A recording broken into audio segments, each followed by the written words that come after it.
Okay. Ah, there we go. We are getting volume. All right.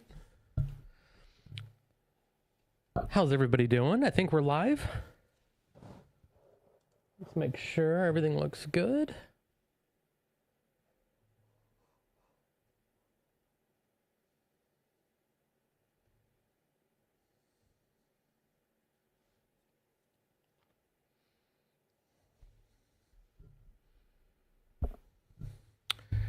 Perfect. Okay, let's make sure.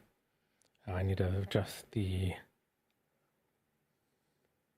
brightness.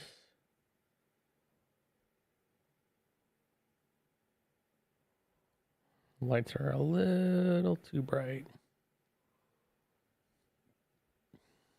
I think that's good.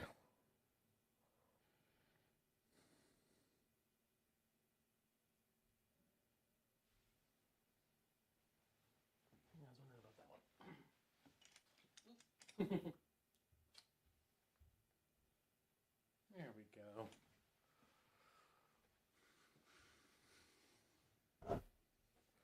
I think that looks good. Let's check out. Oh no, come on.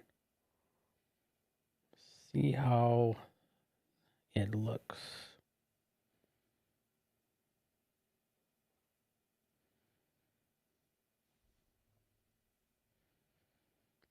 Can you guys hear me okay?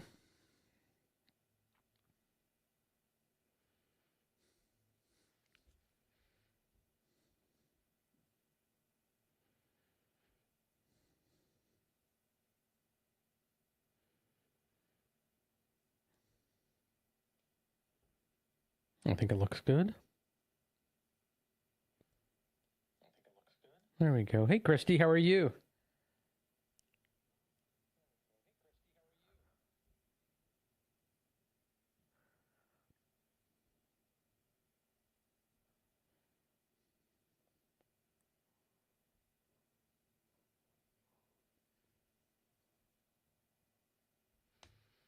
Hot, yeah.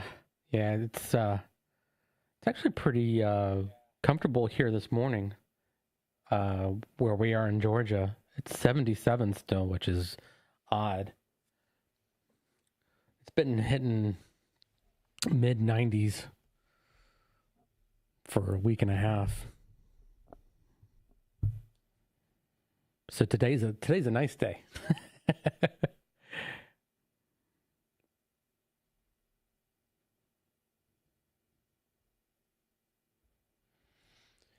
And we moved to the basement. So we're still figuring out the layout of everything. We're also trying a different camera setup. So hoping that it does okay. Yeah. 77 is amazing. And like our upstairs air conditioner is not the best. So it's warm up there. So I'm happy the air conditioner won't be working overtime today. That's for sure.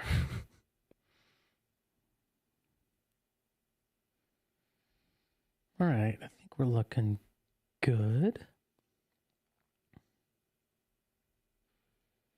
And Christy, thank you so much for your Patreon support as well as the membership in YouTube.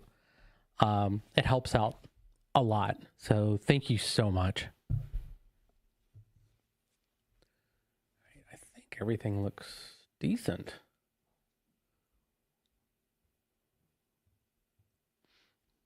And has anybody been following the Alec Baldwin information? Because this seems like another trial that should have never have happened, in my opinion.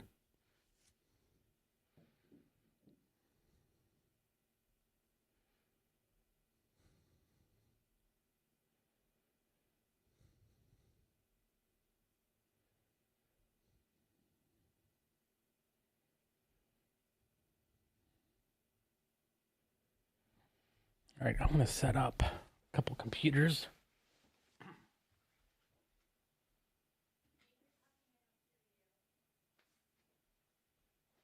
I tested. I'm talking to Christy, so she hears me.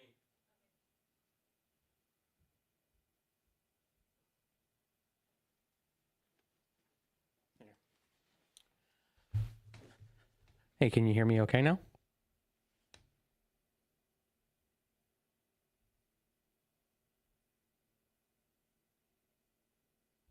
Seeing if my wife can hear me upstairs. She said she couldn't hear me. Okay.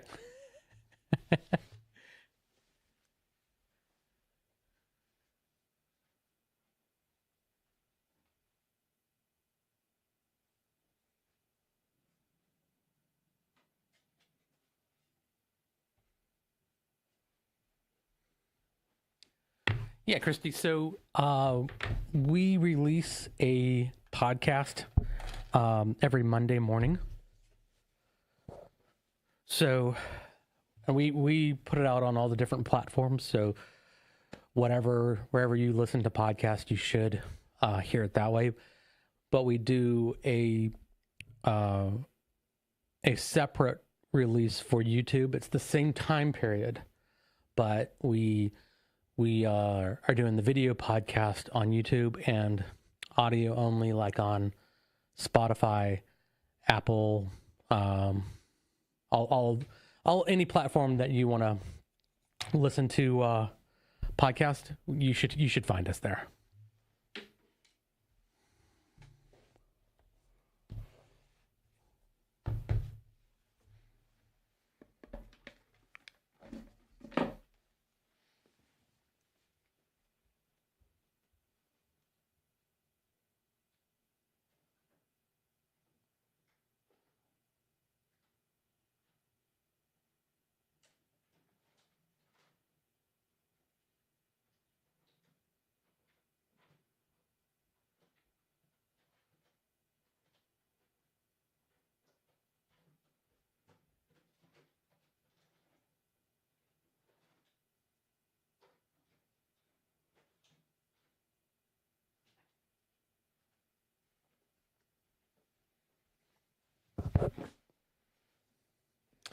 So every Monday at 9 o'clock Eastern time, we release a podcast.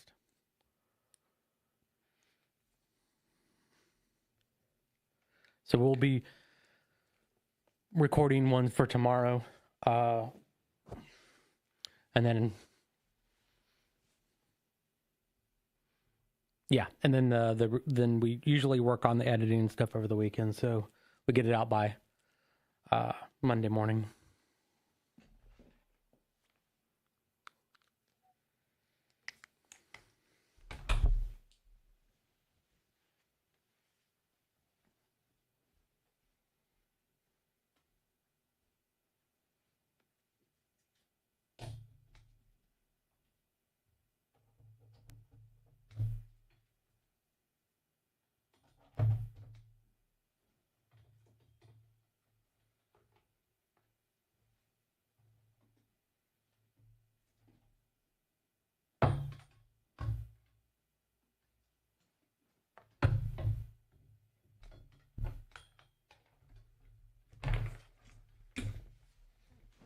Oh, yeah. There we go.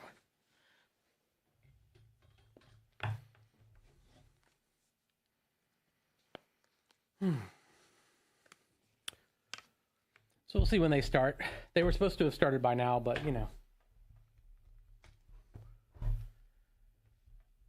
I don't think. Perfect. I don't think that's going to happen. Well, thank you. I appreciate it. Yeah, it's always interesting to do content because there's so much self-doubt. I mean, because we think we're funny, but that doesn't mean anybody else will. My wife has to think I'm funny because she's married to me, so. But so I'm actually really glad that we do this.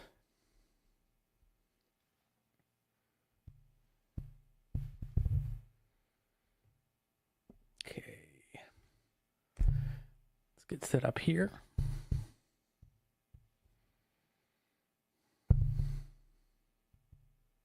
Okay. Do I want this? Yeah, we'll go Streamlabs.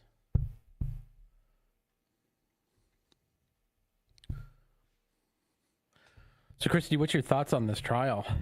Do you think that they're actually going to find him guilty?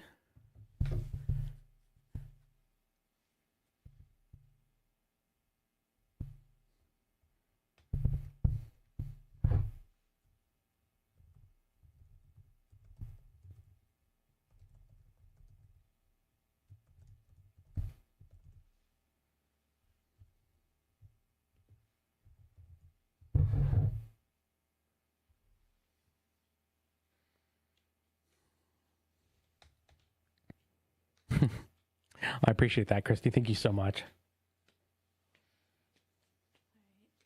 I'm just gonna. Ooh, look at that. Runny, buttery egg shit on the shingle. So amazing.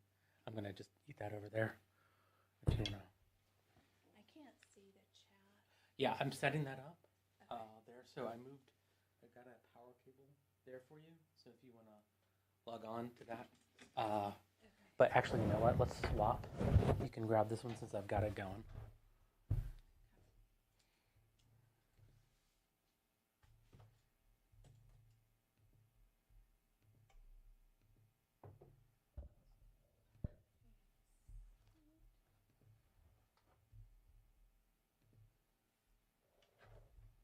I think we're good on battery. Yeah, so if you want to grab that power cord that's underneath you.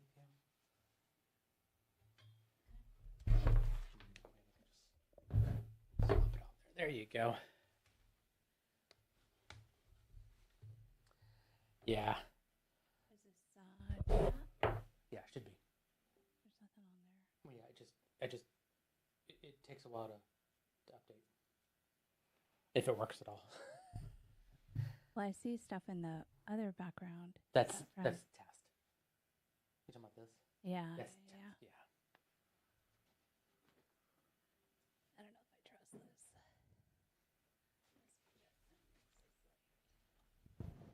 trying to get it set up. Yeah.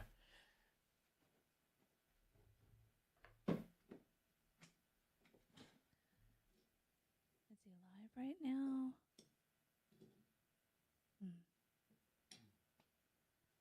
I wonder what's happening. Oh, wow. Says good buttery shit on a shingle. Thanks. Garlic butter? No, just regular butter. We're out of garlic. I gotta get some garlic.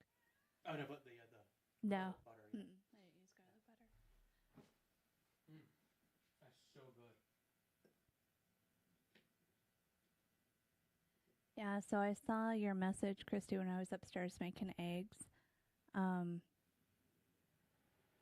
We don't really have a whole big schedule. We try and commit to just the one podcast a week.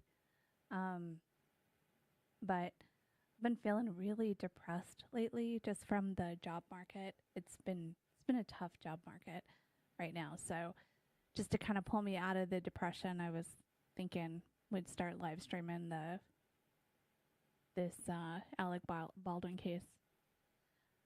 Carl finds it really interesting in terms of the firearms stuff. So I think we could have some fun with it.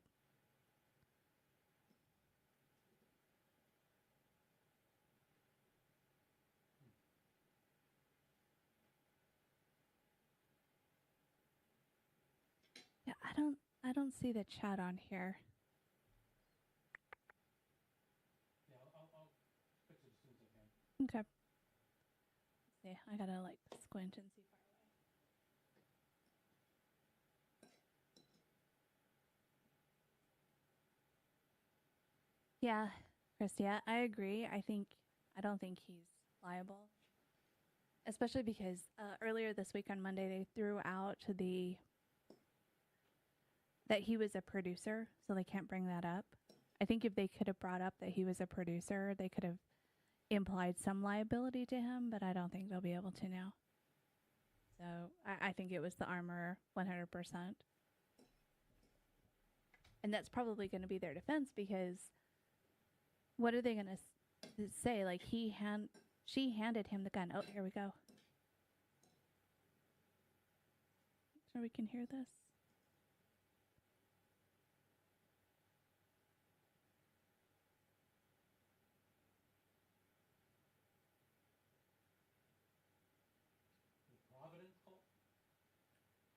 No, but we will look into the Providence cult. There's Alec Baldwin. Oh, he didn't get any sleep last night. Look at his. I can relate to that. Look at the bags under his eyes. Poor thing.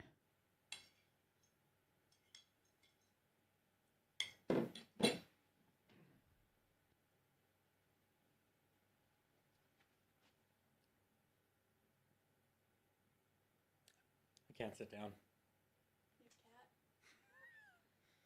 Black cat. Yeah. Wow. Ooh, there we go. I'm Googling it right now. Ooh, back of a TV. Oh, look at that. Ooh, I can tell what kind of little mini computer they're using. Right now, I'm like deep, Christy, into Carlos Castaneda. Carlos Castaneda was how would you describe him? He's like a shaman. He was a shaman. He died in what? How would you describe him? So, anyways, he's a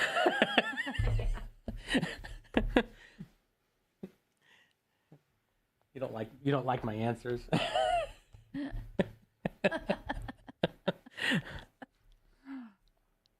It's a solicitor. Yep. Excited, gay-chic. All right, I'll go and ban you from. Ban. No, you do that. Oh, they're on Twitch. Yeah, they're on Twitch. We're on Twitch. Yeah, they're just bots hitting their Twitch stream. Let me move this over. I think you had the right idea there. What do I have the right idea about? Oh, I don't know. Things. Ooh, the Providence cult. It's another Korean cult. I don't know wow. if you saw, Christy. There's a Korean cult In our hood. in our hood, like literally in our backyard, who murdered a woman, and they're still in jail right now, and we're waiting for them to go to court. But it's like right in our backyard in Duluth. The podcast that I did was when we first started, so we really sucked at it. We had such a bad podcast of the Soldiers of Christ. So we need to redo that. So you're saying we're better now? We're better now. We have grown a lot since that one. We've gotten a lot better. Emotionally. Not emotionally. I'm super depressed. You seem depressed. I'm so depressed. You just see me when I'm not depressed. That's my... Sorry. And then another thing... Resting depressed face. Resting depressed face. Another thing, Christy.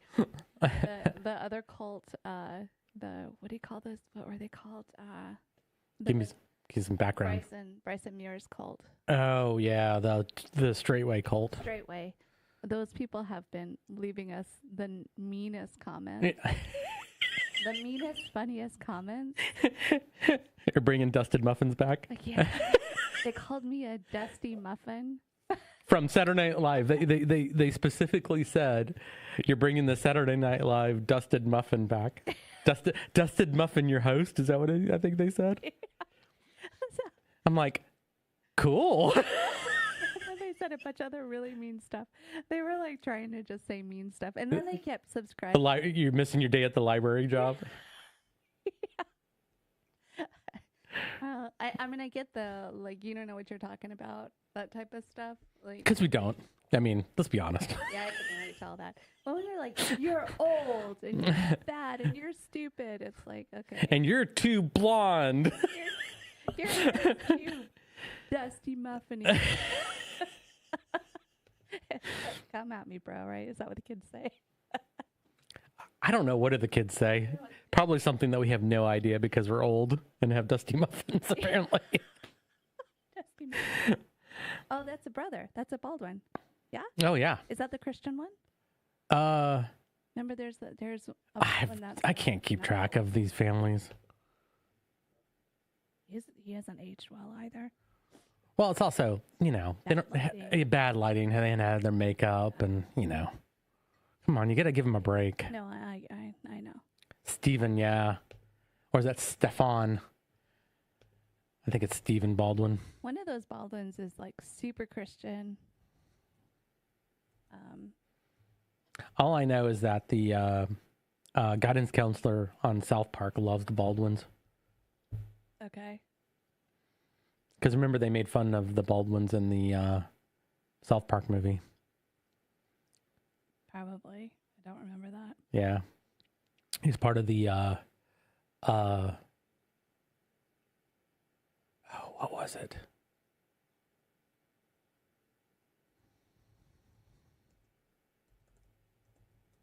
I gotta look it up now. I'll have to add this Providence cult to our list. So funny, we have a list and it is so long of cults in the world. But Carlos Castaneda, he's my latest. He's got everything. I mean, He does. That is such a fascinating story. And hopefully I'll be joining a Zoom call later on today, learning more about him, because he's out of fashion now, but at the time he was so fashionable. People loved him. yeah. Let's see if I can log in to Twitch. Oh, I forgot your username for Twitch. I have no idea. No. I don't want to watch Twitch, please.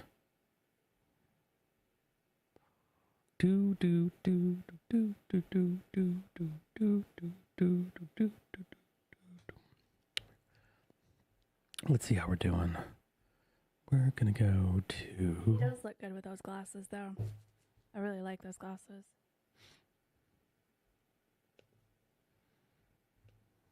So funny how big, thick black glasses like that really help your eyes hide the Bags. the bags of your eyes.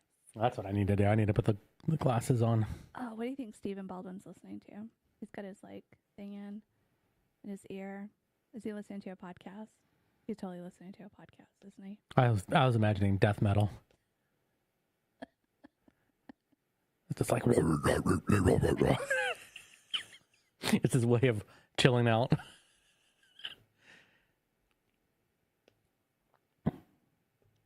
There we go. An anthropologist? Yes. Yep. Ah. Yeah. He's an anthropologist. And Sounds like, Christy, that you follow cults. yeah. This is a really interesting cult. Mm. And honestly, before I got the Zoom invite, I had no idea who he was. Like, no idea. And then you're like, I've got a Zoom invite. Who are these people? Who is this? Ooh. And then I started, and now I'm in the middle of Amy Wallace's autobiography of She Was One of His Witches. Oh, gotcha. Yeah. That's the book that you got, right? Mm-hmm. Gotcha. Yeah. She's a really good writer. Yeah. It's a good biography. Uh, She also, This is much more comfortable, by the way, than upstairs. yeah. Like, There's more room, and we keep moving our stuff around all the time, trying to find the best place. because we're indecisive. Yeah, we don't know what works. We don't know what we're doing. We're trying to stay sane during this Everything. crazy period of uncertainty. Yeah. Yeah. Well, the Castaneda and his witches, Yeah, I agree, Christy, with that. they are so interesting because they clearly were a cult. Mm-hmm. I mean, but it was based on esoteric belief and Well, isn't most cults based on, like, esoteric ideals? no, I mean, it's all over the board. I mean, there's cults, there's the acting cults, the singing, the TikTok singing cults. Yeah, but I thought kind of one of their MOs was like, we have information that nobody knows. And that's everybody, but that's not really esoteric, do you think? Well, I thought esoteric was hidden information. That's what esoteric means. Yeah. Because you got exoteric and you have esoteric. So you have So, exoteric is the stuff that we tell everybody, and esoteric is the stuff that's internally. yeah, as people climb in. Yeah. Kitty's right there. Yeah, he's actually right there. But because he's not high, Yeah, we need to is figure out a sound? way. They're standing for the jury. Are we not getting sound? We should have heard. That's on them.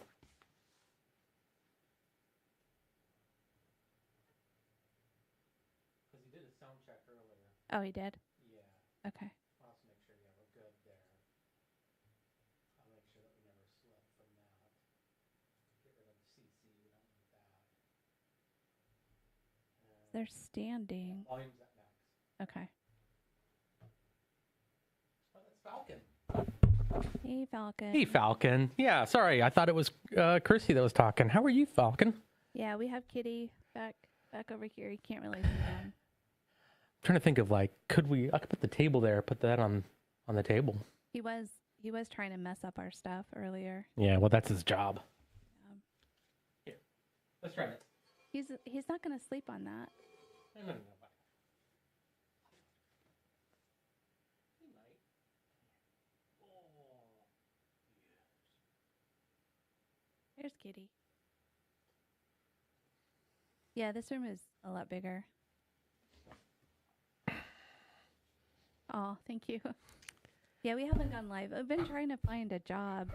Oops. Whoa. Sorry, party foul. Carl just hit the table and Just, like knocked coffee all over. people can see it in the stream. Wow.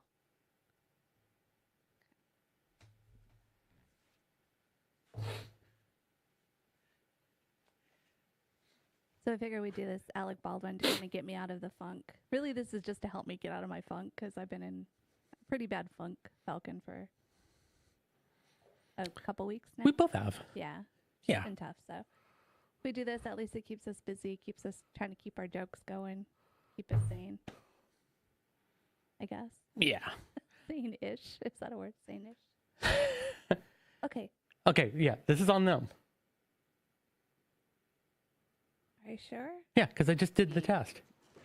Matter I'm There we calling go. is See? D101CR 2024-13, State of New Mexico There's always one in the versus group. Alexander Ray Always, yeah. Baldwin. She's right. Just don't tell her she's right. All right, jury. What are you doing? Oh, I have it on. So, I have already sworn you in, Oh, she just if you went and got recall, Botox. yesterday. Okay. Is that why the mouth is all? Yeah. She's like, I'm going to be on camera. I need the Botox. And now The I'm Baldwins are going gonna be here. explain some trial procedure. First of all, I want you to know, this trial is being filmed, but you are not being filmed, and you will not be filmed at all throughout within the courtroom, okay? All right. So I'm going I'm gonna have to to, set up a this is a stool or criminal something case, for my as you foot. know. I'm going to reread the grand jury indictment. It's very formal, so we'll go with that. Count 1, involuntary manslaughter, negligent use of a firearm in that on or about October 21, 2021, in Santa Fe County, New Mexico, State of New Mexico, at Bonanza Creek Ranch, located at 545 Bonanza Creek Road, Santa Fe, NM 87508. The above-named defendant did cause the death of Helena Hutchins in the commission of negligent use of a firearm. Count 1 in the alternative, involuntary manslaughter, without due caution or circumspection, in that on or about October 21, 2021, in Santa Fe County, State of New Mexico, at Bonanza Creek Ranch, located at 545 Bonanza Creek Road, Santa Fe, New Mexico, 87507, the above-named defendant did cause the death of Helena Hutchins by an act committed with the total disregard or indifference for the safety of others, and the act was such that an ordinary person would anticipate that death might occur under the circumstances. How in the world could you anticipate that? Again, No. Mr. Baldwin is presumed innocent. The burden is always on the state to prove guilt beyond a reasonable doubt. What I say now is the introduction of the case and the instructions.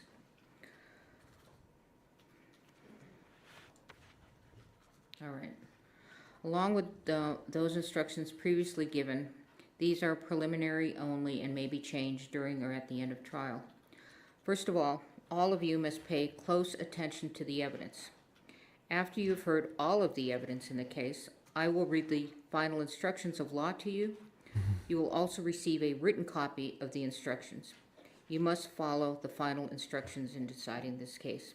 And just so you know, there's going to be no transcript available to you. Juries have asked me that, so I'm telling you up front, okay?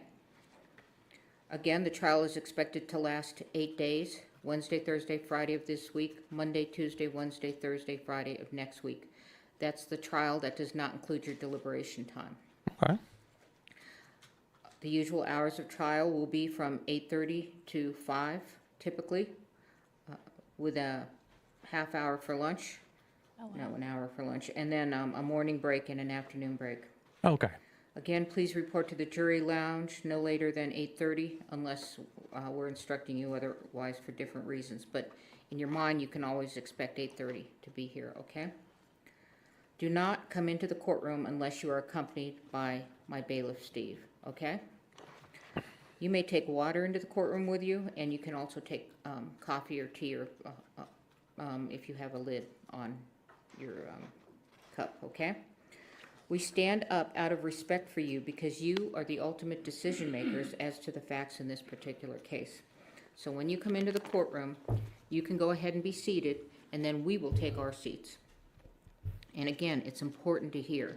So please raise your hand at any time you can't hear. Don't be self-conscious about it. Don't wait until a couple of questions have been asked. You've got to, if you can't hear, you've got to shoot that hand up right away, okay?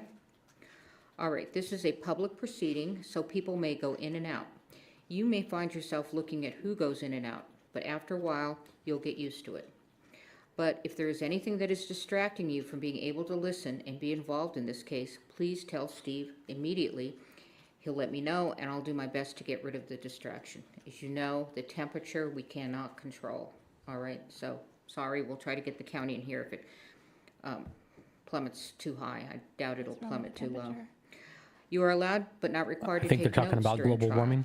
Steve has given you a pad. They want them to fix global warming. Pen? Okay. Please put your name on the front page of your pad and then take notes beginning on the second page. On breaks, follow Steve's instruction on whether to take the pad with you or whether to leave it on your chair. You don't have to worry about confidentiality. They'll be locked up at night, and when the trial is finished, they'll be shredded, okay? Don't let your notes take the place of your independent memory of the evidence. When taking notes, please do not forget to pay close attention to the trial.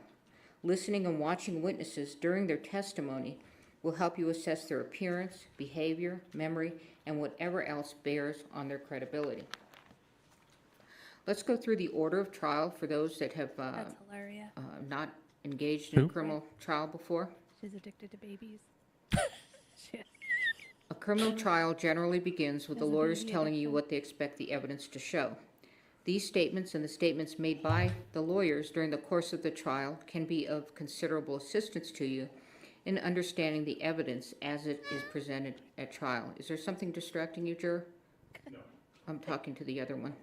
Okay. Statements of the lawyers, however, are not themselves evidence. The evidence will be the testimony of the witnesses, Not the exhibits, Baldwins. and any facts agreed to by the parties. After you have heard all of the evidence, I will give you final instructions on the law. The lawyers will argue the case, and then you will retire to the jury room to arrive at a verdict. It is my duty to decide what evidence you may consider. Your job is to find and determine the facts in this case, which you must do solely upon the evidence received here in court. It is the duty of a lawyer to object to questions, testimony, or exhibits the lawyer believes may not be proper, and you must not hold such objection against the objecting party. I will sustain objections if the question or evidence sought is improper for you to consider. If I sustain an objection to evidence, you must not consider such evidence, nor may you consider any evidence I have told you to disregard. By itself, a question is not evidence. You must not speculate about what would be the answer to a question that I rule cannot be answered. It is for you to decide whether the witnesses know what they are talking about and whether they are being truthful. You may give the testimony of any witness whatever weight you believe it merits. You may take into account, among other things, the witness's ability and opportunities to observe, memory, manner, or any bias or prejudice that the witness may have, and the reasonableness of the testimony considered in light of all of the evidence of the case. No ruling, gesture, or comment I make during the course of the trial should influence your decision in this case. At times, I may ask questions of witnesses. If I do, such questions do not in any way indicate my opinion about the facts or indicate the weight I feel you should give to the testimony of the witnesses. Questions by jurors. Ordinarily, the attorneys will develop all pertinent evidence. It is the exception rather than the rule that an individual juror will have an unanswered question after all of the evidence is presented. However, if you feel an important question has not been asked or answered, write it down on a piece of your notepaper and give it to Steve before this is important, before the witness leaves the stand, okay? I will decide whether or when your question will be asked. Rules of evidence or other considerations apply to questions you submit and may prevent the question from being asked. If the question is not asked, please do not give it any further consideration. Do not discuss it with the other jurors, and please do not hold it against either side that you did not get an answer. Conduct of jurors. Again, very important. You must decide the case solely upon the evidence received here in court. You must not consider anything you may have read or heard about the case outside the courtroom. During the trial and your deliberations, you must avoid news accounts of the trial, whether they be on radio, television, the internet, or in a newspaper or other written publication. You must not visit the scene of the incident on your own. You cannot make experiments with reference to the case, and in this day and age, you cannot Google or research any of the subject matter of this case. Until you retire to deliberate the case, you must not discuss this case or the evidence with anyone, including each other. Very important, as I said yesterday, when you go in that room, you don't talk about the case. You wait until you are a jury that is deliberating, okay? If an exhibit is admitted in evidence, you should examine it yourself and not talk about it with other jurors until you retire to deliberate. It is important that you keep an open mind and not decide any part of the case until the entire case has been completed and submitted to you. Your special responsibility as jurors demands that throughout this trial, you exercise your judgment impartially and without regard to any sympathy, bias, or prejudice. To minimize the risk of accidentally overhearing something that is not evidence in this case, please continue to wear your jurors' badges while in and around the courthouse. If someone happens to discuss the case in your presence, report that fact immediately to Steve. Although it is natural to visit with people you meet, please do not talk with any of the attorneys, parties, witnesses, or spectators, either in or out of the courtroom. If you meet in the hallways or elevators, there's nothing wrong with saying a good morning or a good afternoon, but your conversation should end there. If the attorneys, parties, and witnesses do not greet you outside of court or avoid riding in the same elevator with you, they are not being rude. They are just carefully observing this rule. All right, so we're going to begin the case. The case starts with opening statements. The state begins first because they have the burden of proof, and then the defendant. God, right. She does look like her, doesn't she? Judge, just one quick housekeeping matter while Ms. Johnson's getting set up. All right.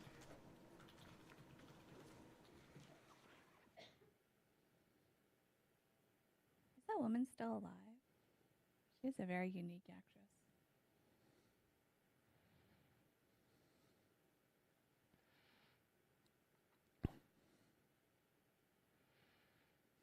So who goes first in New Mexico? The prosecution or Oh, that's a good question. the defense?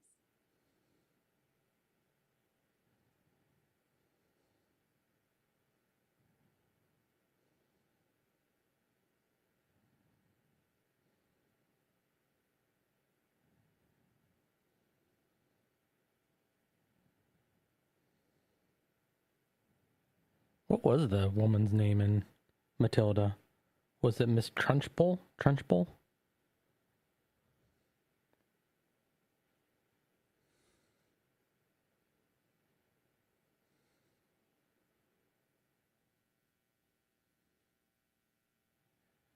She was also in Children of Men, too. Yeah. She was Miriam, but I don't remember Miriam. the woman who was praying, who got shot in the bus. She was the last midwife that was alive, that's her. Wow. Yeah. Yeah. Yeah, jeez. She had those weird dreadlocks. Yes. things. Yeah. She looked good there. Like, and she was Yeah. 70s. She's a good actress. Yeah. She's a very unique actress. And she was Aunt Marge in Harry Potter, the one that got inflated. Yes. When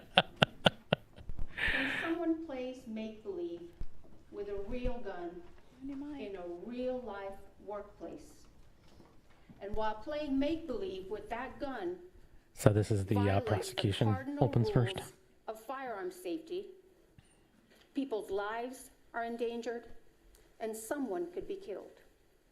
Ladies and gentlemen, that's what this case is about. It's simple, it's straightforward. The evidence will show that someone I have who this played weird make-believe feeling that with it's a not going to be real simple or gun straightforward. and violated the cardinal rules of firearm safety is the defendant, Alexander Baldwin. You will hear over the course of the next few days that in the fall of 2021, a movie called Rust began filming at the Bonanza Creek Ranch just south of Santa Fe in Santa Fe County. You will learn that this movie was a Western with a lot of gun action. And while it was a movie set, it was a real-life workplace for many people. But you will hear this workplace Hey, microphone. was on a tight budget. And you will learn that some of the people who were hired to work at this workplace were very inexperienced. And one of those was the armorer, a very young woman named Hannah Gutierrez Reed. You will hear testimony from crew members who worked on the set, who will tell you that to them, Ms. Gutierrez's inexperience was obvious. I like her accent. You will also learn that this workplace has some talented people. And Because one it of reminds you of those yours. Yeah. was the director of Yeah. photography, a vibrant Mexico? 42-year-old Everyone rising looks like star named Helena Hutchins. Yeah, she didn't have the gray hair You though, will so she's also not. learn Eh. that the does. director of this film was Joel Souza, You think she had her another hair done for this? talented individual What? who cares They, deeply. everybody had their hair For cut, and yeah. it's like a big deal. The evidence will show, ladies and gentlemen, that like in many workplaces, there are people who act in a reckless manner and place other individuals in danger and act without due regard for the safety of others. That, you will hear, was the defendant, Alexander Baldwin, the lead actor on this film. You will learn that this movie not began the filming producer, huh? on or about October 6, 2021. But the defendant did not arrive on set to begin working until about October 13. And you will learn that prior to arriving on the set to work, he requested to be assigned the biggest gun available. Mhm. So he was assigned this revolver, a replica of an 1873 single-action revolver manufactured by Pieta Firearms in Italy. You will hear from Alessandro Pieta, who will tell you he manufactured this gun. And he will tell you he manufactured it in 2015. And he will explain the quality control measures that Pieta Firearms follows in order to ensure that firearms that are manufactured by Pieta Firearms don't have any problems or issues. Sorry. Mr. Pieta will tell you that this Can you firearm imagine what Mr. he Pieta's accent's himself gonna be like? manufactured. And that when Pieta I'm making the sent it guns, to okay? BMF, which is the company that distributes firearms for Pieta Firearms in My the guns are United great. States, They are not shit. this gun was in perfect working If he condition. is not like that, I'm going to be so You will hear disappointed. from Justin Neal, who is a He's representative going to be of like, EMS. he's going to have the accent from EMF, like excuse me, someone in their a 50s from company out of California Nebraska. that has historically been known to provide Yes, I am firearms the to movie manufacturer industry. of said firearm. Mr. Neal will tell you that when EMF received this firearm in 2017, it was in perfect working order. And in fact, when EMF had this firearm, it was subjected to numerous quality control inspections because it was used as a show gun at gun shows. The evidence will show that in September of 2021, Yeah, I'm curious about the fire an thing. Like, individual by the name of Seth Kenny was contacted by the folks with Rust Production. They asked Mr. Kenny if he would be able to provide some firearms for the filming, for use during the filming of Rust. You will learn that Mr. Kenny owns PDQ Firearm and Prop. It's a duly licensed firearms dealership. Mr. Kenny then contacted EMF and ordered several single-action replica he looks like he revolvers. knows what he's doing when he's writing shit down, doesn't And he? in glasses. September, or on September 29, 2021, Mr. Kenny purchased this gun. And you will hear that Mr. Kenny received it from EMF, and it was in perfect working order. The only thing that Mr. Kenny did to this gun was to insert the firing pin, because since it was a show gun, it didn't have a firing pin. But you'll learn that that's a very easy step. All he had to do was just insert the pin, and that's it. And then Mr. Kenny had the firearms, this one and some other firearms, transferred to the set of Rust at the Bonanza Creek Ranch. And on October 13th, 2021, the defendant was supposed to have a training session with this gun and this young armorer. But you will see that during this training session, the defendant had somebody or a couple of people filming him while he's running around shooting this gun. You will learn, ladies and gentlemen, or you'll hear during this trial the use of the words prop gun.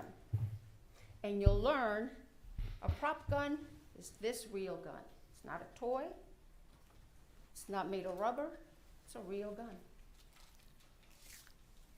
You will also see evidence, ladies and gentlemen, that during the days before that fateful October 21st day, the defendant handled this firearm multiple occasions. You will see video footage of the defendant firing this firearm, working perfectly fine. But you'll see evidence, ladies and gentlemen, that each time the defendant handled this firearm, he did not do a safety check with that inexperienced armorer. And you'll hear that the reason he didn't do a safety check is because he didn't want to offend her. The evidence you will see will paint a real-life picture of a real-life workplace where this defendant mishandled this gun. You will see him using this gun as a pointer to point at people, to point at things. You will see him cock the hammer when he's not supposed to cock the hammer. You will see him put his finger on the trigger when his finger's not supposed to be on the trigger. You will hear about numerous breaches of firearm safety with this defendant and this use of this firearm. And the evidence will show that on the morning of October 21st, 2021, the camera crew walked off set. And you will learn that one of the reasons that camera crew walked out is because they were concerned over safety breaches with the use of firearms. The evidence will show that the morning of October 21st started out a couple of hours behind. They filmed some scenes at this church on the Bonanza Creek Ranch. And you will It see does that make me one of wonder, those scenes wouldn't they required the have defendant footage of the actual to shooting? pull out his gun. This was in the morning. Pull out his gun, and you'll hear the director tell him, pull it out, and hold it. And the first time, you'll see evidence the defendant does what the director tells him. But you will hear the director tell you that many times the defendant would do his own thing. So then the director in the morning asked him, okay, do it again, just like you did now. The defendant pulls out the gun, but this time he cocks the hammer. The evidence will show they then broke for lunch. And around 1:30 or so, they came back to this church to do what's called a blocking. The evidence will show that Ms. Hutchins wanted to do a blocking for an insert, and you will learn what a blocking is, just working out the details of the moves of the actor. Wasn't even a rehearsal. You will hear from one of the witnesses who walked into the church and saw the defendant kind of playing with his gun. And then you will see evidence or hear evidence that Ms. Hutchins and Mr. Souza were talking to the defendant about doing this insert. And the insert was just supposed to be from here to here, and it was supposed to be of the defendant just slowly taking his gun out of his holster, and just holding it at an angle. The evidence will show that someone asked the armorer to bring the defendant's gun to him, and she did. She brought it into the church, showed it to David Halls, who you will learn was the first assistant director. The gun was empty. Ms. Gutierrez then handed the gun to the defendant. But then you will hear that Ms. Gutierrez was given the gun back, and she took it and loaded it with dummy rounds. Christy, I agree with you. And what you will learn is that dummy rounds are It is a lot more inert interesting. rounds. So They he look might like be real found guilty. rounds, but they are very easy to tell that they are not because they'll rattle.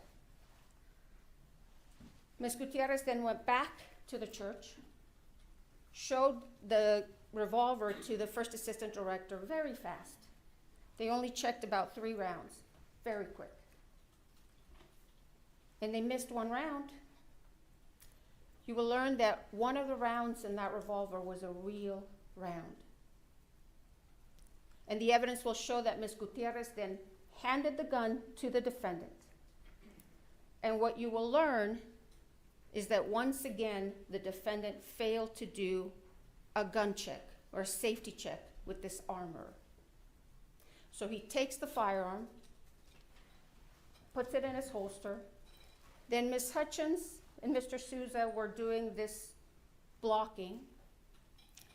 And the evidence will show, ladies and gentlemen, that the defendant, again, did his own thing. You will hear from an individual by the name of Kent Jorgensen. Mr. Jorgensen will tell you that he's been involved in drafting and revising movie set safety rules.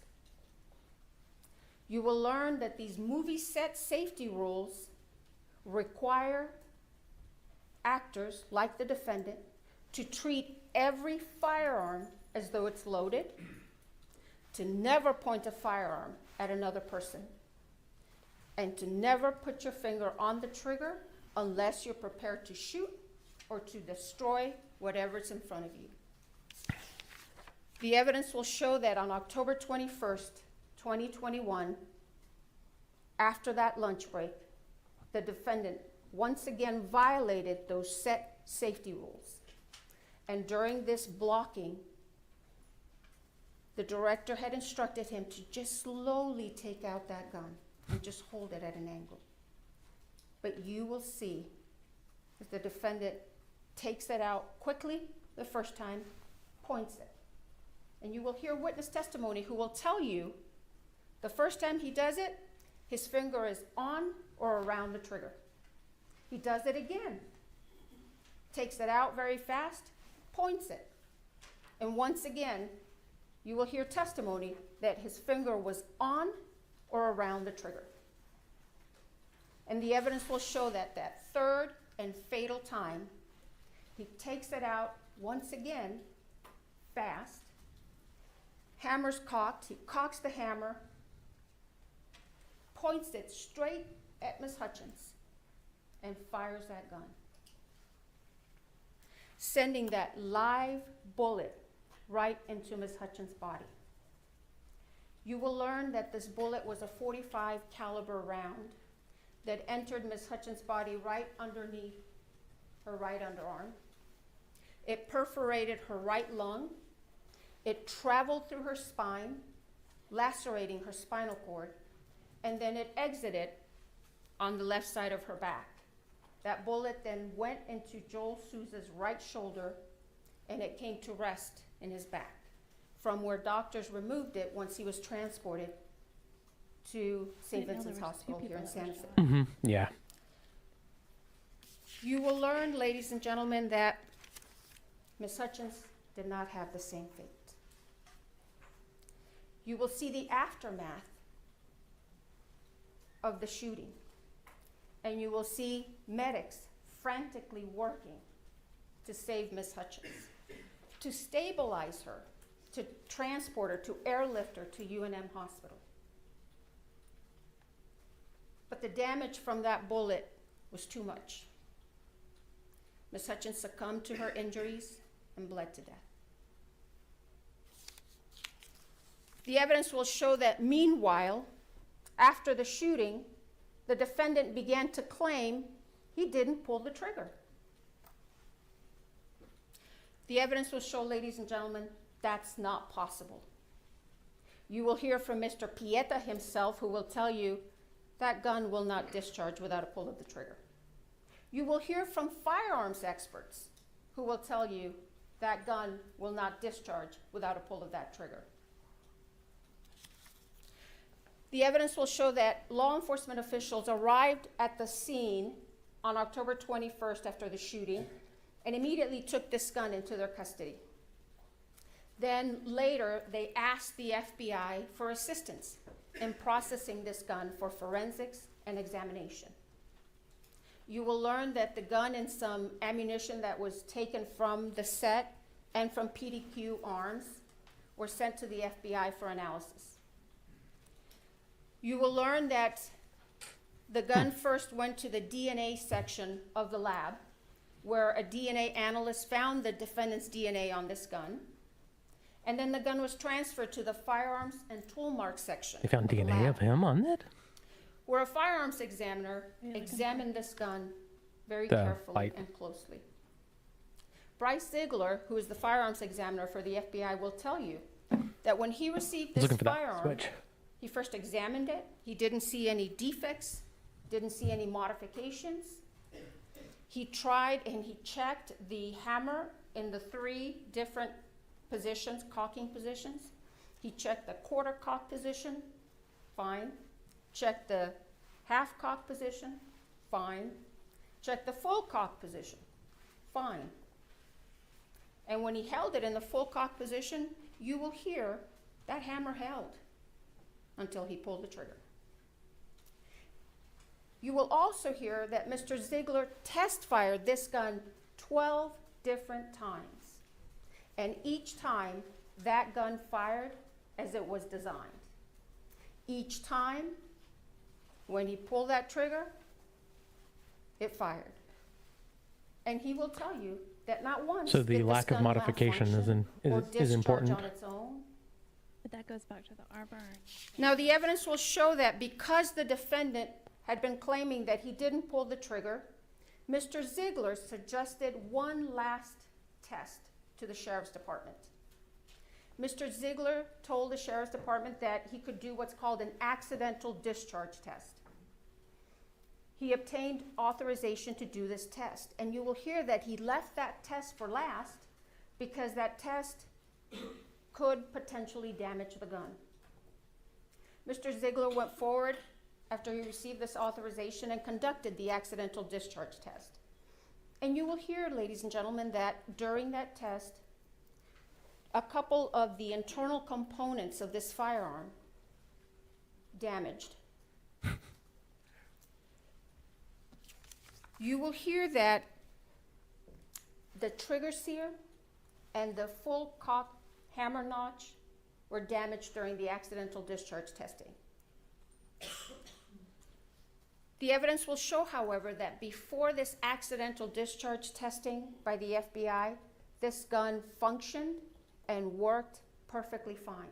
You'll see the video footage of the multiple occasions during which the defendant used this firearm on the set, and each time he fired it, it was working just fine. And in fact, you'll hear evidence that the defendant himself admitted in December of 2021 that this gun didn't have any mechanical problems. You will hear from the two of the country's leading experts on firearms forensics, Michael Haig and Lucian Haig. And they will tell you that they examined the revolver and the damaged pieces extensively. They will tell you that the damage to the full cock trigger notch is consistent with the accidental discharge testing that was conducted by the FBI. Lucian Haig will tell you that in August of 2023, he examined the trigger sear, the other piece, and that when he looked at it initially with the naked eye, there was nothing wrong with it. He couldn't see anything. But then he put it under the microscope, and he noticed some kind of rough microscopic diagonal lines on the surface of the trigger sear. And since at the time he did not know how Mr. Ziegler had conducted the accidental discharge test, he opined that these very small microscopic lines were likely not caused by the FBI accidental discharge testing, but he could not exclude that as the source of those lines. Then a few weeks ago, He does look like he's asleep now, but Mr. Haig he was. will tell you that he spoke with Mr. Ziegler, and he learned how Mr. Ziegler had conducted the accidental discharge test. Yeah, I think he's. Mr. I think he's Ziegler writing something. explained that he affixed that can see firearm his eyes are onto open. a fixed platform and then struck the firearm on 6 different planes with a rubber mallet. And Mr. Ziegler explained to Mr. Haig that he had not affixed the mallet to another fixed device. Instead, he did it freehand. Mr. Haig will tell you, with his 50-plus years of experience as a firearms forensics expert, he opined or concluded that those very tiny microscopic diagonal lines on the surface of the trigger sear were likely caused by the FBI's accidental discharge test. With a rubber mallet? The evidence will show, ladies and gentlemen, that The thing fell regardless apart, of how broke those into pieces with a tiny rubber mallet. microscopic lines That doesn't seem very got strong to on me. that trigger sear, these firearms experts will tell you that those would not affect the functionality of this firearm. That is true. At the end of this case, ladies and gentlemen, you are going to conclude and be convinced beyond a reasonable doubt that on October 21st, 2021, that gun the defendant had asked to be assigned worked perfectly fine as it was designed, and that the fatal and one of the main problems that afternoon of October 21st was that the defendant didn't do a gun safety check with that inexperienced armorer. He pointed the gun at another human being, cocked the hammer, and pulled that trigger in reckless disregard for Ms. Hutchins' safety. And you will be convinced that the only true and just verdict in this case, so that true justice can be served, is a verdict of guilty to involuntary manslaughter. Thank you. It's good. Mm-hmm. We've had worse. Spiro? Yeah.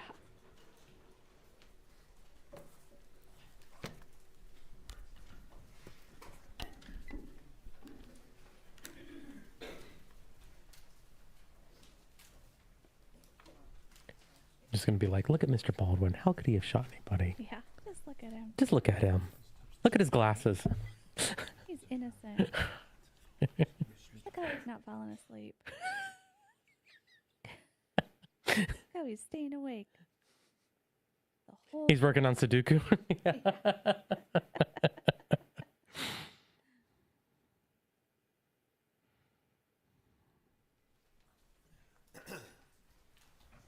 my chat's not working. None of these are. That one is. Proceed. Glasses tell all. Good morning. This was an unspeakable tragedy, but Alec Baldwin committed no crime. He was an actor acting, playing the role of Harlan Rust. Acting. An actor playing a character can act in ways that are lethal, that just aren't lethal on a movie set. These cardinal rules, they're not cardinal rules on a movie set. Yeah, Christy, the only thing that And I don't have to I tell you much more think about this is, because you've all seen gunfights like, in movies. And the there's no that reason that can he should have had that gun happen is cocked. because safety is That's the ensured only thing, because it's a single action revolver. On this movie set, there were people responsible for ensuring the safety of the set and the firearm. It's just Those odd. people failed in their duties, but Alec Baldwin committed no crime. The most critical issue in this case is how a real bullet got on a movie set. The evidence will show that real bullets are never supposed to be on movie sets. Yeah. Movie sets use dummies and blanks. Yep. Movie sets use dummies, fake inert bullets that look like real bullets, they don't go bang, for when you want a close-up of the gun. You can't tell them apart from live bullets by looking at them, which is Yes. why live bullets can be nowhere near a movie set. Yep. And if the director wants a shot of the gun going, bang, poof, there's blanks that they can use. And those blanks look nothing like real bullets. And they are used for those shooting scenes. And, they'll play these videos that they described of Alec's, firearm in the movie going bang, poof. And people are conditioned to seeing people firing weapons and thinking, that's a dangerous act, that's a dangerous act. And they will play those videos and give you that image to try to tarnish him in your eyes. But that's not what happened here. On this set, there was a real bullet, something that should never be on a movie set, something which has nothing to do with making a movie. And you will hear no evidence, not one word, that Alec Baldwin had anything to do with that real bullet being brought onto that set. The second critical issue in this case is, why did a real bullet get loaded into a prop movie gun? Yeah. It is undisputed That's the that the bullet was official loaded into the sound gun of a by the bullet going armorer, off is the bing, person poo, on set poof. whose responsibility pow. it was to ensure the gun was safe. He's trying to picture that diminish it. moment So, they're Of the both doing a good armorer job. placing But a he's trying to live bullet diminish into the- that firearm. The You Live hear bullet the should never be a prosecutor live say, bullet anywhere he on a did set. this or he performed in Yeah. a certain way. He picked out the biggest gun as his prop. yeah. It's to tarnish him in your eyes. You will hear no evidence whatsoever I thought that too when they said No he wanted the evidence biggest gun. It's like, that anything Mr. Baldwin did. yeah, that he's the something he did hero, in that so moment, that give him the horrible moment when biggest she gun. put It that isn't, bullet in that I want gun, the biggest gun so I can none of shoot it had someone. anything to do with Alec It was a very odd term. Yeah. And finally, the first assistant director's job, the head of safety, Dave Halls, checks it before it goes to the actor. And he will tell you he made a tragic mistake. He failed to detect a live bullet. And Alec Baldwin had nothing to do with that either. Yep. So all this evidence that the So it was prosecutor checked just outlined, twice all before of it, handed to him. has nothing people to do told him with it was these cold. critical issues. Nothing. And Which there leads was us to this. it was a close-up shot too. So that's evidence will important. It was show a close-up that on a shot, movie set, which means they Safety had has to occur before the not gun blanks, is placed but in the actor's hands. dummy In bullets this in it. case, Basically, it this was just unique case it had on a a movie set, end piece, so it looked like the it was prop real. gun was placed in Mr. Baldwin's hands, and cold gun was announced, meaning it had been checked and double-checked by those responsible to ensure the gun was safe. It was just a prop. They all thought it was just a prop and could do no harm. The actor's job is to act, to rehearse, to choreograph his moves, to memorize his lines. He's Harlan Rust. He's an outlaw running for his life, who in the incident in question, he's tell me pulling more. a six-shooter to try to defend himself. How does it end? No That's why the spoilers. gun has to No be safe spoilers. before it gets into the Are we actor's going to hands. see the movie through His this? Like, mind are we is gonna be somewhere able to else, piece in the the being of another, a century away, an outlaw. He must be able to take that weapon and use it as the person he's acting would. To wave it, to point it, to pull the trigger like actors do, in ways that would be lethal in the real world, but are not lethal on a movie set.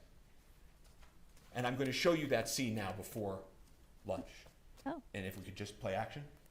oh, wait, you get to see it?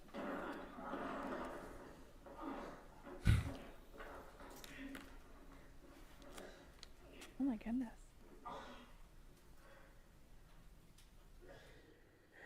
I'm gonna go find some help. I don't need no damn help. You're gonna die if I don't. He's wounded and on the run. Play again. Continue.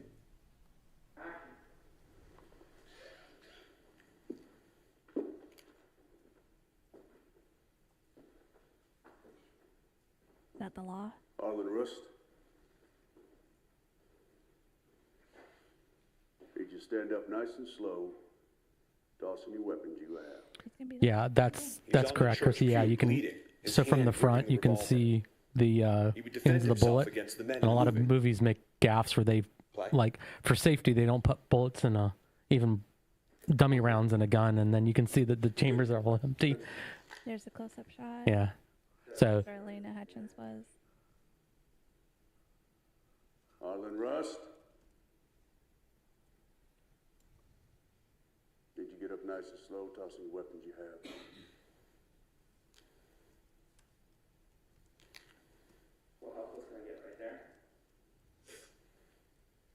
Joel, you want me to wait to give you that line till he lands? Till camera lands? Yep. Draw your gun and look up and point your gun, okay? Okay, which way? Camera right or left? So camera left for now. I'll stand right here for you, Alec. So whip it out. Yeah. Okay, well, let me get this all greased. Ready? and they're telling them what to do. Hmm. Okay, ready? Ready. So he's hurt. Law's coming up. Him. Close-up shot. Arlen Rust. God, can you imagine the horror? Because it shouldn't go off if they're dummy rounds. There he goes. Oh, Yeah. his hand is on the trigger. Yeah. They want him to do it Hand is on again. the trigger. There's no danger. They want him to do it again. Yep.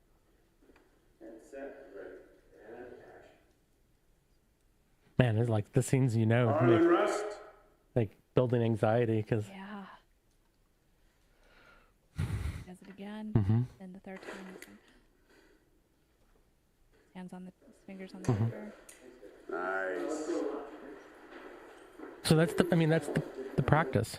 Like It's a scene similar to scenes we've all seen in movies and television, performed by thousands of actors. And the scene that continues if he's going to after fire the lunch gun, then he's going is to the be same had his scene. finger on the trigger. It's just not Yeah. unfortunately captured on videotape. And the scene they envisioned and acted out, that prop gun was positioned in the afternoon so close to the camera that you Yeah. could see The inside. that lawyer's you could face is feel great. it. You could feel that it was loaded, and it was loaded, of course, with dummies. Dummies to make it look like a real gun. But this one time, one of those dummies was a real bullet. The real bullet was not known to anyone in that church. Amongst the actors, directors, and crew in the scene, everyone was doing exactly how they go about their business every day on a movie, not as if some lethal element had been included in the environment. You will see creativity and movement and everyone talking and vibrant. No one had any idea that this venomous, toxic element had been inserted into this magic they were creating. But it did. He does. It have entered that place. It killed an amazing person. Yeah. It wounded another, and it changed lives I forever. think he does normally. And so to find out what happened on that movie set, That's the thing too. Is You- like you need everybody to do something knows that who the he is and prosecutors could seen never him, so do. it's like they know what he looks like you normally, have to and step back and remember but he's kind of always has this what they like kind were of doing on a movie set. yeah. What were Helena Hutchins, the cinematographer, Joel Souza, the director, and Alec Yeah, I mean that looks like a Baldwin, the total actor, smirk there, but doing it's not. It's just on Bonanza Creek Ranch? He's resting. You know, movies and Right. magic have always been closely associated. The first people that made movies were magicians. And this imagination that happens in movies, you know, King Kong, he can stand above a city, and Superman can fly, horses and snakes and gun battles. For cats and this to all dogs living work, together. For cinematography, what Helena did to work, for acting to work, you have to be so close to the barrier of real and imagined that the viewer feels that they're there, that it's real. The viewer can't see strings from the stuntman. The stuntman must leap. The snake must hiss. This is And Alec guns happen in movies Sparrow, lawyer. all over this country for many Is he a decades. boxer? Bang, bang. Is You've that all how you seen it. paid for law school? Guns have been an element of theater, Really on his film, nose. and television since the earliest of times. How many fights has he been Depictions in? of war and combat, Spartacus, it stirs We're audiences seeing because child it face. feels real. Later films, love that. Platoon, Apocalypse Now. They showed the unvarnished realities of war. This ranch in Santa Fe, it had been the scene to many gunfights and movie scenes, well before Alec was even born. Laramie, Butch and the Sundance Kid, and these westerns. Your Honor, may we approach? Are they? They're objecting to opening statements. Wow. That's interesting. I've never seen that. I've never seen that in a trial before where they object to opening statements. Oh, well, if he's not supposed to bring up that this was a movie set.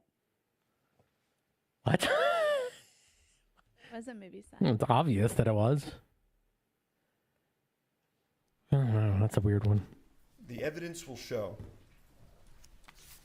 that guns are in movies because movies are about people's lives and guns are in people's lives. So let's talk about the evidence and how the lethal bullet got there. How did this happen and how did it unfold? That's weird. The evidence will be the following. Everybody on a movie set has a role. The armorer armors, the director directs, the actor acts. They work in harmony, but they have a division of responsibility. Safety, being important, has the first assistant director, whose name is Dave Halls, above the armorer and is sort of the safety of the set. And on that day in question, the cast and the creative directors and crew in the church, it's a fake church.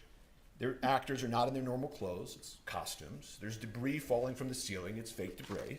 And they yell out cold gun. And that is an important term you're going to learn in this case. It means that the gun is cold. No one need worry. But even that requires a little bit more explanation.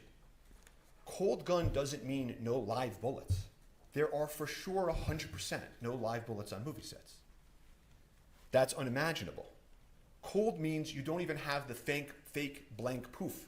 In it. Well, that's a you don't really need to worry good even point. about eye gear or earplugs. So it's not saying cold because there's no live rounds. It's cold that there's no blanks. Can do no harm. Cold guns can't hurt people. It's impossible.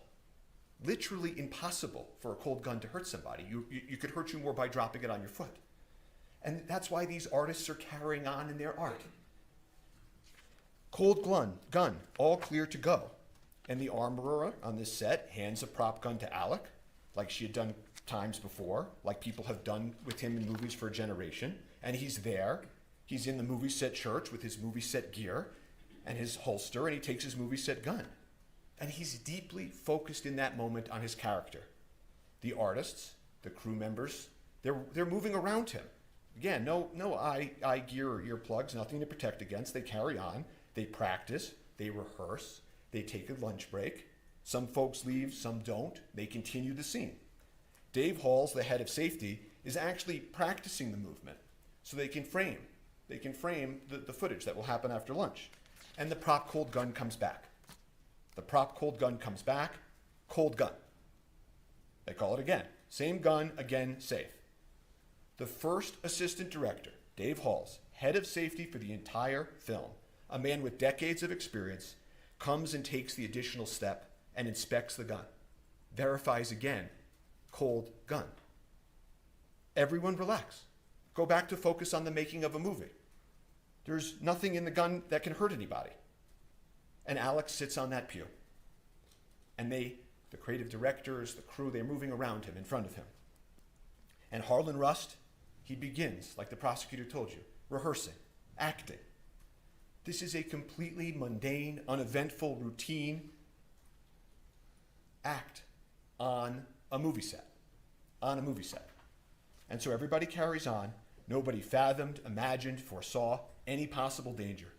They moved around Alec as he practiced his draw. As the prosecutor put it, working out the details of the move and the actor. He does it again, does it in a different way. Nobody bats an eye.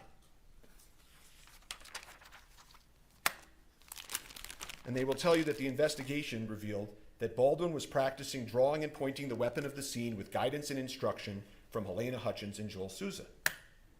The gun goes off. Everybody's shocked. Alec is startled. He immediately says, I didn't mean to shoot I didn't pull the trigger. Immediately. What the hell just happened? They collectively explain. Shock turns to panic.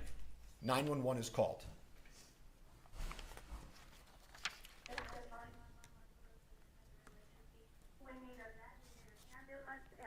Bonanza Creek Ranch right now. We've had 2 people shot on a movie set accidentally. You said someone was shot? 2 people accidentally with gunshots at on movie set, Bonanza Creek Ranch. Okay, Send it. I'll connect you with medical dispatcher. Don't hang up. San Jose Fire and EMS, what's the location of the emergency? No, Bonanza Creek Ranch has had 2 people accidentally shot on a movie set by a prop gun. We need help immediately. Okay. This fucking AD that yelled at me at lunch because asking about revisions. This motherfucker. Did you see him lean over my chest and yell at me? He's protected guns. He's responsible for what happened in the company. Now, Mimi? No. I'm a script supervisor. How many people are injured? 2 that I know of. I was sitting, we were rehearsing, and it went off, and I ran out. Accidentally shot on a movie set with a prop gun. The fucking AD, it was his responsibility. Not a word about Alec Baldwin.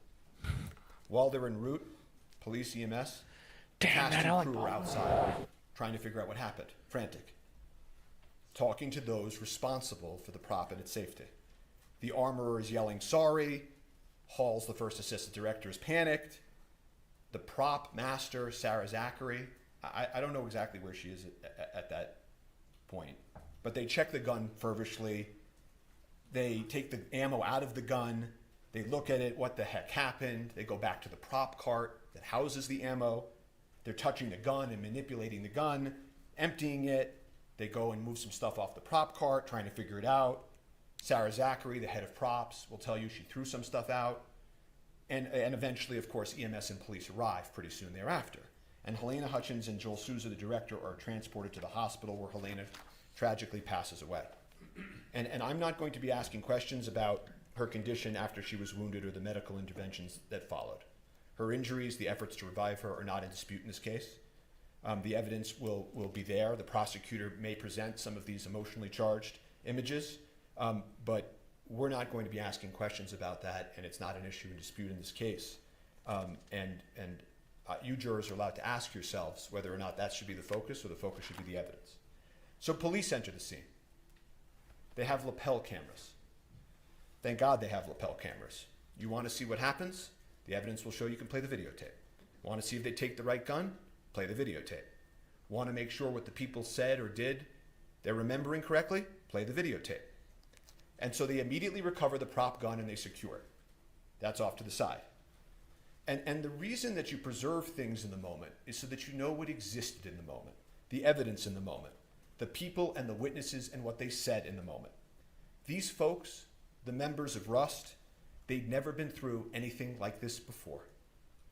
That is why what they originally said matters so much in this case. If you remember anything I say today as the evidence proceeds, remember that. Look at the evidence of what the people of Rust said and did that day. Life changes, memories change, there are human motivations, internal pressure, external pressure. That's why preservation is so important. So the police continue. In terms of the prop cart and the prop ammo that's on the cart, it's manipulated, altered, kind of messy. And at this accidental shooting on a movie set, the police begin to make some mistakes. No one had ever investigated a prop gun on a movie set before. They recover the prop gun, but they don't wear gloves. They don't have the prop cart inside the crime scene. Someone moves it onto the crime scene. People start touching it and showing, okay, this is a dummy, this is a blank. And then they make another mistake that matters in this case with some more significance, which is that they don't secure the prop truck that houses the cart. See, that cart that they roll off comes from a truck where all of the ammunition, all of the firearms are, and that's where they're stored. They don't secure the prop truck for several days. And then the prop house that supplies the truck, that supplies the cart, they don't secure for over a month. Wow. A lot of mistakes. They don't even do the prop. Wow, for a month. But they had the prop gun. That was key. And so they needed to figure out where the live bullet came from. Yeah. They had the shell casing, Starline brass. That's the sort of make. You'll hear that phrase, Starline brass. And the police were right to focus on that. That was the lethal element. And so they work outward. Makes good enough sense. folks around the ammo and the gun to be interviewed at the precinct, the armorer at the precinct, she loaded the live bullet, Halls, head of safety, he double-checked, and Alec walks up to the police, you'll see this early today, and he says, I'm here, whatever you want to do, whatever you need me to do, just tell me where to go. And Sarah Zachary, the prop master who threw out the stuff at the cart, they missed her that night to bring to the precinct. But the rest of them at the precinct. And thankfully, we have the lapel cameras. And then they cleared the gun outside after his request, and I witnessed them clear it and saw the bullets. Okay. So only one was, they were all hot. The one that was missing, the one that fired, we don't know, but all the other ones were proper. I can pause this. I can turn this off. Move on.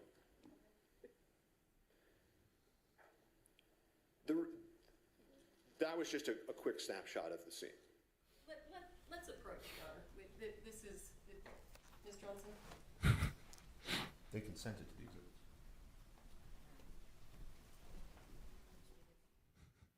They're objecting again to the opening statement, using evidence. But they're setting up the case. Yep.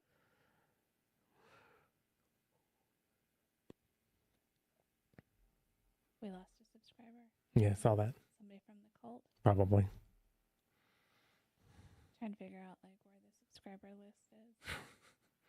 One of those cult members. Pastor Rufus. Yeah, maybe he left. Yeah.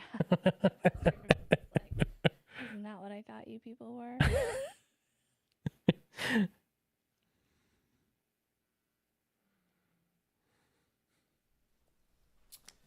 The remaining witnesses from inside the church are interviewed on the scene. They're interviewed with lapel cameras. They're interviewed by the lead detective, Detective Cano. And those witnesses, some of them will come in here and testify. And not a single one of them will tell you anything different than what I'm about to tell you about the evidence. The gun was double-checked, verified it was a cold gun, not an actor's responsibility to check. Safety was ensured before. Alec was doing his practicing, his rehearsing, his movements. People manipulate and point guns on movie sets. The gun went off during the rehearsal. No one saw him intentionally pull the trigger. It was obviously a tragic accident, but Alec committed no homicide. Alec took the gun from those charged with its safety. He did not tamper with it. He did not load it himself. He did not leave it unattended. It completed his costume and his character. It was an actor handling a prop and integrating it into the character of Harlan Rust. There was a dedicated professional there, off camera, whose sole sacred responsibility was that prop safety. And Dave Halls, the head of safety, was there by her side. Everyone relied on that. And it was tragic that they let them down. He was just acting as he has done for generations, and it was the safety apparatus that failed them all. So law enforcement continues. They need to find the live bullet. That was the lethal element. So they, led by Detective Cano, execute a search warrant on the church. And that's what law enforcement does. They immediately go to a judge. They say, this is what we need to do. They go into the church urgently before anything can be altered. They're confirming it was an accident, not a crime in the church. They search for guns and ammunition, videos and photos. There was no further answer in the church. They had the prop gun. They had all those witnesses secured. Their statements are clear. Alec had committed no crime, but the bullet was a mystery. And so they focus on the bullet, the critical, lethal bullet, and how did it enter the movie set. So they had the prop cart, and then they go do the warrant on the prop truck. And so at that point, and I'm going to put up a photo so that you can see who some of these individuals are. They're trying to figure out when they go to the truck, what is the source of the lethal bullet? And so they execute a warrant on the truck approximately a week later. The Seth Kenny that you heard about in the prosecutor's opening, the supplier for the set, he's there. Sarah Zachary, the prop master, she's there. And they walk through what's inside of the prop truck with law enforcement. But there's no answer to the lethal bullet. Why are they charging the And you know, this case then takes on, all this pressure, the media begins swirling. Where is the lethal bullet? How did it get on that movie set? And what about that actor, Alec Baldwin, who had nothing to do with why the bullet got on the movie set? And so police and prosecutors, they work hand in hand, meeting after meeting, trying to find the lethal bullet, meeting with Seth Kenney, meeting with Sarah Zachary, the prop master, the supplier. Where is it? And about a month after the incident, Sarah Zachary finally sits down with law enforcement to answer some questions. And she explains to them that she threw away some stuff. She disposed of some stuff. And the prosecutors and police keep meeting, swirling media, and then at that point, they go to the last step, right? We've done the cart, we've gone to the truck, we met with Sarah Zachary, and they go execute a search warrant on, as the prosecutor told you, PDQ, the prop house. And again, Seth Kenney's there to greet them, let them in, and they don't find the lethal bullet. They never did. They never did.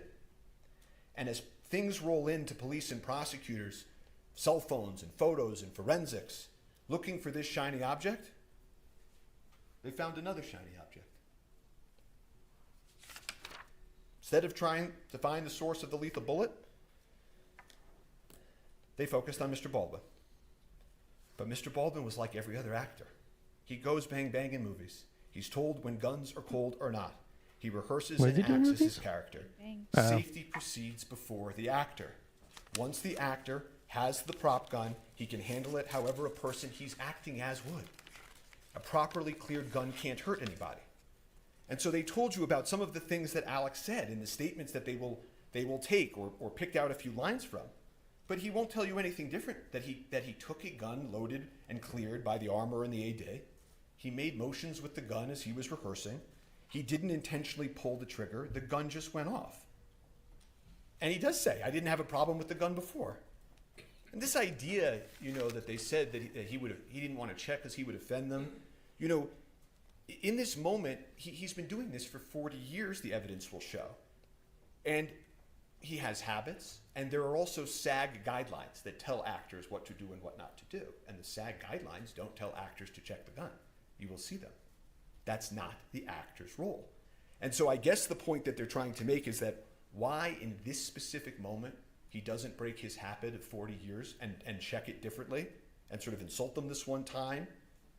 If he had done that and started playing with the gun in that way, they'd be saying, arrogant actor, why is he doing that? So they will play these statements, Alec's statements.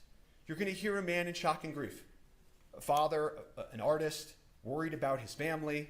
You hear he's, on one of the calls, he's going to meet with the decedent's family, the Hutchins family, and he's upset about that. He will talk to law enforcement. He will call them. He doesn't need a lawyer.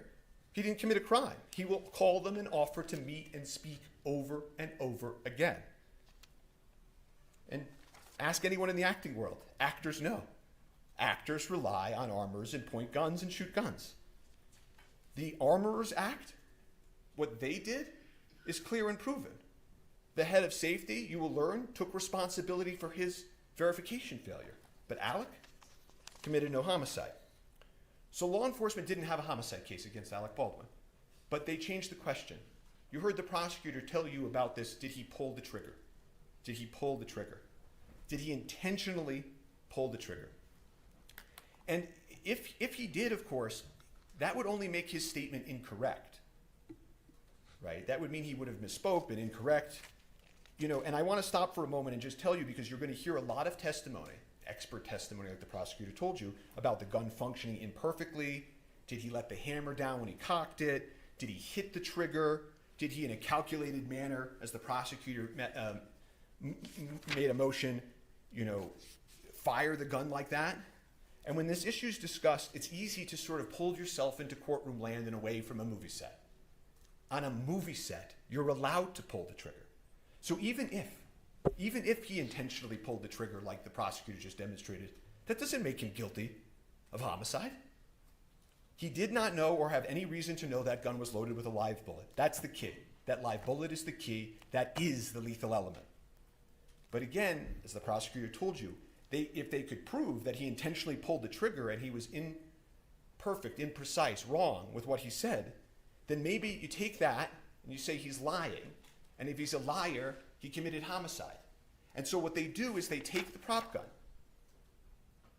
They're blinded by the shine. They're blinded by trying to disprove Alec. They take it and they order a destructive test on the firearm. They order the FBI to take a test that they know will destroy the firearm. It's a pointless, unnecessary test where they blindly try to make this big case by taking a mallet and smashing the firearm. At the time that they did that, they knew that Alec had maintained, adamantly maintained, that he was manipulating the hammer and the gun just went off. That the witnesses said it went off out of nowhere. That there are these accidental discharges that happen on the set. That guns have issues in the real world. That this gun had a hair trigger. And the owner's manual of this specific gun actually says that if you load it with a live round or any round in the chamber, in that last position, and you drop it like you see a cowboy in a movie, this type of old cowboy gun can accidentally go off. I don't remember hearing anything about that. The evidence will show that. So rather than trying to answer the question of what happened, they proceed with the destructive test. They eliminate the one item, that could prove what Alex said and believed. They didn't offer him a chance to test the gun.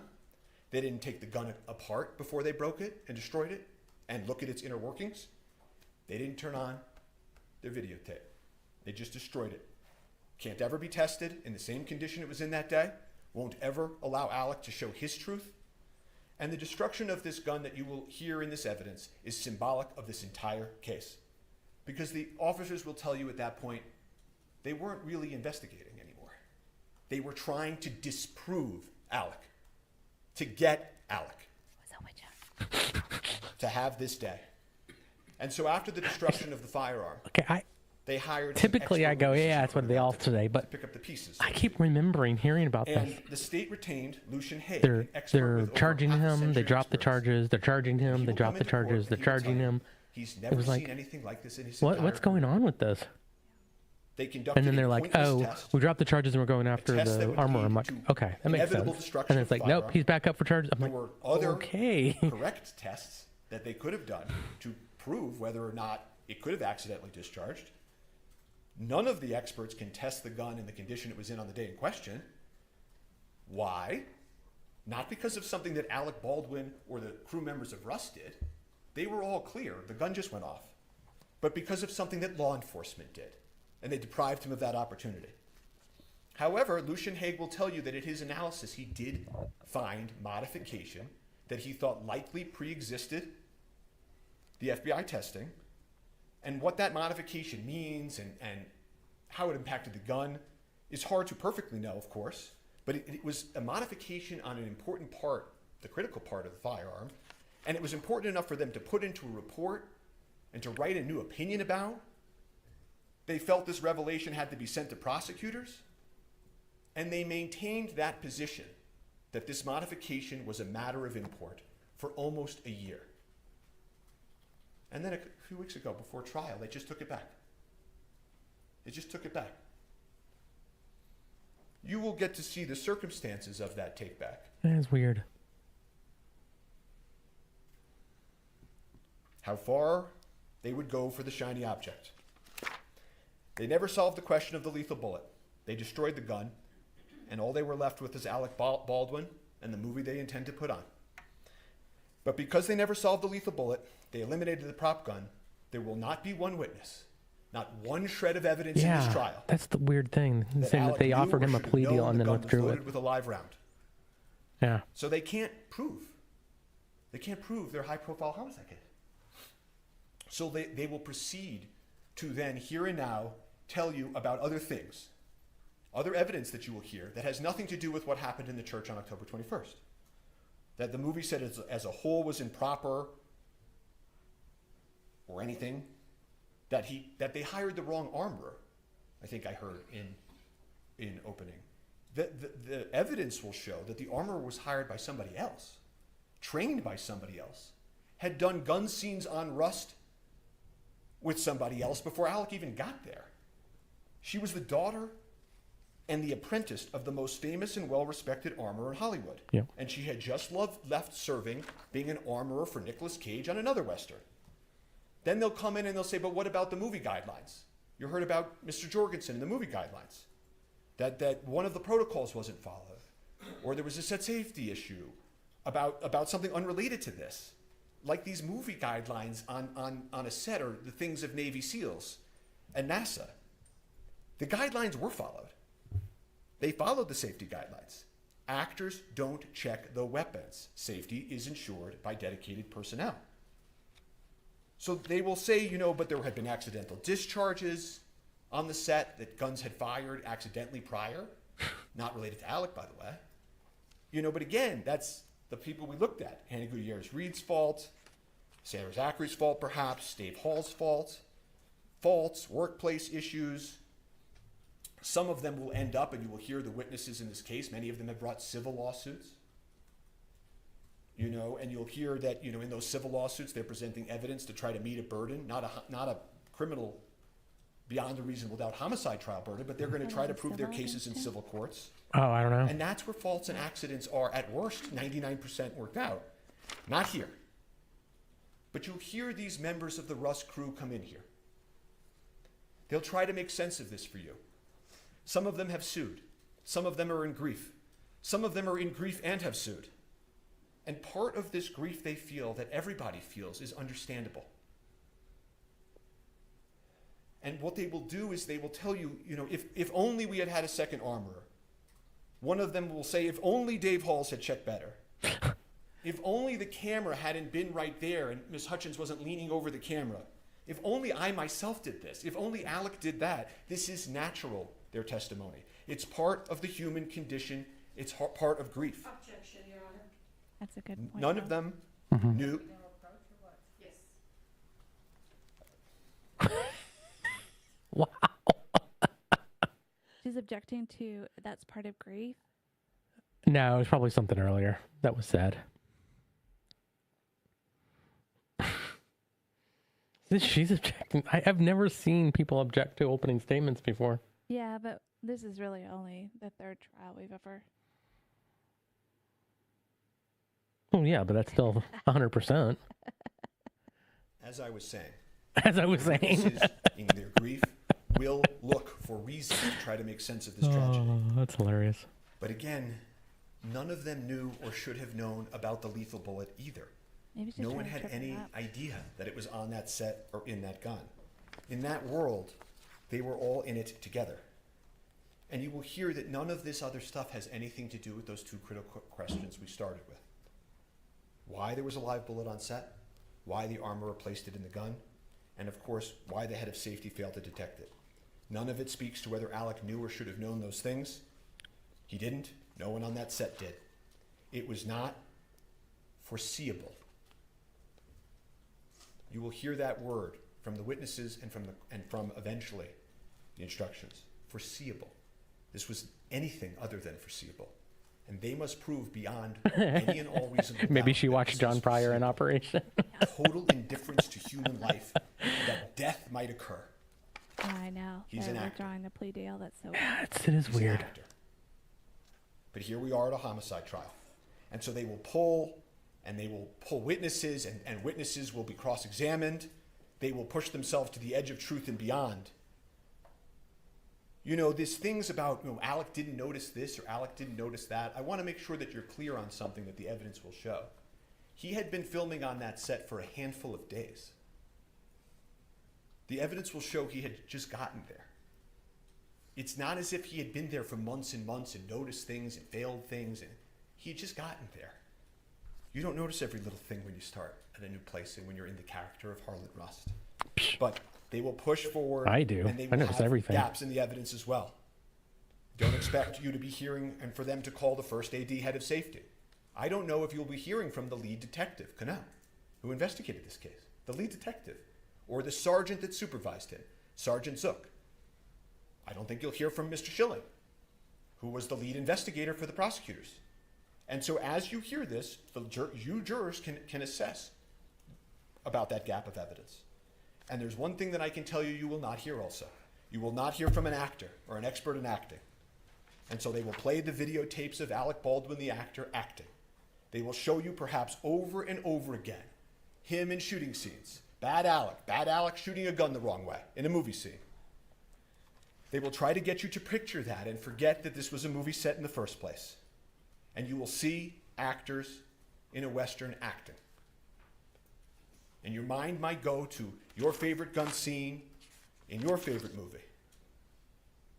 You may picture actors and actresses doing exactly what you see here. The other actors in Rust doing the same thing that Mr. Baldwin was doing. But when you come back from that moment, remember,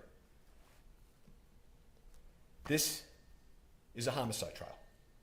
And you will see soon that the reason they play those videos of him over and over is because they don't have any evidence of actual homicide.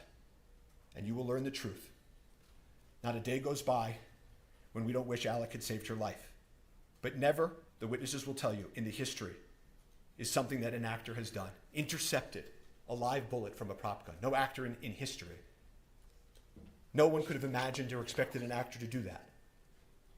So just remember that truth. So when they cry out justice, justice is truth. This was an unspeakable tragedy. Alec Baldwin committed no crime. Thank you. All right, thank you. What we're going to do now is we're going to take our morning That was a good bathroom opening. break. Yeah. So please don't talk among yourselves or anyone else about the evidence received here in court. And follow what Mr. Bing tells you to do. And we'll see you back here about 20 of. All right, thank you. So it is an hour break, it looks like. 20 of, no, half hour. Wow. I see what they did. She used unusual language. What are you doing, Kat? Do I annoy you?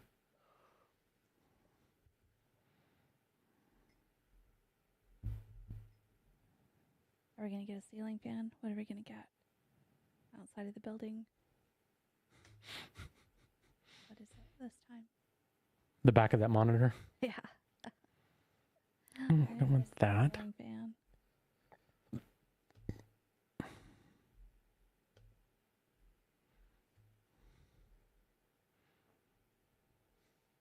Did you hear him snoring? Oh my God. I did.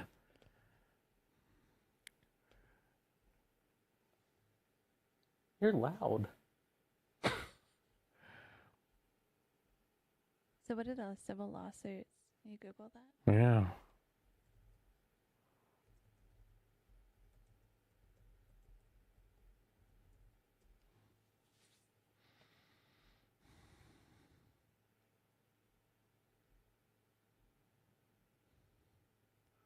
Yeah.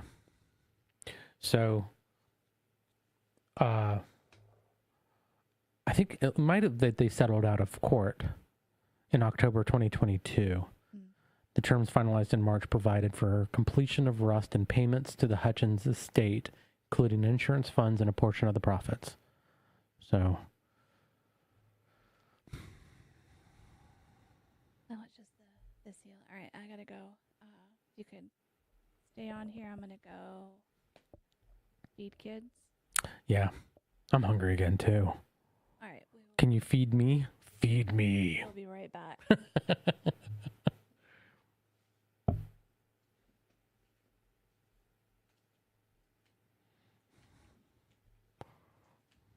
So he's been made an executive producer of Rust, the husband of the woman that died. Yeah, they said they're going to finish it, which actually makes sense because if they finish the movie, then they can give them a percentage of the funds. So, yeah, the show must go on.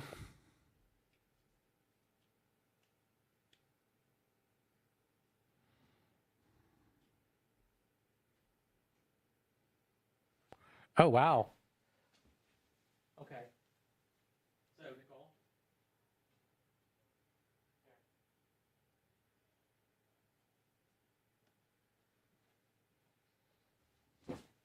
So the interesting thing is that the husband, Matthew Hutchins, actually said that all of us believe Helena's death was a terrible accident. I am grateful that the producers and the entertainment community have come together to pay tribute to Helena's final work. So even the husband is saying this was an accident, and I think he just sued for insurance, because that happens a lot. That you have to sue an individual to be able to collect insurance on a wrongful death or an injury or something like that. So that makes sense.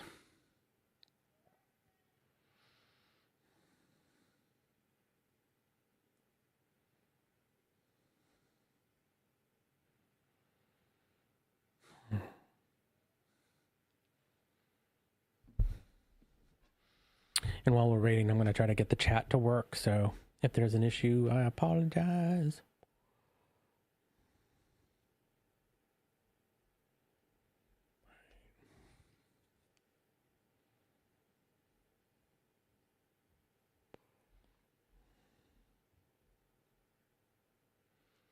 Settings, community. Let's do that real quick.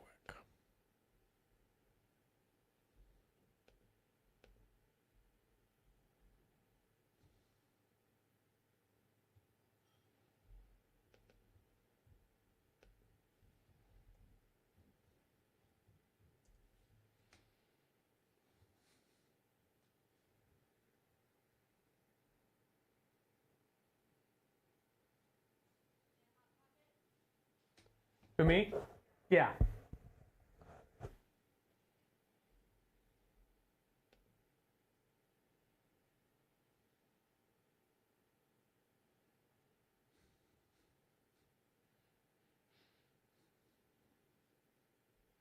And Falcon, I don't know if you're still here or not, but they definitely can withdraw a plea deal. That's actually what happened to Biden's son as well. They pulled the plea deal like 5 minutes before trial started. So I think they can pull it at any time.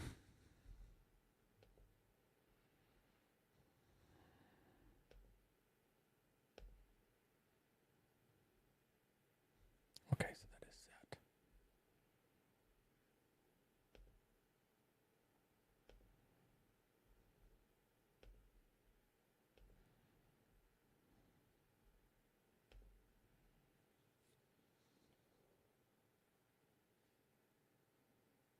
Ah, cool. It isn't so much that they pulled it or didn't pull it. It's the weird circumstances for me, anyways, around the back and forth that has occurred on this trial.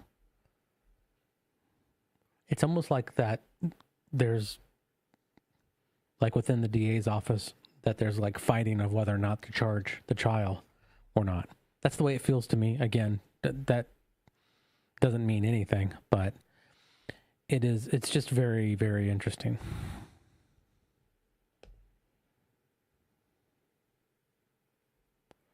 Authorized. Okay, where's my token?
Yeah, and I really haven't followed this.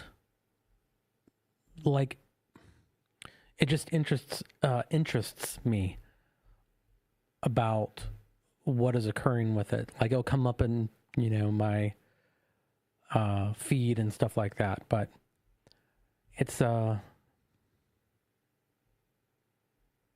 I see what it's trying to do. Okay.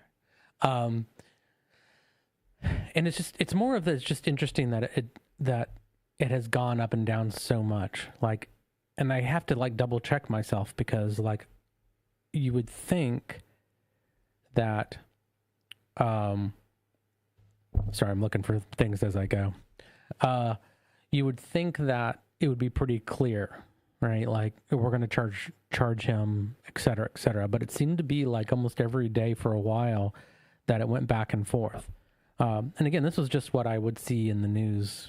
For some reason, this came up in my feed, which is interesting to me. But I just don't, I don't get why they're trying to charge him so badly especially when they already found the armorer guilty as well. It's just odd to me.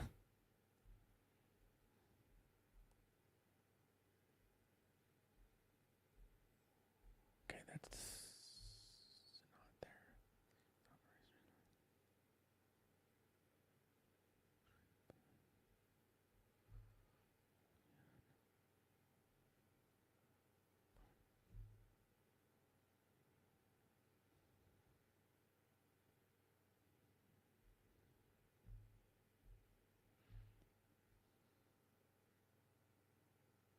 Yeah.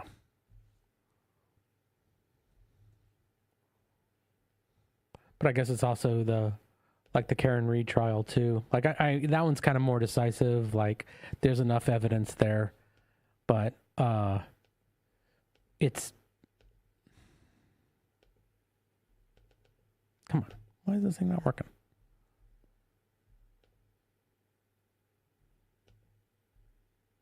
There we go. And because the question is like why were they trying that?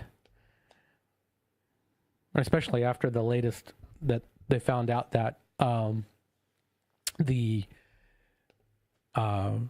jury found her innocent on the two. It was just the like reckless driving or something like that they were deadlocked on, which is just really, really odd.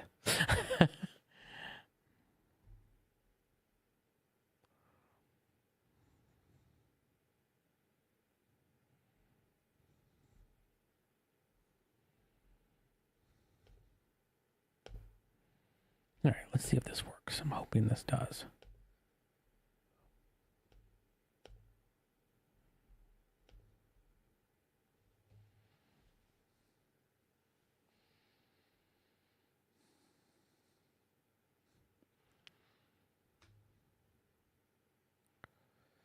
Yeah. Yeah, I don't know. What are you referring to the Karen Reed or are you referring to this to this trial?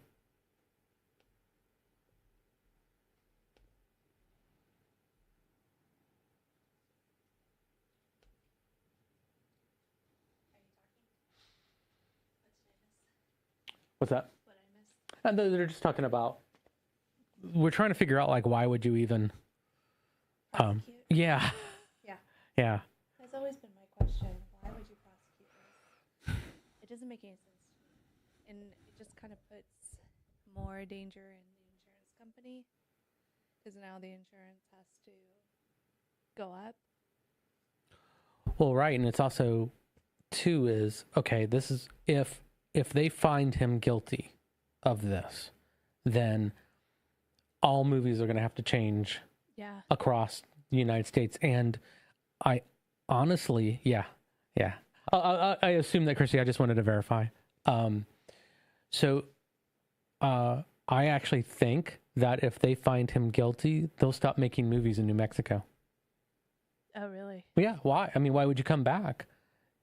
If you were a an actor and you're doing a Western or some other movie and you could be tried for someone else's mistake and found guilty, you'd never work in there. Yeah. I think the insurance is going to go way up. Mm-hmm.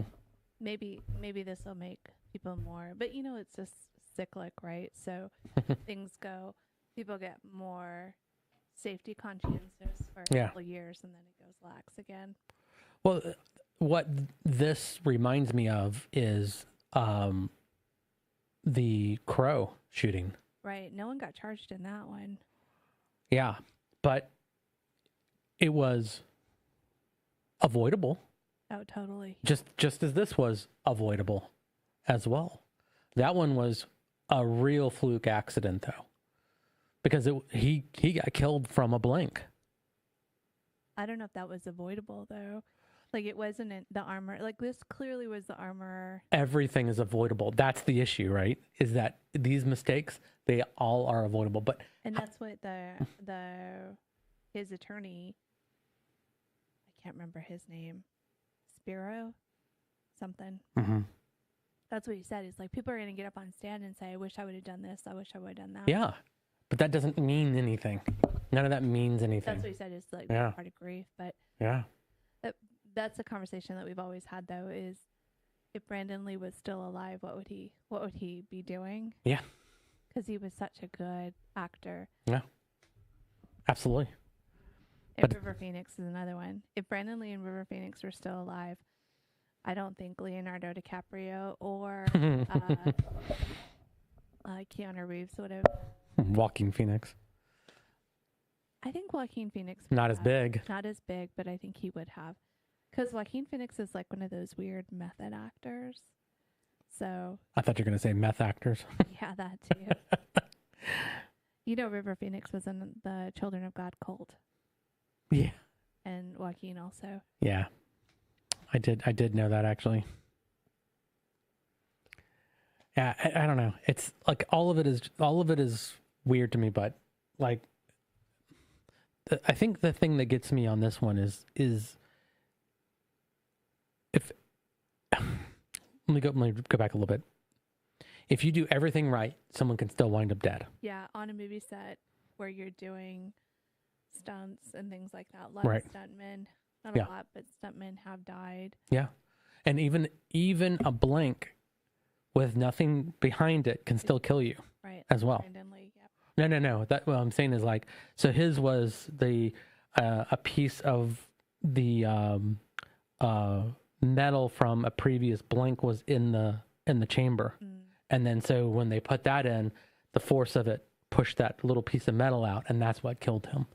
So, I mean, it was really, really odd death, but if you think about stunts, people die from stunts all the time. I don't think it's all the time, but it does. I mean, like how many stuntmen? Yeah, how many stuntmen? Okay, like guess how many stuntmen do you think have died in 2024? In 2024, I would say none. In America. I don't know. There's a new movie called Kill or Killer out from India. Let's see. Yeah, these are all the 30s and 40s, so you'd think like it would go down. It actually went up. 1970s was terrible. 1980s was terrible. The 60s, 70s, those were terrible times. Wow. Okay, we're still going. Okay, that was in the 1990s. Here's the 2000s. It got more. Oh, these are deaths? These are all deaths. These are all deaths of stuntmen, but no one tries those.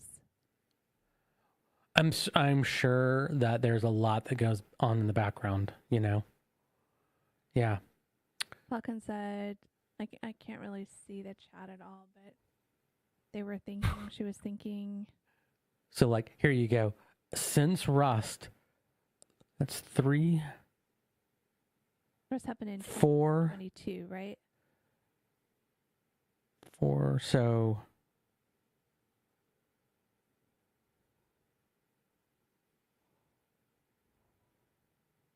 Okay, so there was almost 3 people almost died in Atlanta this year from an accident that went wrong.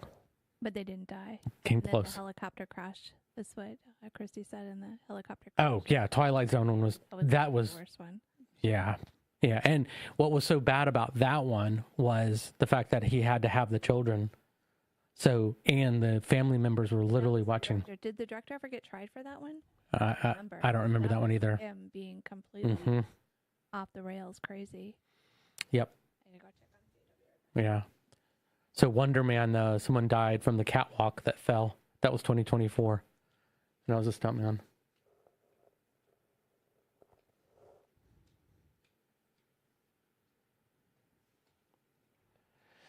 Yeah, Falcon, that's exactly like, because when I was teenager, like, I was in martial arts a lot. Like, I spent 15 years in martial arts. So Brandon Lee was like one of my idols. And when he died, it was a huge, hit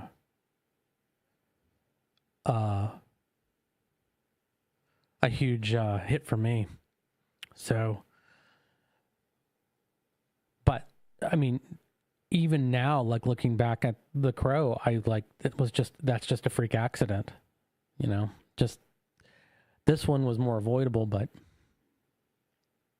wow.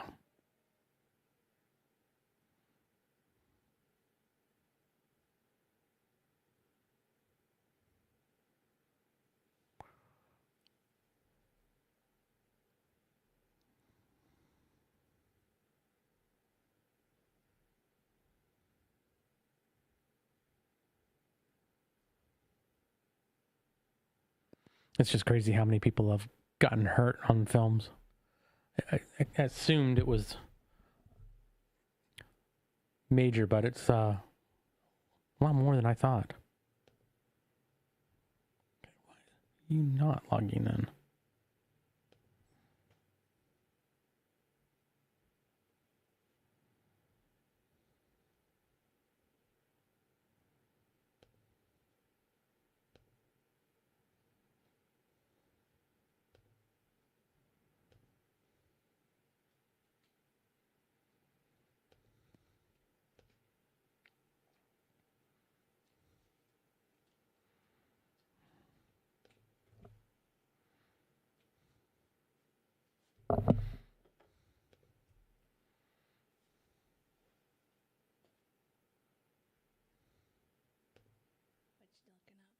I'm trying to get this Streamlabs chatbot thing working. Here we go. Okay, now that's connected.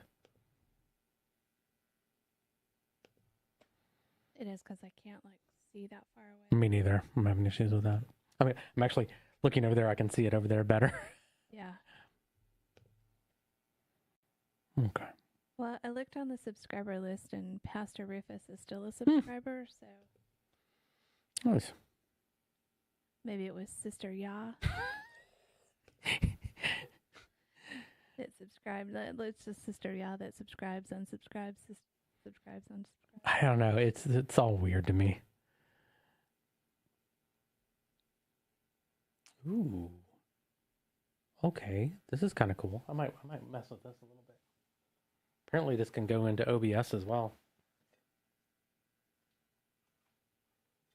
Let's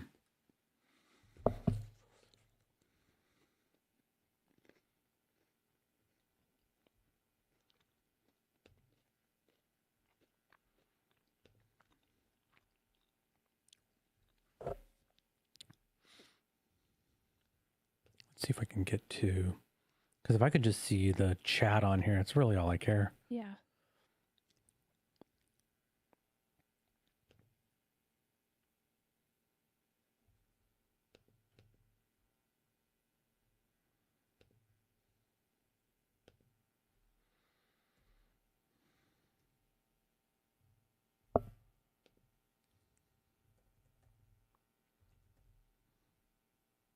It should be coming back soon, right?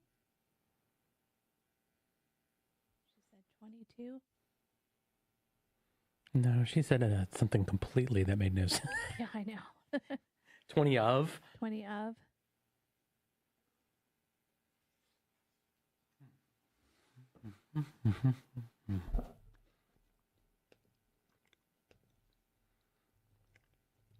Oh, a daughter got invited to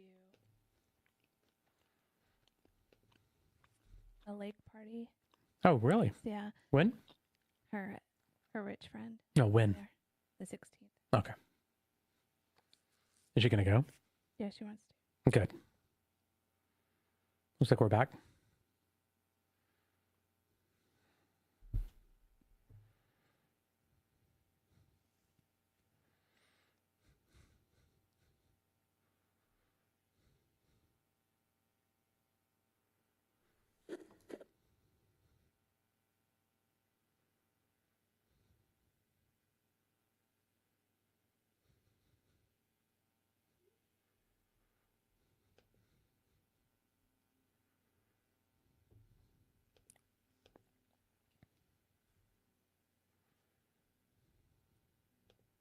I don't know if she want to go swimming in Lake Lanier or not.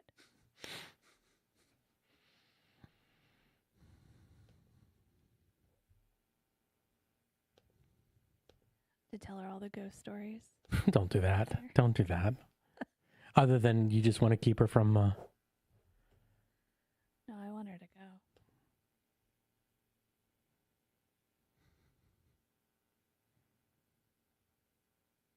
Yeah, socialize.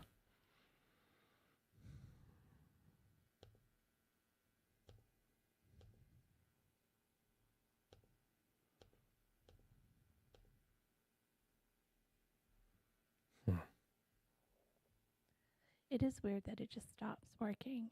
Like, it looks like it's going to work, but then it's going to stop. That's why I have an issue with it. Like, I want to get this fixed because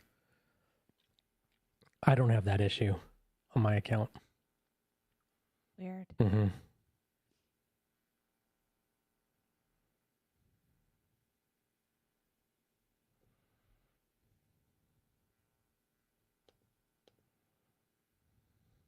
Maybe because there's so many.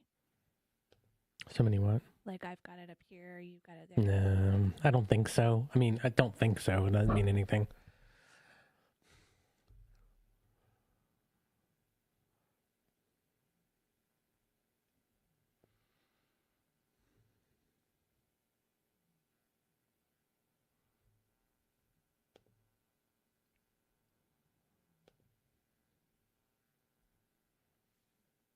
God, he snores so loud.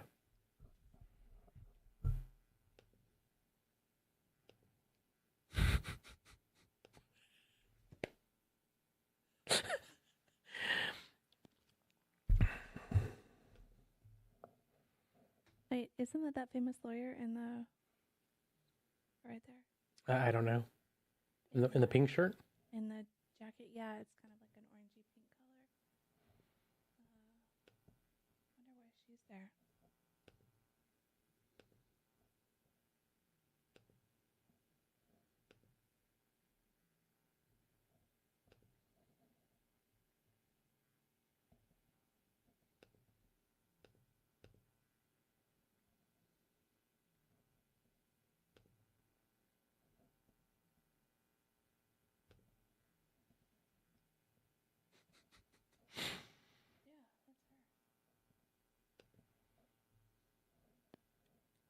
Who's her? Hang on. Mm-hmm.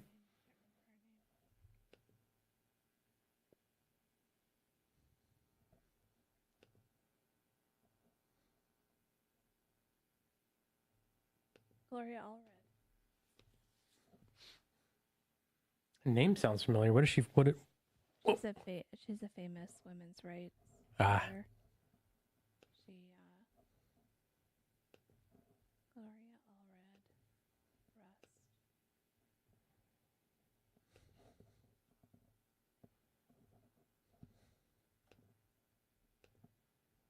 She represented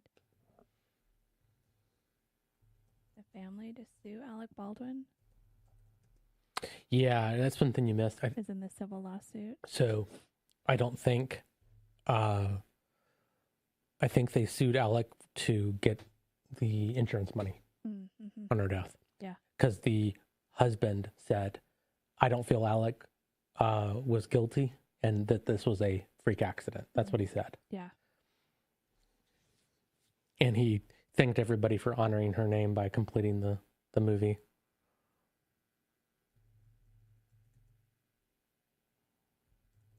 That's weird that she's there though. That she's in the galley. Mm-hmm.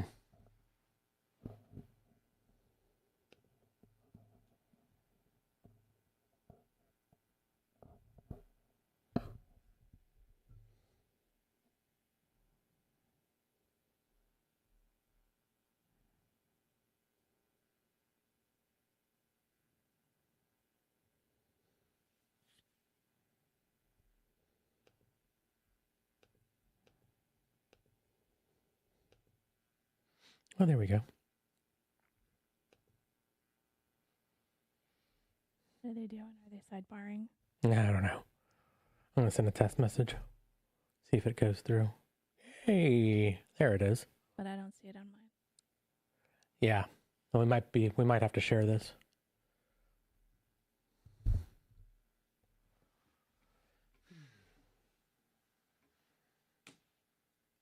But I can ban and mod and everything from that Okay. thing. If the straightway cult comes on the live stream, start saying mean stuff. You're old. You're bald. You're Dusty Muffin. You're a dusty muffin.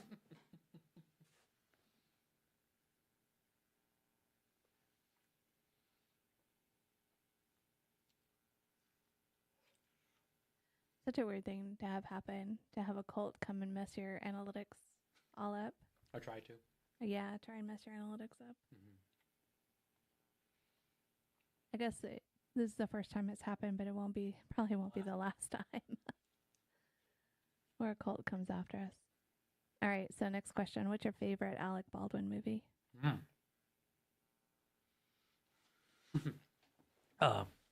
30 Rock. He was great in that 30 Rock. I know what your favorite was, The Hunt for Red October. That's your favorite? Yeah. I think mine was- Christy and I will not allow it. Oh, thanks. Absolutely. She said, I can't see it. Absolutely not. Yeah.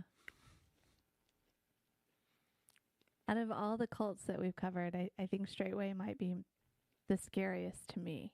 Definitely the Japanese. Shrinkyo, yeah, but if you lived in Japan or Russia or Ukraine or something like that. Yeah, but Yeah. those Straightway folks, those guys are scary, and they're not far from us. Mm-mm.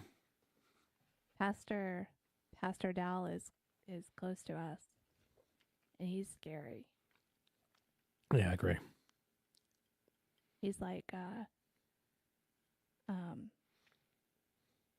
David Koresh scary.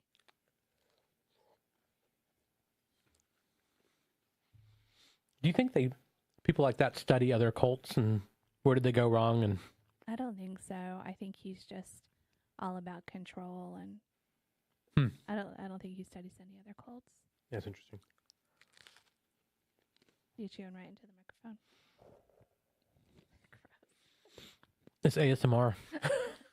ASMR. Old people chewing. Old dusty muffin. People chewing. You beat me to it. That's right.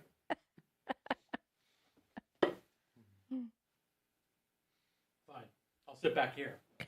Sit back there and chew. What? Oh, was there a cat back there? There's a cat back there. What? He sat down and she started crying.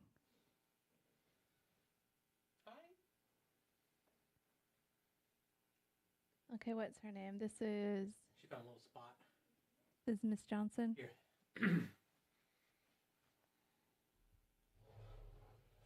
I'll just move it so you can read it.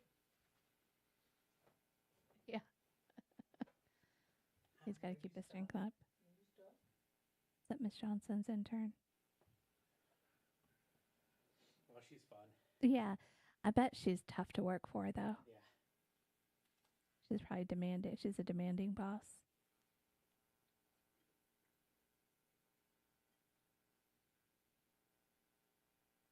She'll yell at you for not cutting the crust off her sandwich. Yeah. She's a devil wears Prada. You call that blue? That is not blue. What is that? The best line ever. I think they're making a sequel to it.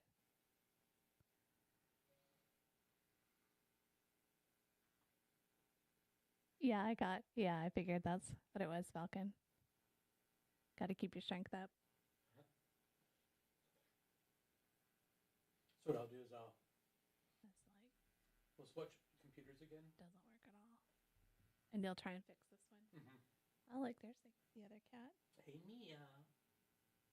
She's just sitting there. Hi.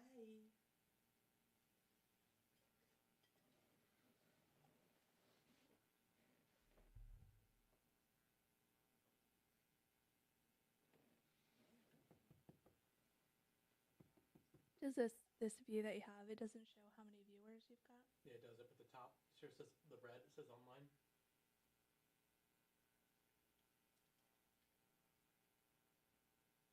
It's 6. 6. Mhm. Is that just YouTube? I think it's both Twitch and YouTube, but it doesn't show. It doesn't have a connection for Facebook or. Or Twitter? Because that one shows 18 viewers, right? And then the juror. I don't think I've seen the juror. Have you seen the juror? Yeah, kitten. No, I don't think I have. He's like, this feels familiar. The juror. He's gonna get up and say, "You can't handle the truth." Yeah. Oh, it's got It's Demi Moore and Alec Baldwin. Oh, this looks fun. Yeah. This is 1996. What's really funny is that anything before 1997, if it was rated PG-13 and above, I have not seen it because that's when I left the cult, essentially. So this was in 96. I've had to go Call your back and first rewatch. witness. State calls Nicholas LaFleur. Nicholas LaFleur. Done. Sir, please, Raise your right hand. Do you swear affirm under penalty of law that the testimony you give in this case will be the truth, the whole truth, and nothing but the truth? Watch the All right, juror have a now. seat, talk into the microphone. Oh, no, that wasn't her intern. That was Sure. the detective. He's young. I'm sorry? With regard to the invocation of the rule, our case agent is in the room. We just wanted to put that on the record. The prosecutor indicated that they'd be calling the case agent early in the case, so given that, I did not continue my objection that I had earlier to her being present. Thank you. Case agents allowed in.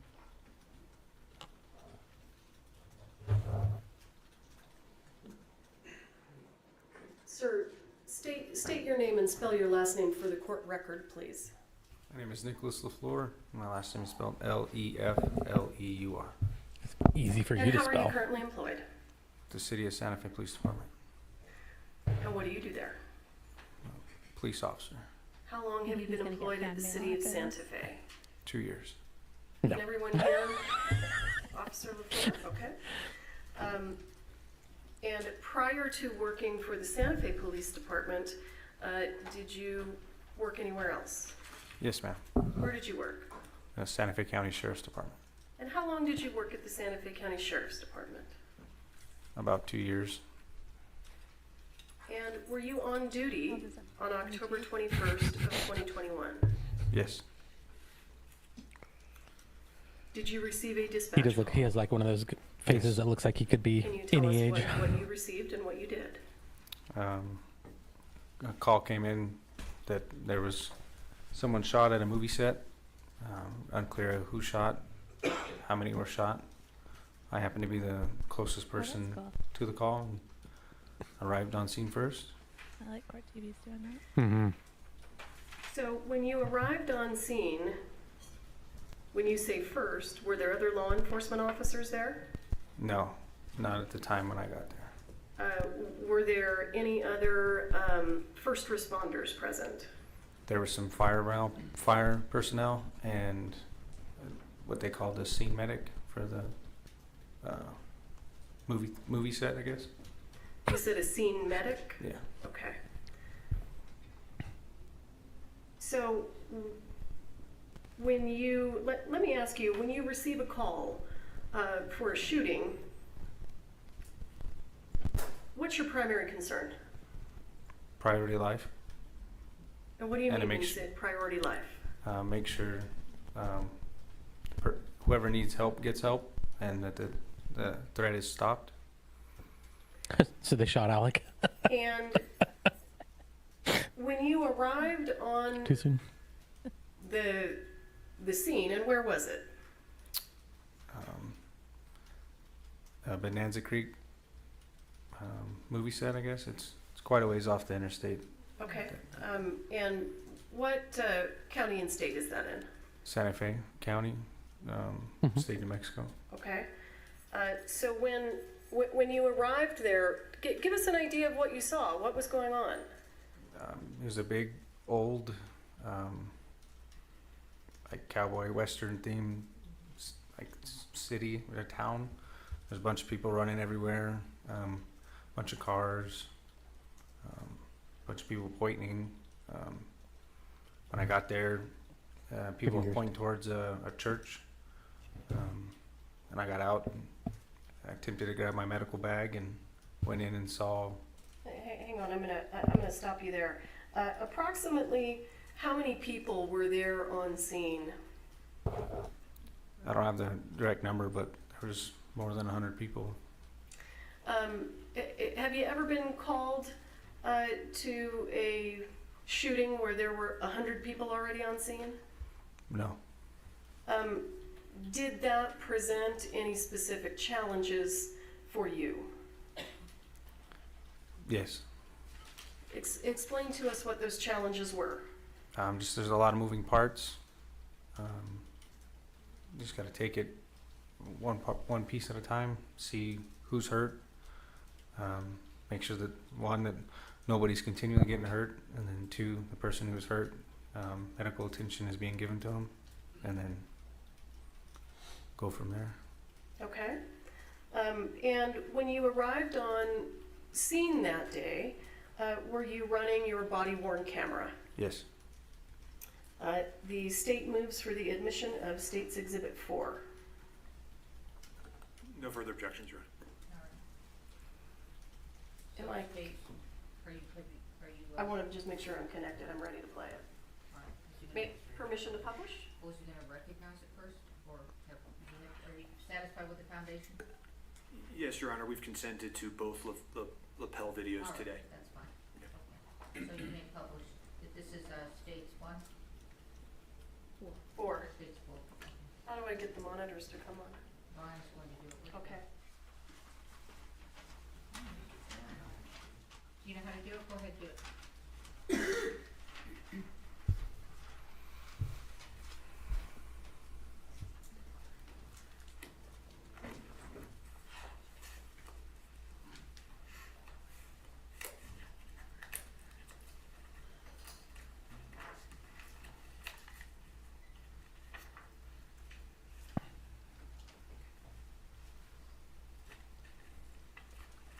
All right. Ooh, dash cam.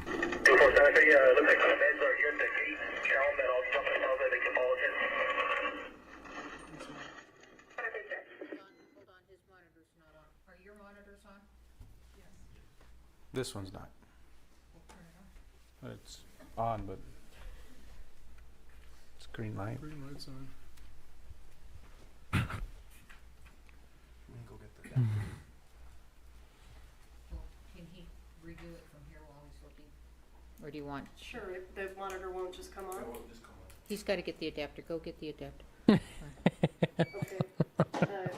Officer LaFleur, do you want to turn around? Bad and IT, guys. Look at the monitor on the wall behind you? It doesn't matter, man. Okay. let's do that. I'll be right back.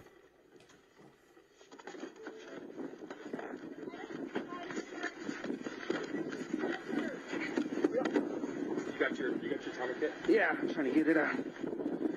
Stupid new truck. Are we inside with the BBMs? Officer LaFleur, tell us what's going on in the video right now. I'm looking for my other medic bag. I handed the individual a trauma pack for shooting, and I'm attempting to open one of the storage boxes in the back of the truck. Who was the individual that you handed something to? I believe it was a fire personnel that I followed in, a volunteer firefighter maybe. And I thought I heard the word, is it BVM? It's for CPR. It's a bag valve mask. Valve mask. BVM. Okay, thank you.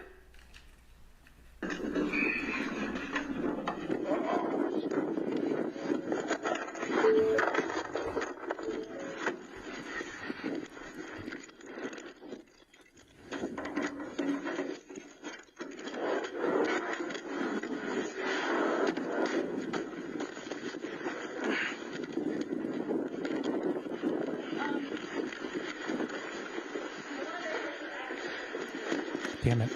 Wow. We need where you at?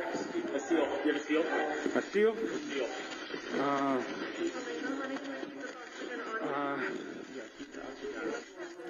I got a sterile glove and a packing gloves. Okay. Right here. Over there? Over there? Yep. My hand is on it. Talking? Where's that? We're gonna get you up. Where's she shot at? She came in here and went across her chest. And came out back and went into the... You want air flight? Yeah, we got one in route. Okay. And what are you talking about there when you say air flight? Helicopter that's designed to transport people that need advanced treatment faster than ambulance. It's a helicopter that air paramedics basically. Did you call for the helicopter, or did someone else do that? Do you know? That individual said that they had already called one, but I called one for as well. You called also? Yes, ma'am. And why did you feel that it was necessary to have a helicopter arrive? Someone who was shot across the chest. We're quite a ways out for an ambulance in reference to where the hospital is. So. And when you say you were quite a ways out, how far away is Bonanza Creek? From a hospital? Sure. Running lights and sirens, I don't know, 15, 20 minutes or more. Okay.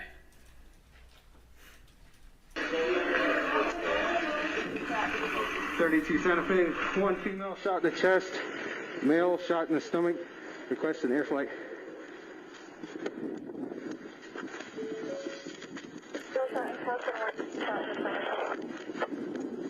Requesting air flight. I heard you there say male shot in the stomach. Is that what you said? I'm not sure. I didn't really hear it. Well, as you sit here today, do you recall where the other person was shot? Somewhere in the chest. Okay. Or shoulder area. Thank you.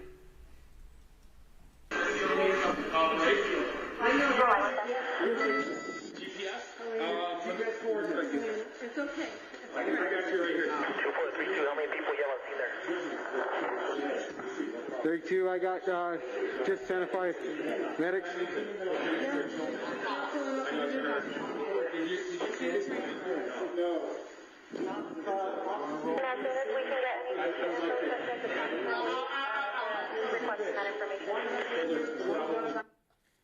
In your video, sir, can you identify who the set medic is? It's a little blurry, but I believe it's this lady right. The one that's bent over with her blondish brown hair. Is the monitor working now? Yeah. Yes. Come on, Joe.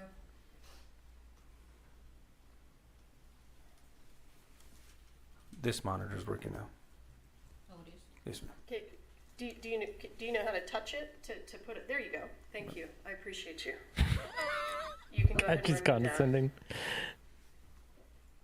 Oh, I don't know how to remove it. Can you show them how to remove it? Oh, push on the menu button. And then there's a clear view. Okay. And if it's in the way, just push menu. Do you know who these other people are that are in the room? No, I know that that person, and somebody over here, the battalion chief, they were wearing Santa Fe medic, county fire medic shirts. So, and they came in the vehicle in front of me. Falcon, if you would have seen her You don't in know who the other people are that are in the jury room? deliberations, I know the other person like, shot, and then every time that she would talk, it was like Elena she had Hutchins, such an attitude about everything, and we think that's just how she is. That's why we were calling her. And then She's the other assistant director. devil wears Prada lady. Okay. And you mentioned that there was a truck She's like, pulling in ahead of you. It was a volunteer firefighter truck. Attorney's like, So do you know how to use a touchscreen? First responders that we see here in this scene, did they arrive about the same time you did? Yes.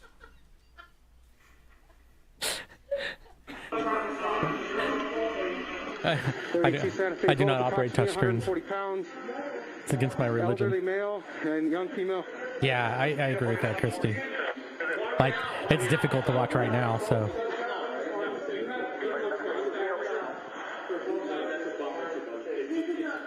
She might be worse than the Prada lady. What do you need me? No.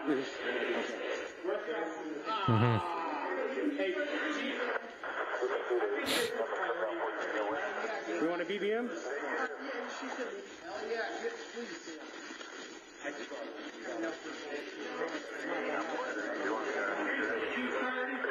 She's still alive, yeah. This is how, repeat your information. When you fly her out? Yeah, she'll be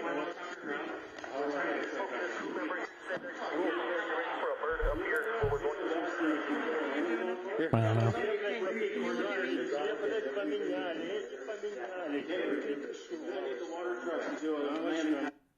Officer LaFleur, tell us what you're doing now and why. I looked over it and seen that they were getting the oxygen tank out. Noticed that they were using not a bag valve mask, which was more appropriate for that situation than the one that goes around their face. I'm just helping them, doing as much as I can to help. So give us a little bit more information. What causes you to believe that the bag valve mask is more appropriate than the one that goes around your face? And when you say the one that goes around your face, what do you mean? If the oxygen were to run out or they had to use manual breaths, they could use the bag. The other one is just something that's over their face. Okay. And what made you think that the bag valve mask was more appropriate? Nothing really. I just believe that's more, I don't know. Officer LaFleur, are you trained in life-saving measures? To an extent, yes. Okay. Was it anything about your training that caused you to think that that would be more appropriate? It's just what we've been trained with versus the one that was already on her. Okay.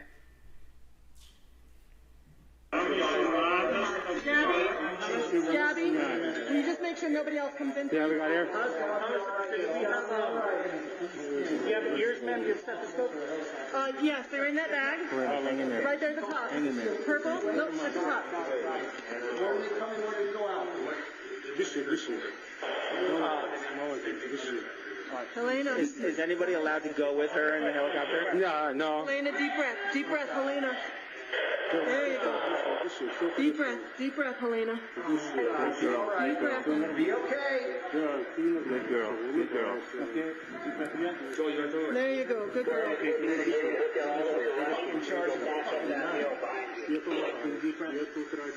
Deep breath. Jesus.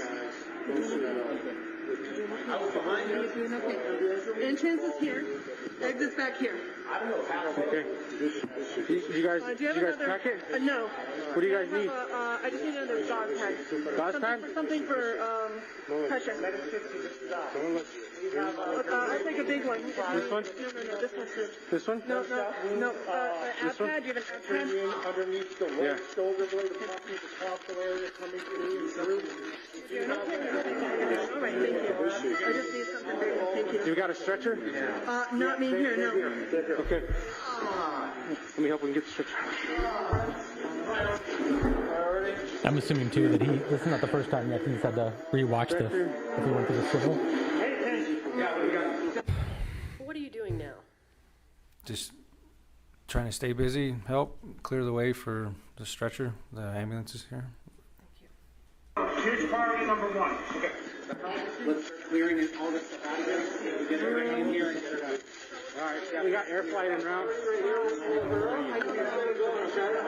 Not on me here. We can get it from the other. Yes. Helena? Hutchinson. This is Helena Hutchinson. What side?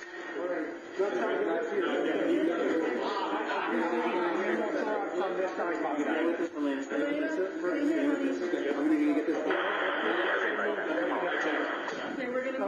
Okay. So, I got the air. Thank you. On the slide, get all that out. I'm not behind you guys. All right, so we're gonna need to get her going right away. Officer LaFleur, have additional first responders now arrived? Yes. Can you give us an idea of who's on set assisting now? So it looks like more paramedics have arrived, and Lieutenant Benavides is right there. Okay. And do you mean this gentleman here? Yes, ma'am. That my cursor's on? And who was Lieutenant Benavides? He was our day shift lieutenant at the time. Was he a supervisor? Yes, ma'am. We got it through and through on her. We went through and through on her, through the chest, and then you got one in the arm over there.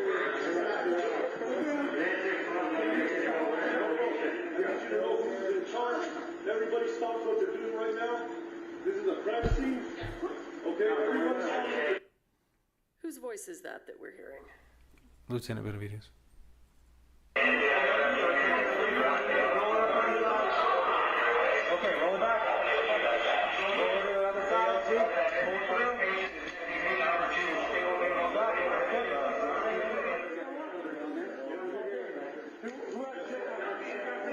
Oh, that's interesting.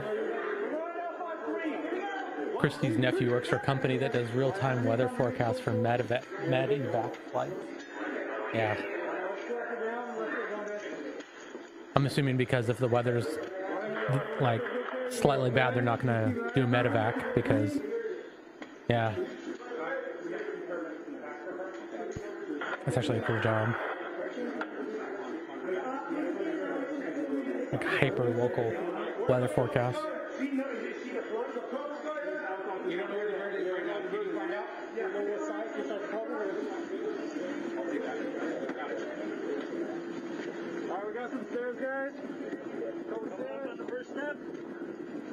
It is weird. She has not really asked him any questions. I feel like what is she's your understanding about where Ms. Hutchins is being taken now? Doing this for shock. Into the back of the ambulance. And can you explain why is she going into the back of an ambulance rather than the helicopter? The helicopter hasn't arrived yet, and my understanding is that they have additional medicines and equipment and measures they can take inside of an ambulance. All right, thank you.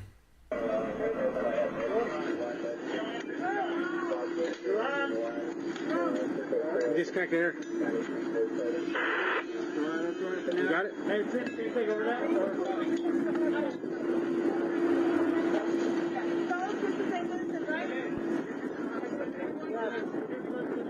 You guys want to see Vincent?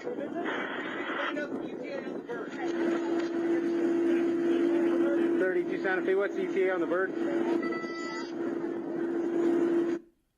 What did you just say? I asked them ETA in the helicopter. And who are you speaking to? Santa Fe Dispatch. Do you recall how they responded? It's been a minute since I watched this video, so. All right.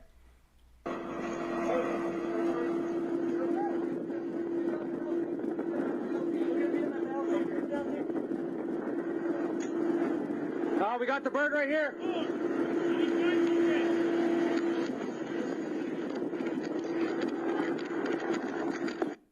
Is the helicopter now arriving? Yes, ma'am.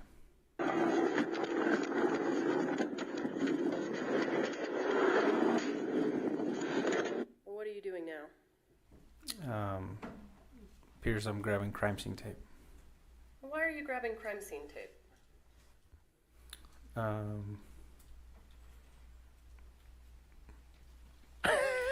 To start the crime scene. I don't know if anybody had told me to grab the tape yet, but I knew we needed to start one. So.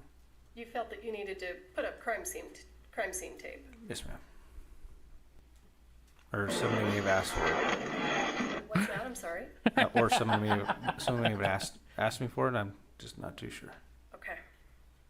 And what's crime scene tape used for? To mark the Taping perimeter a crime scene?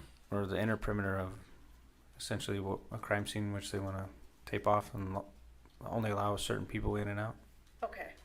And was that an issue in this scene?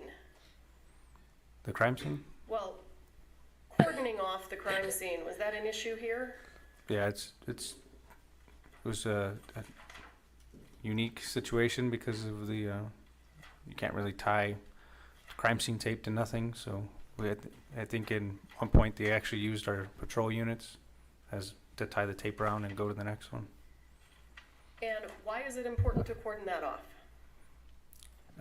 Just for evidence purposes, and allow only certain people in and out, because at this point we didn't know what was going on. So. And were there people in that area that were not first responders? Yes. Approximately how many, if you recall? I don't know. I couldn't give you a number really. There was just a lot of people on the outside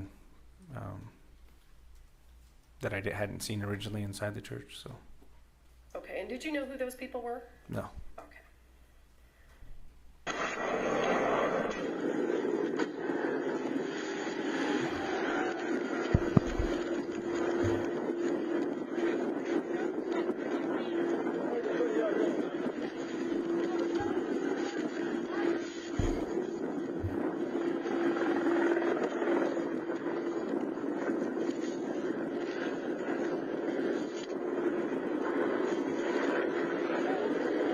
Yeah, too many people.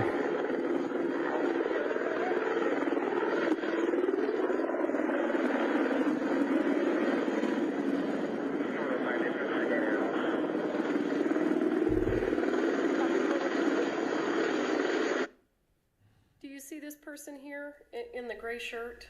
Yes, ma'am. Was that a first responder? No. So when the crime scene tape goes up, what happens to that person? I can't recall. Well, I haven't watched the video yet. Hypothetically, is that person allowed to stay inside the crime scene? No.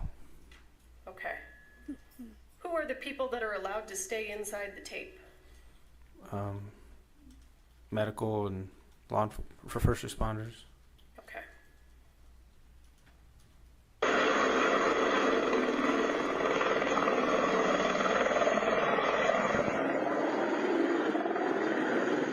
We need Chief. Radio in for my medical number.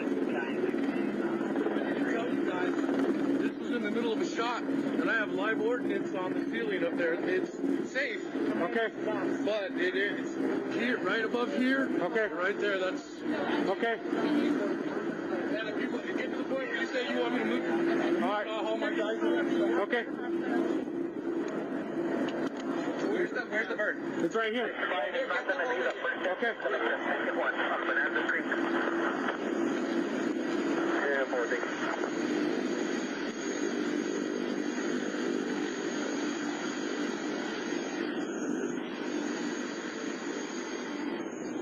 What are you doing now?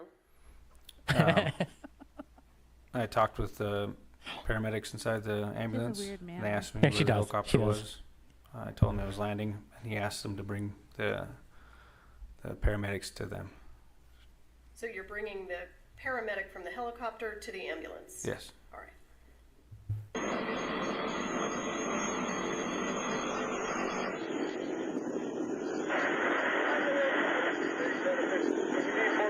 Hey, I sent him. Should get a code to Yahoo.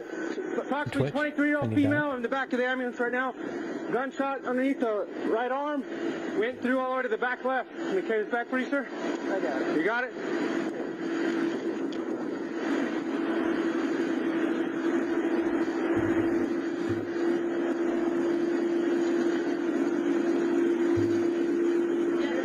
This one's priority.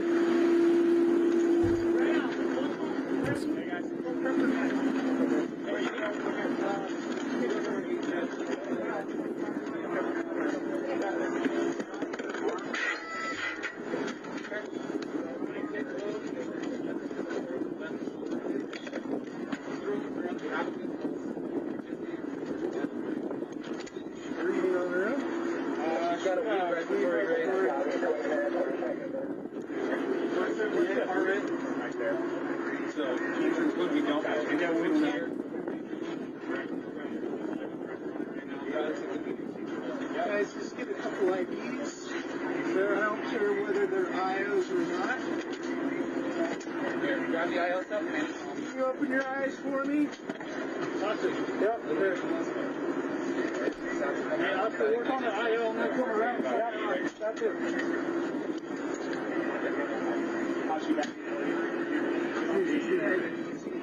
If I could just have you guys just step over there for us, okay? Can I have you guys get over there for us? We're going to have to gather everybody up, get everybody's names, everybody who's on scene, okay?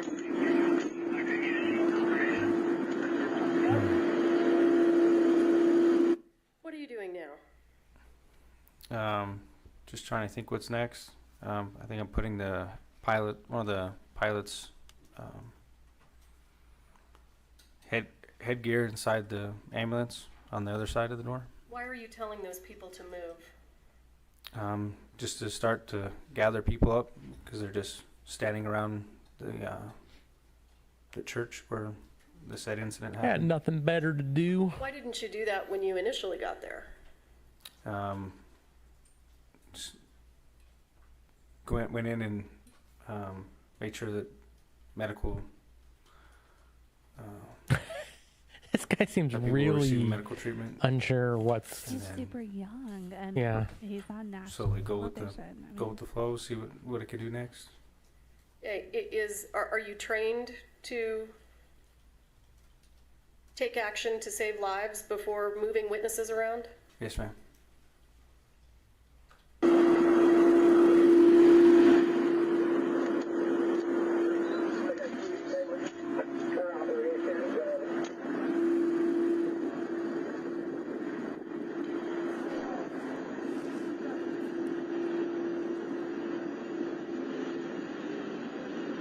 How's it going, sir? I believe you guys will be taking this one. In the bird then? Is she going in the bird? No, not yet. They're in IVs, getting IO, and then they're gonna take in the bird. They're coming out, watch yourself. He looks terrified Yeah. of her. Yeah. I think everybody is terrified of her.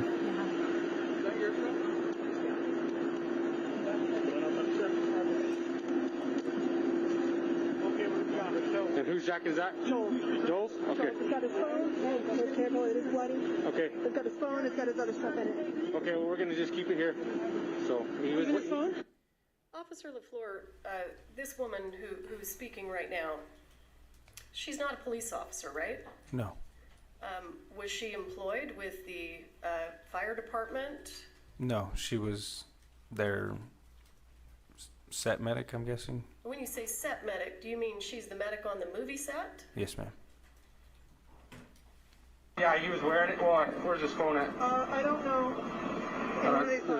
Do you have any idea why movie sets would have medical personnel on scene? It's probably for safety reasons. Someone closer than the paramedics or fire department. For safety reasons? Yeah. Because having prop guns around is dangerous.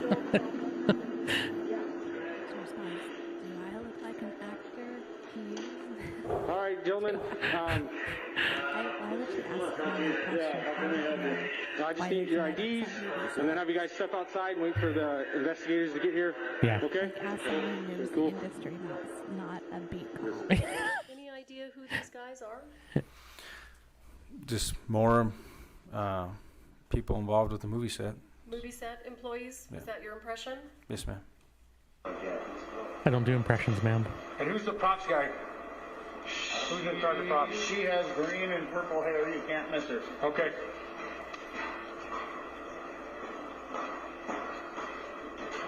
I was here when it happened. You were here when it happened? Yes, sir. Who else was here when it happened? My the camera operator. How many people you think were in here when it happened? 3, maybe 4. 4? Maybe. Okay. So 2 more other than you two? Reed, as soon as I see him, he Reed? was the camera operator. Reed, yes, sir. Okay, who else? Reed Russell was here. Alec Baldwin. Alec Baldwin was the actor on set that pulled the trigger. Alec Baldwin? Yes, sir. Where's he at? Yeah, you'll help me find him? Yes, sir. Baldwin's right there on the cell phone with the cowboy hat. Okay.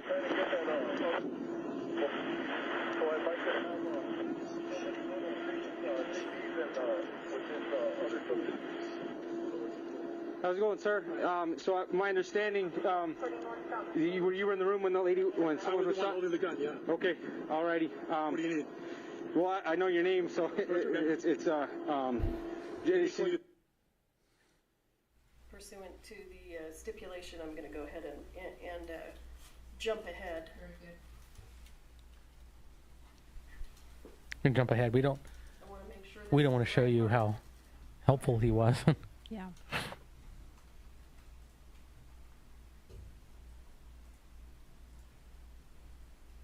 Let me get with my lieutenant and see where we want you to hang out, okay? Whatever you want to do. Whatever. Yes, sir. All right, give me just a second.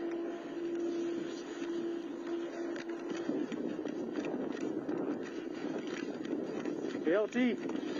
So I got. So apparently I was not given the appropriate reaction.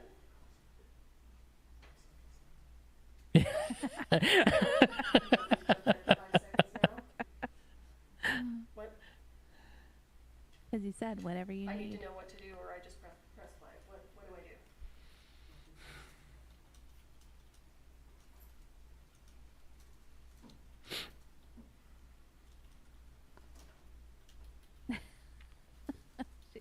The judge looks like she's fallen asleep. Yeah. Start snoring. No, You want to pull the trigger? Do you want me to have him sit tight or? Yeah, you're gonna have to sit tight. Sit tight in the I unit? have the armor in here. This is all their stuff. I have the gun used is in there. And I got the 2 people that were in the room. Okay. You want me to have Alec Baldwin take a seat in the back of my unit or? No, we know where he's at. We know who he is. Yeah. We just need to see, is he in a trailer? No, he's right there in the gray and black. Okay. All right. So try to keep him away from everybody. Okay. Have him talk to anybody. Okay. I can just have him sit. I can sit with him in my unit. That's fine. Okay. Okay. Officer LaFleur, at this point in time, what's your intention? I was gonna go back. Get to an where, autograph. Mr. Baldwin was, and then escort him to my unit. When I got there, I realized my unit is over here, being used as a post for the crime scene. So what did you do when you realized that? Just had him sit where he was, and had everybody just hang out there. Started writing down people's names. Okay.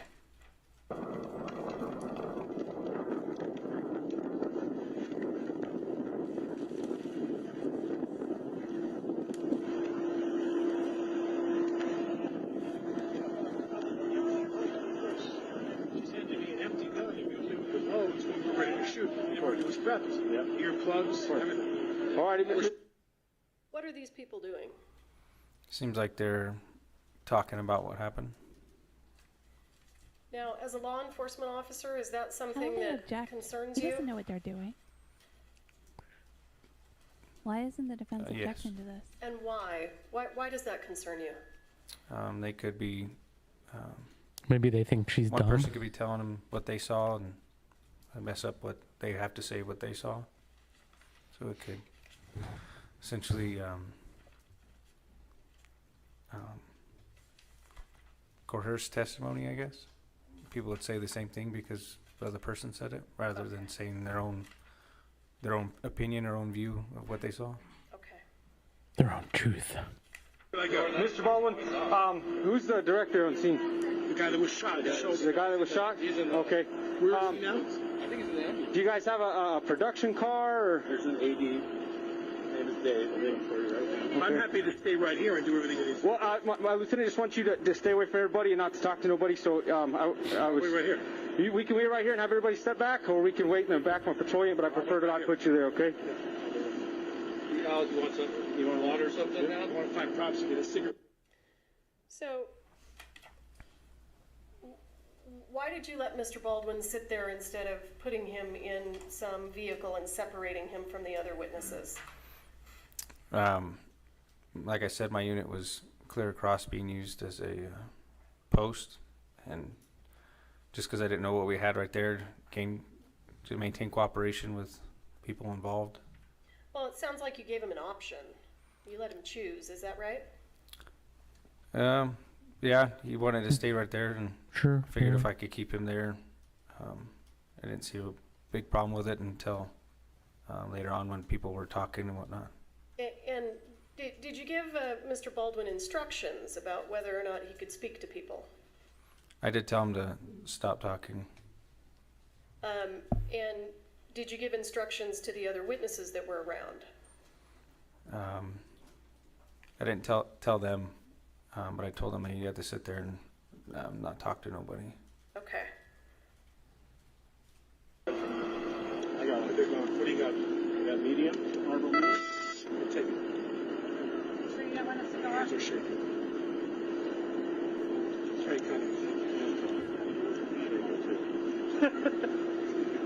Yes, sir. Right, I'm right there. The silver car is Alec's vehicle. If you want to put him in there. Mr. Baldwin, is that your car? Yeah. Yeah, we can wait in there. You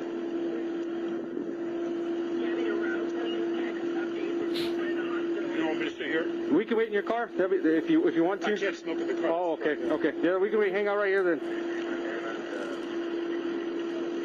Is Joe gone? Are they both gone? Well, they're still working on the female. If you haven't seen the helicopter take off, then they're not gone yet.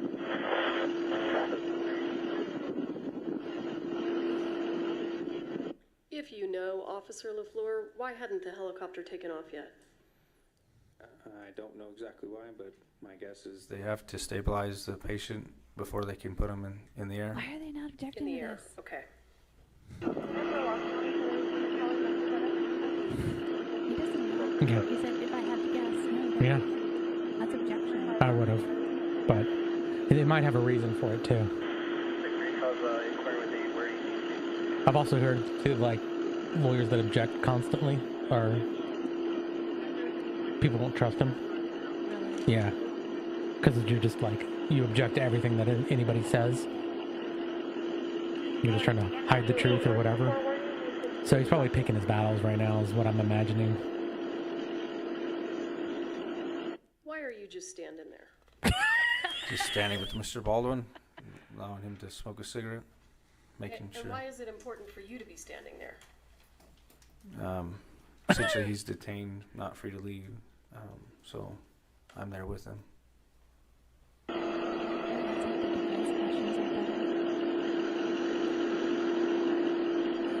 Why do you exist, sir? Why are you here? Got nowhere else to go.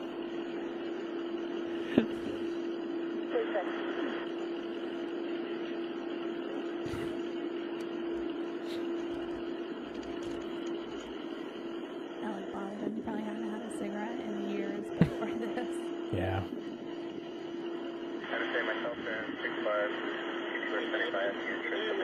Right there, he took his radio off. That's our first AD. That one right there? Talking to. It's weird. We opened right with this footage. Like there was no setup, like no information. It's just like sit down, let's roll the video.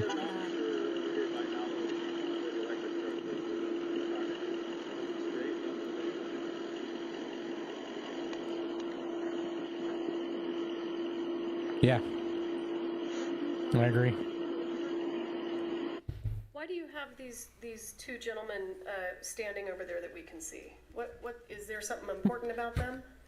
Do you ever the guy in do the your gray job this I had entire him stand over there because he was inside the room when I had first got at the church, and the other guy in the brown apparently was in the church too. So I just wanted everybody who was in the church in one area so we could easily be found. So you wanted everyone that was in the church in one area. Yes, ma'am. And are we looking at that area? To the left of Baldwin is where majority of everybody was. Yes. Okay. And those were the witnesses that were in the church? From what I was told, yes. Okay. So, Mr. Baldwin, how many people were in the room when it happened? It's a crew. It's a crew? A dozen people, but a lot of crews outside that building. He'll tell you. Okay. He's the one that knows all this. Okay. He's asking how many people were in the room at the time. How's it going, sir? Deputy LaFleur. How many people were in the room at the time? Six? Officer LaFleur, who's this gentleman who's speaking now in the blue jean shirt? From what I was told, he was one of the other directors. Who's speaking in the Canadian tuxedo? 6 or 7, I need a definite answer. I don't know. Okay. Never heard that before. Canadian tuxedo. So I got one here, the two that were injured, that makes 3, and then these two gentlemen, 4, 5. So who would be the other two? Colorful commentary. Yeah, he's got Ross.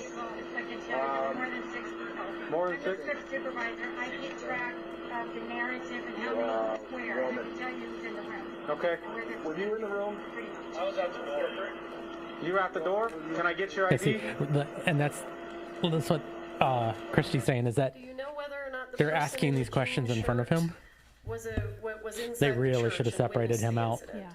And if they can't smoke in a freaking I do car, not put know. them somewhere else. Yeah. Okay, why don't you come on over to the back of Yeah, but this is just a beat. Well, there's more police officers around too, so it's not just him. And two, it's like when you don't think that this guy did it on purpose, it's, you're treating this like an accidental shooting. You're just getting details. You wouldn't just go, we're going to separate you because we think you're guilty. Oh, he was inside. Does it appear to you that Mr. Baldwin is speaking to the other witnesses? Not just procedure, I would assume. I think he was talking about who would know who's in the room. Okay. I can't really hear it.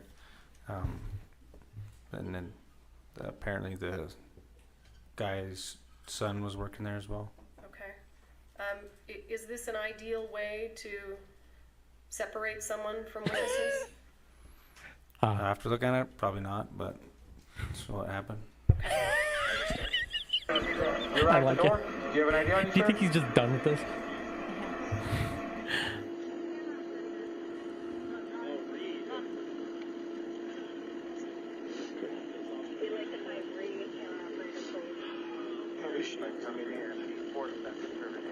As of right now, her status is questionable. That's why we called the air light. Where were you at, sir? I was right behind him. Right behind him? That Okay. I was right behind she him. might not be alive at this point. All right. So just have you guys hang out for me right here. We'll get someone to get your statement in just a second, okay? And then they cleared the gun outside after at his request, and I witnessed them clear it and saw the bullets. Okay. So The one was, they were all The one that was missing, the one that fired, we don't know, but all the other ones were proper. they had loads. Officer LaFleur, does it seem to you right now that they're talking about the incident? Seems like they're talking about the gun that was used in the incident. All right. They were load blanks. They had loads. Nobody told me. They didn't know. They just looked through clearly what this talking about what conversation is happened. about, that we're watching right here. Something about a shake test. I don't know. Maybe the rounds, dummy rounds, maybe. Okay. I'm not too entirely sure. Do you agree with me that, well, was Mr. Baldwin supposed to be talking about the incident? No, ma'am. Does he appear to be doing it anyway? Yes, ma'am. I could have seen we're rehearsing, you give me the empty gun. And they don't use any of the blows. That's hot. Seems like there's something horribly traumatic, like horribly traumatic, and you're supposed to not talk about it. And no one stops you. Yeah. So you can't blame Alec right now. He should be saying to him constantly, do not talk about this in front of to each other. Both of them took it on the shoulder. Hers came out the other shoulder. His, the shoulder blade stopped there. So shattered. And the prosecution is acting like he's, like Alec Baldwin's done something wrong. Talking about it, and it's like, Based on the sound. are you kidding me? That's the first thing you would be doing if Officer, this are they happened to still you, talking yeah. about the incident? Yes, ma'am. Is there a reason that you didn't stop him since you told him not to? Okay. I think as time goes on, I tell him to stop.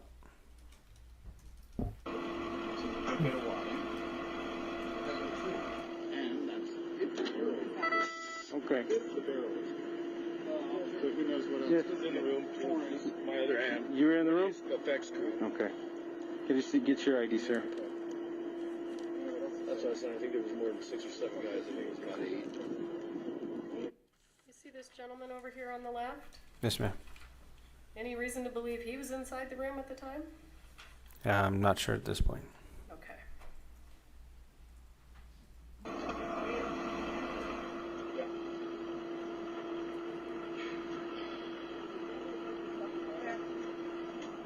Were you in the room too, ma'am? Yes. Okay.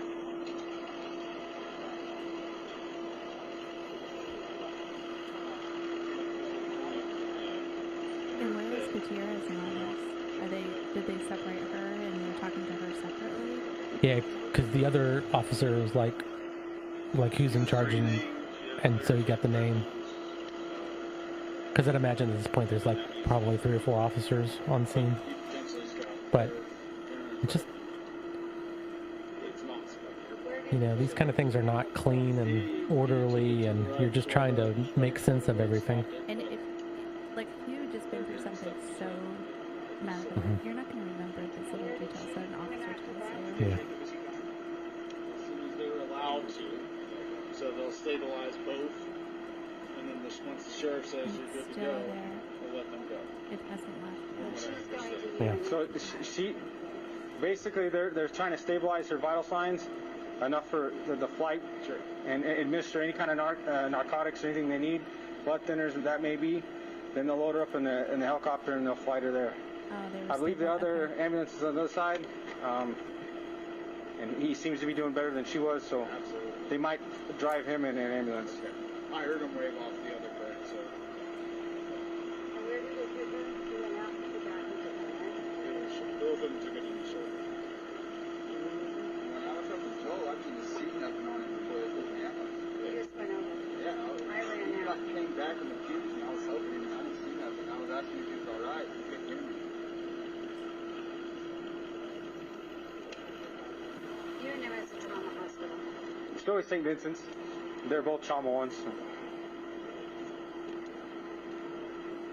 Thanks for the information. I was curious. Yes, ma'am.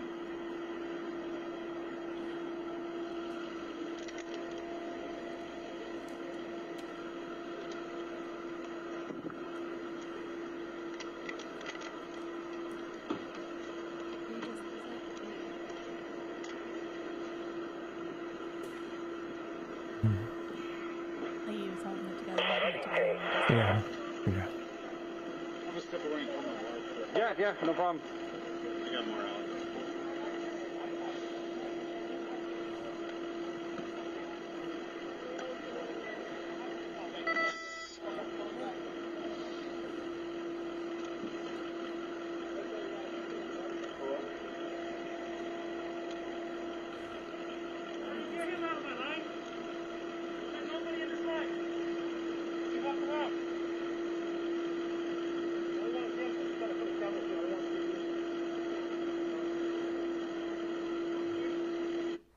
Officer LaFleur, have more first responders now arrived? Off to your right, you can see. There it is. Off to your right, you can see more patrol units showing up. This deputy showed up, but this corporal had been there for a minute. And approximately how long have you now been on scene? According to my body cam, a little over 25 minutes. Okay.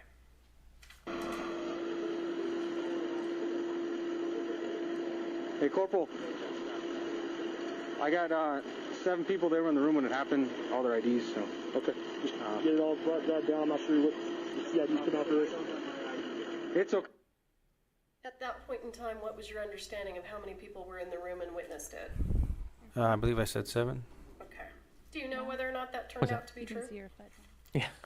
And not the an amorphous I think blob. there was actually more. I wrote all the people who said that they were in the room in my report. To see how the kids are doing. Hey, sir. Anything? And I'm just hanging out with him because he's the one who pulled the trigger. So. Okay. Yeah, he tried it. Sorry, I was trying to set things up a while ago and.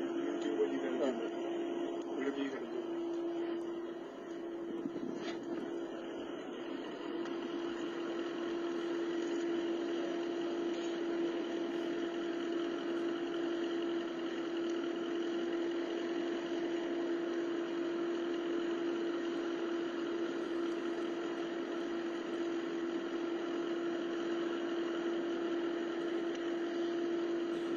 What are you smoking? Got one on you? You got a notepad? Ready? All right. Do you have a notepad? Officer LaFleur, at this point in time, I know he's no longer in the frame, but the gentleman in the blue denim shirt, do you know whether or not he was in the room at the time? I don't recall if he was in the room or not. Okay. I know there was some director or whatnot there. Okay. Yeah, I don't have mine either. Yeah. So I start. Yeah, I know. It came off when I was given, trying to pack wounds. Yeah. Okay.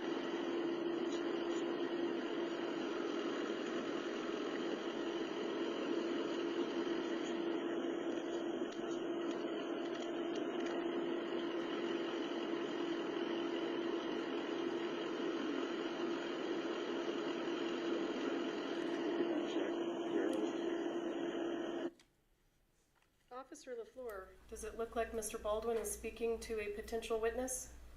He just looks like he's talking to the guy who says his name is one of the directors, yes. Okay. Is that what you had in mind when you asked Mr. Baldwin not to speak to anyone? No. Do you know what they're talking about? I couldn't hear what they were talking about. I did hear him ask him what cigarettes he was smoking and if he could have one. So.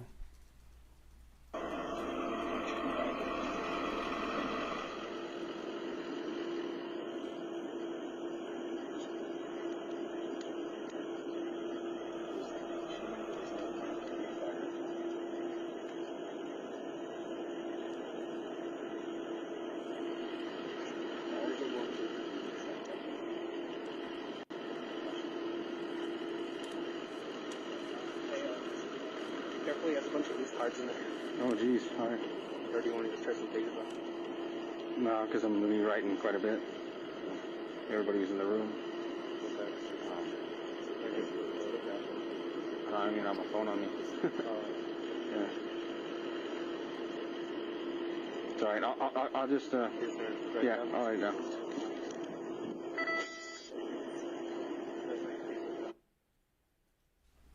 Do you see the gentleman in the denim shirt gesturing? You want me to back it up? Yeah, which one? Are we talking about this gentleman? Yeah.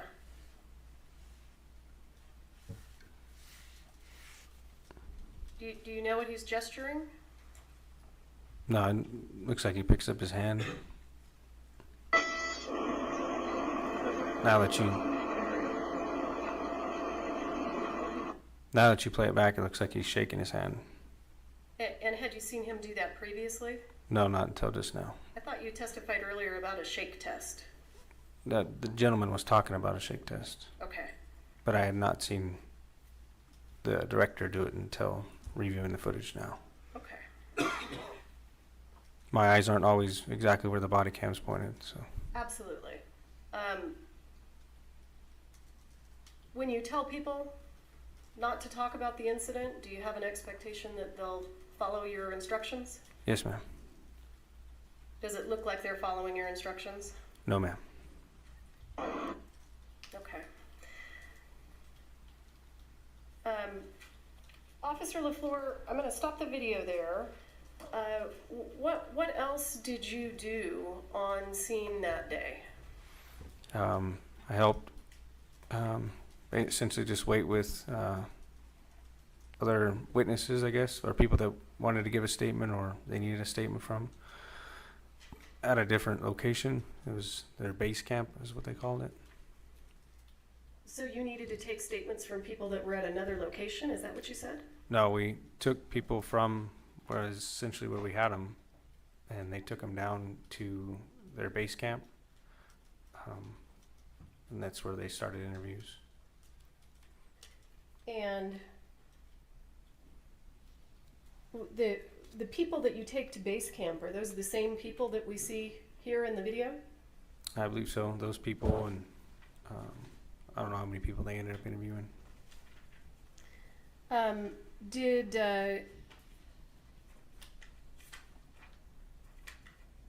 Did at any point in time did Mr. Baldwin tell you that he didn't pull the trigger of the gun? I believe he told me he was holding the gun. I believe in the beginning when I was leaving the church, one of the guys said that Baldwin had pulled the trigger. So just off of what was told. And I know that this sounds ridiculous, but we have to follow some jurisdictional rules. Do you see Mr. Baldwin in this frame here? Yes, ma'am. Would you point him out, please? And do you see that same gentleman in the courtroom today? Yes, ma'am. And would you point him out, please? He's sitting in the middle with the glasses. Okay.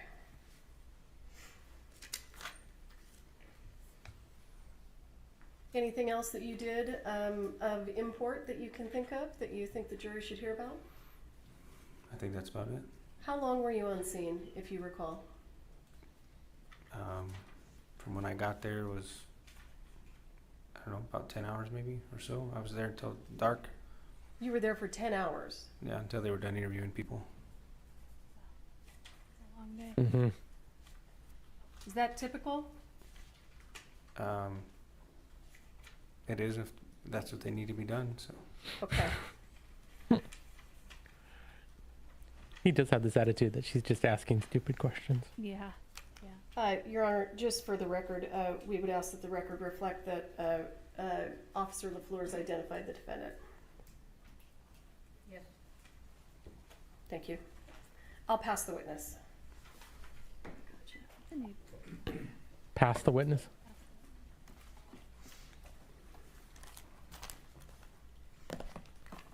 Well, to her, they're not really humans. So. May I proceed? Sorry, Mr. Spiro. Oh, sorry. Get that out of your way. Always fine when the court interrupts me. God, how many times has he been hitting her? Jeez. Look at like his nose is May I really proceed? crooked. Look. Mm-hmm. Yeah. Thank you, sir. Was he a boxer? When you got to the scene, Mr. Baldwin. He might just be ugly. walked He up don't to know. you and said, I was holding the gun. He Definitely blurted been it out, hit. right? Yes. And in fact, I like my answer better. If you could picture Alec Baldwin in a pale state, very unsure of himself. You could say an actor out of character. Fair? Sure. Object to the formal question. It is Mr. Spiro testifying in the question. Okay. May we approach? Not once did they object during And the first question. First thing there. Yeah. Yeah. It's interesting. So the prosecution is not going to do great in front of the jury. Yeah.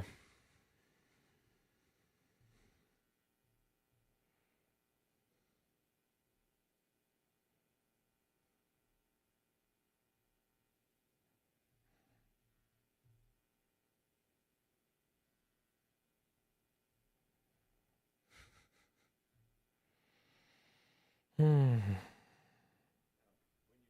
Baldwin, he looked very shocked. If you could picture Mr. Baldwin in a pale state, you know, like unsure of himself, you could say an actor out of character. Is that a fair description?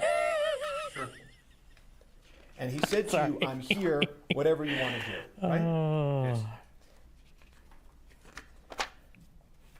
He said to you at one point, where should I go, right? Yes. And he also pointed out to you the director was on scene. His name is Luke shoulder, Nikas. Right? Nikos. So. Yes, inquired about him. And he also asked you how she was doing, right? Meaning Miss Hutchins, right? Yes. I don't remember you being asked about that in direct, were you? And Is that you him mean or asked is it Alex? by that by the state? Yeah. Objection relevance? Oh. Oh, maybe So I you're want to right. take a step back. The dispatch that came over to your radio, sir, before you got to the scene was a dispatch for an accidental shooting by a prop gun, correct? I believe that's what was told to me, yes. Okay. And you've testified to that previously, right? Yeah. Okay, and the dispatch Don't even have him up here. report, you know that you received that wording, accidental discharge, several times, right? I believe so. Is it Alex? Okay. So I want to or Alan? ask you, Alex. I want to ask you, how come when you described it today in court, how come you didn't include the word accident when you testified before this jury? I'm not one to say if it was an accident or not. Just there to initially respond to it, and then the detectives determine whether or not it was an accident. Well, sure, but every other time you've been asked about this, you've said it was an accident. And now today at the trial of Alec Baldwin, when you're talking to this jury, you left that word out. Isn't that true? Not intentionally, no. Did you meet with the prosecutors before you testified here today? Just briefly in the He was room Aaron outside. Hernandez's For them attorney. to tell me who was in order or The what guy witness. was. Aaron Hernandez is a baseball Your player. testimony previously who- with Ms. Morrissey, correct? For Before the today? double homicide. Just in a Wow. pre-trial Yeah. interview, yes. The name sounds familiar. We've He talked did about it your before? lapel that was Aaron on. Hernandez did. Well, It's he's true, acquitted, right, so. that the lapel is actually mandatory, Yes. right? And so they came to the officers, passed a law, and told you you had to wear your lapel, right?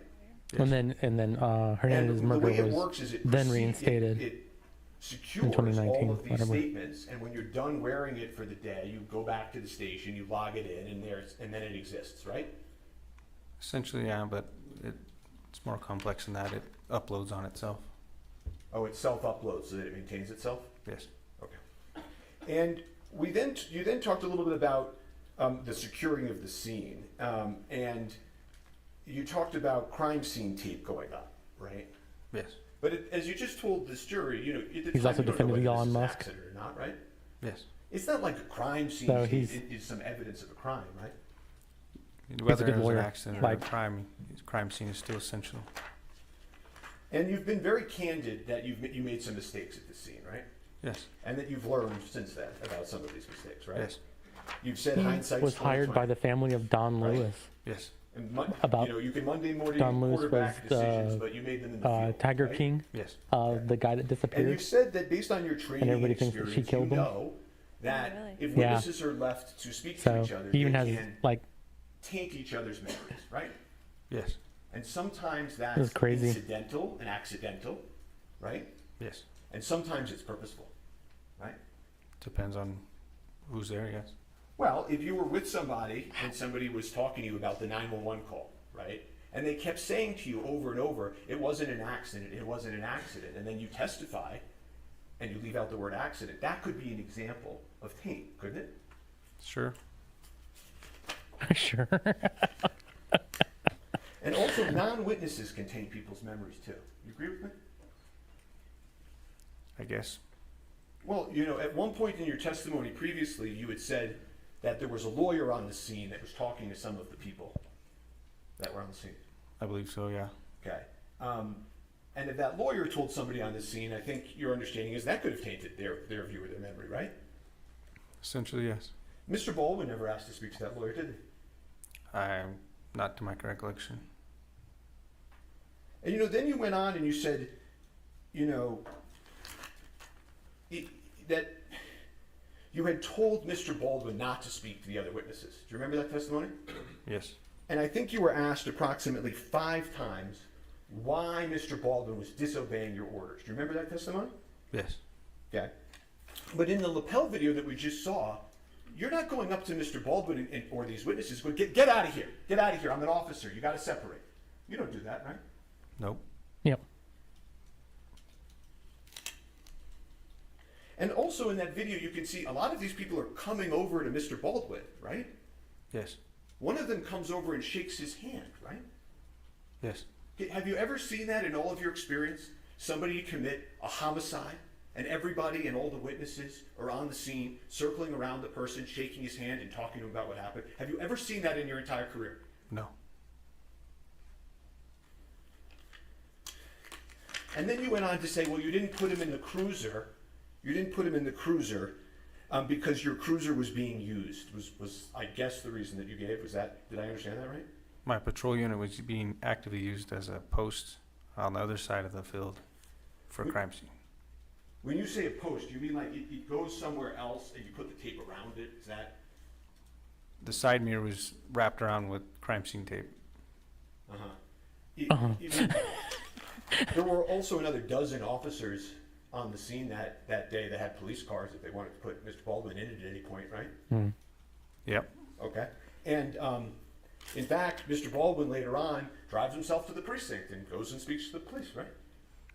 I'm not too sure how he got there, but he did get there. Well, he wasn't under arrest, right?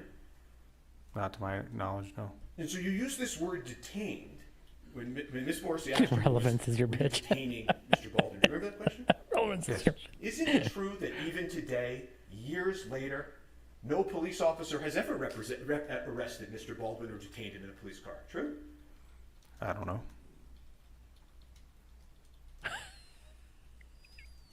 How would you know that? The police department, the Santa Fe Police Department, has never arrested Mr. Baldwin. Not the Get Santa to Fe the Police form of Department. question, asked and answered.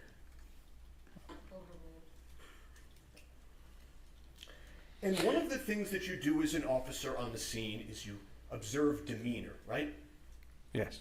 And you spent 10 hours on the scene, I think I heard you say, right? Yes. You got to see the people of Rust that day I tell you. live, right? That's the lawyer to have. And the truth of the matter But is he's gotten people out of stuff that they obviously did. that you took it as a way how everybody was acting and that the individual who claimed to have been holding the firearm was still there, that there was no, the way he was, his demeanor was that there wasn't any intention behind the act, as you could say. Isn't that true? I wouldn't say there was no intention. I don't know the individual's intentions, but his demeanor was sad, upset. Okay, well, it's not just his demeanor being sad and upset, right? Okay, we'll move that to the side. And I understand you're not a mind reader, right? Correct? Yes. All you can do is Well, look at the people actually. and look at how they're interacting and make your own judgments, right? Yes. Okay, and you do that as a police officer to try to figure out Sir, how to can you interact please with the stop scene. thinking about Sure. cocaine right now? Okay, and isn't You got it me. true that the way you took it, how everybody was acting, and that the individual who claimed to have been holding the firearm was still there, that there was no, the way he was, his demeanor was that there wasn't any intention behind the act, as you could say. Isn't that true? Again, the wording you're using, I wouldn't say Okay. I had any clue of whose intention was what, but he was sad and upset. Okay, well, let's play. I'm going to play his statement to that effect. Can we cue that up, please, if that's okay with the court? He's saying he didn't say that he did. I'm going to impeach him. Well, you want me to clarify that? Yeah. Okay. Are you claiming that you didn't say that? Rephrase what you said? Sure. Dispatch said it was an accidental shooting by a private. I don't think you were supposed to hear. So I didn't know the, if there was any. that. I took it as the way how everybody was acting and that the individual who claimed to have been holding the firearm was still there, that there was no, the way he was, his demeanor was that there wasn't any intention behind the act, as you could say, you know. Again, I wouldn't say I knew what his intention was. I understand that. What I'm asking you now, okay, is did you in fact say those words that I just asked you? At what time? The Gutierrez or PTI? Yes. May have. Okay, you don't deny saying that. You're allowed to No. finish if we can. He doesn't wait for her to object. The officer? Yeah, he's not a good. Not a good witness. He's like, look, dude, I flunked high school. I just need a job. Why am I here? This is not where I saw my life going. I just want to smoke weed in my parents' basement. Can they smoke weed in New Mexico? Well, I didn't say legally, but you know.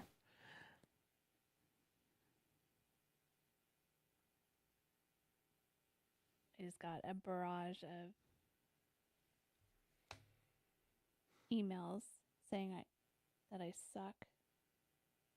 Like, Oh, yeah. not getting jobs. Yeah. Like, I think I just got 5. Yeah, those are the fun ones. Did you say that statement that I read? If you're reading the statement and it says my name next to it, then I more likely said it. I just don't recall when.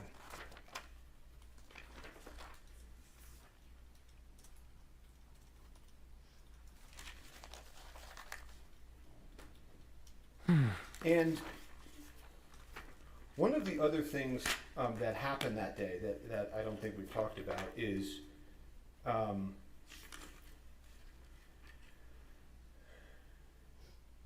you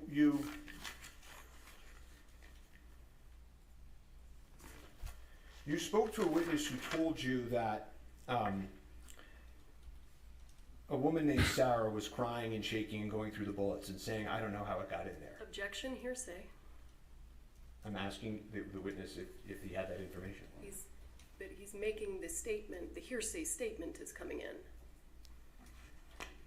Do you know whether anybody at the scene was, before you got there, shaking and going through the bullets and saying, I don't know how it got in there? I don't know. Okay. If you could refresh the witness with his lapel, and I would ask that we just connect it on just his screen. Okay. I would object because that's not proper refreshment. We don't refresh in front of the jurors. That's my objection. What do you mean? Well, if we're refreshing,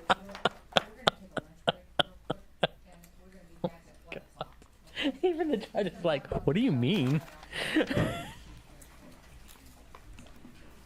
Rise to the jury. Now they're making the jury leave so they can play him the tape again to refresh him. Wow. Jury's gonna hate her. Jury's gonna hate Yeah. her. Yep.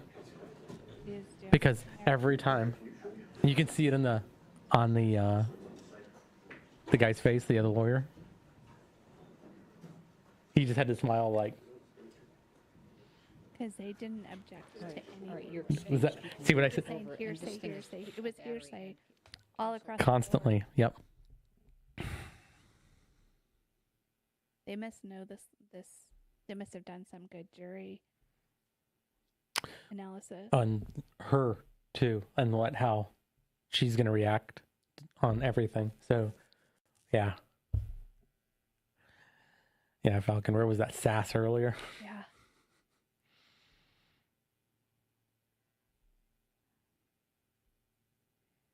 Okay. You can't remind the jury? Like, what do you mean? You can remind the jury constantly. Oh, are they taking a break? I think, well, it's a sidebar, so I think they took a. No, yeah, no. Yeah, no. Can't play that kind of evidence in front of the jury to remind. So what happens is, like, sometimes they'll hand the witness some documents and they'll say, "Will this refresh your memory?" And then they'll read it and they'll be like, "Oh yeah, that refreshes." And then they'll ask them questions about it. If they answer, "Oh, I don't recall." But that would be in evidence. Like, if he can't pull up evidence unless it was submitted as evidence. So if he wants to play it, it should be evidentiary or not. I mean, that's my opinion. I have no idea for sure, but I would imagine that if he said one thing, but his testimony on tape that is in evidence should be able to be played, unless it was thrown out during the evidentiary hearing. And then he can't play it, and he would have known that too. So I think it's going to come back that they're going to play it in front of everybody. I don't know. This is a weird one. Did they go to lunch maybe? Because we were talking when she was. I think it was a recess. We got to pay better attention. No, it's like 12 o'clock there, right? It's 1:14. And we did that 30-minute already. No, it's not 1. It's got to be either 12 or... Oh, New Mexico. Sorry. I thought it was 1. That was an hour. They're mountain time.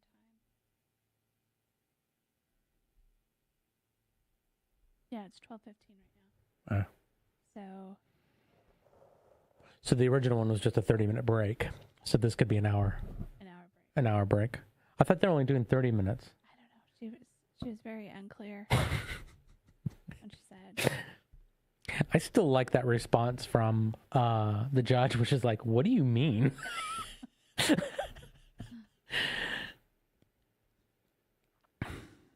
And that was also, I didn't see it, but when they were going through, it was either the evidentiary or the jury selection. I think it was evidentiary. We didn't see jury selection. There was no live stream on that one. Yeah, which makes sense. When they were doing the evidentiary, the judge kept rolling her eyes every time the woman was kind of talking. Like, oh my God. Oh, she doesn't like her. Yeah. And it's one of those things, like, I think people would say, like, it doesn't matter if you like a lawyer or not. You know, it's like, no, you should like a lawyer. If you hate the lawyer, you're going to hate everything they say and be like, you're going to start getting angry when they talk. You know, when our kids talk. When you talk. When I hear my own voice and the Boston accent. Oh, someone likes me the way I talk. Hey, girl. Cat carnage over here.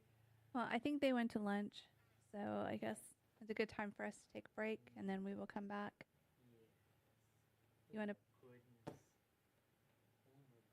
Yeah, cat loving. Cat loving weirdness.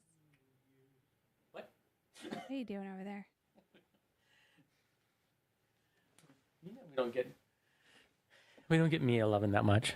So when you get it, you gotta take it. And then Winky's just angry.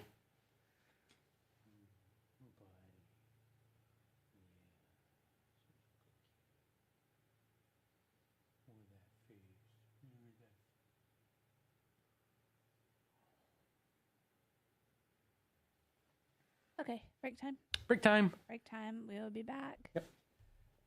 In 30 minutes or an hour. Yep. Is that right? Is that right? Wrong? Right? Wrong? What?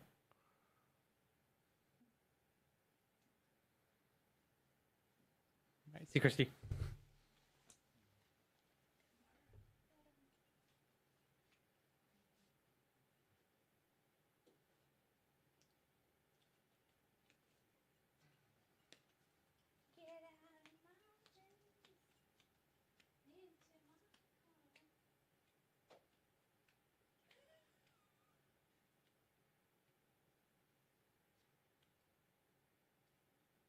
Actually, it's great because you got Winky in the center in there. So. I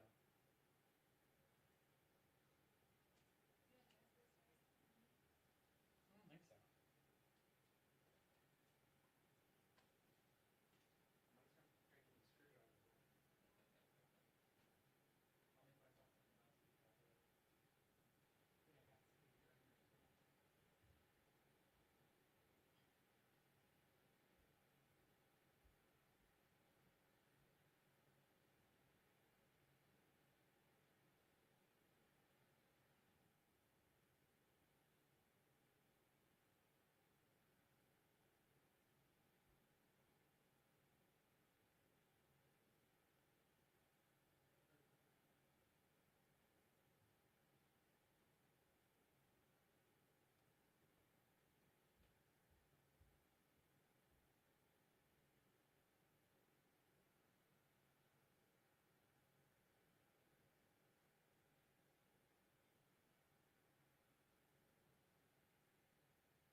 Yeah, can you hear me? Teams meeting. I have a Zoom call in 25, 30 minutes. Cool. So I'm just going to respond and then I'll call them if, yeah, this is it. Systems logistics. Does it have a location there? Well, this one says North Carolina, Arden, North Carolina. Oh my God. Okay. Oh my God. Oh my God.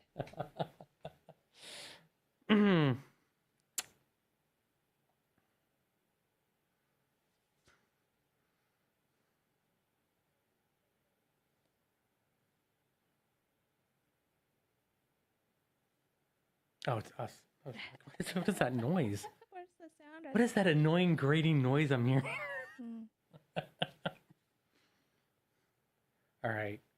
So I'm going to look up what's the salary for IT manager in that area.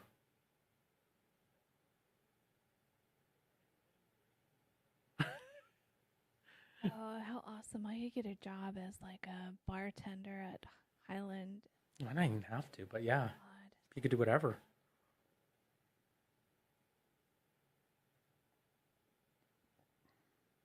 Go work at Highland Brewery.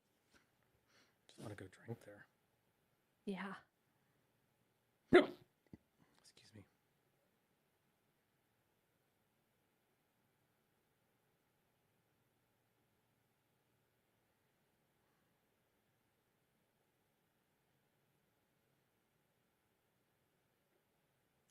So salary.com says it's 110 to 160 a year for IT manager in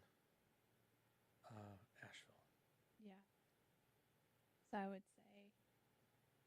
say, honestly, I would reply just negotiable. Mm-hmm.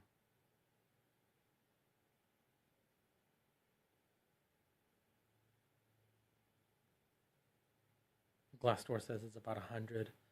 So I'd say 120, but completely negotiable. I'm just going to start with 120.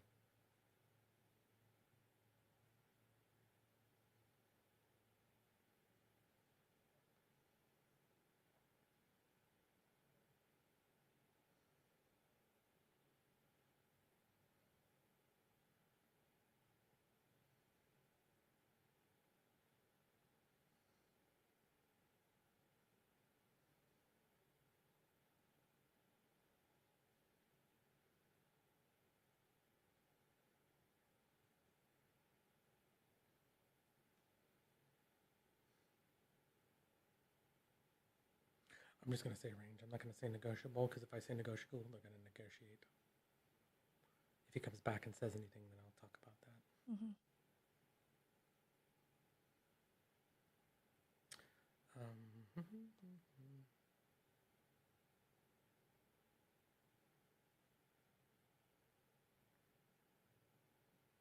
Okay. I know you don't know the answer to this. So what I'm going to tell him is like, I'll be available tomorrow morning for a discussion. Yeah.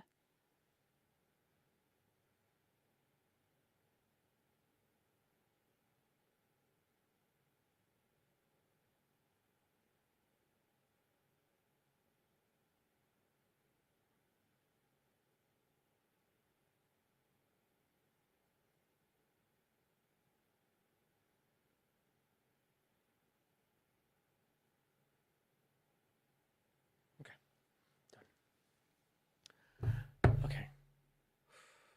I got to not freak out. Yeah. That's a big deal. It is.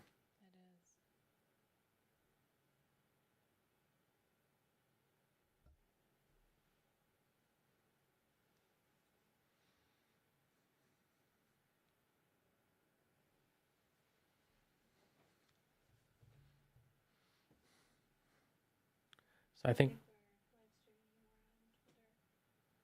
on X, really?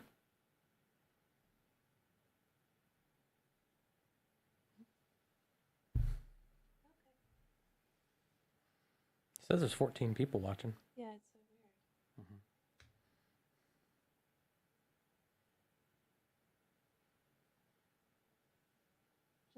it's weird, these time zones. So is Nicholas LaFleur, is he still on the stand? That's a good question. Probably, since because the defense, they just had him up there, and he was still asking him questions when she was just like, "Nuh-uh." Hearsay. Oh, she's gonna be rough. She's gonna be doing that the whole trial. Yep.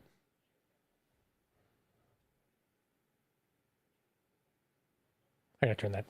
Yeah, it's distracting. Yep.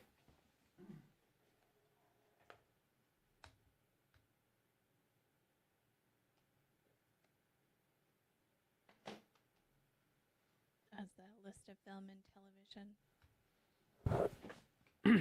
Sorry, what was that? You had the list of film and television accidents. Oh yeah. Up here. Yeah.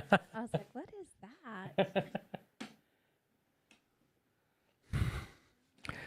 It's how to make it look like an accident. I mean, You can tell how traumatic that was based on his behavior. oh yeah. Like, he was devastated. I'm totally.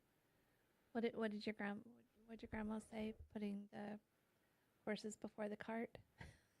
I'm totally putting the horses before the cart. I'm looking at Zillow. But that's what you're supposed to do.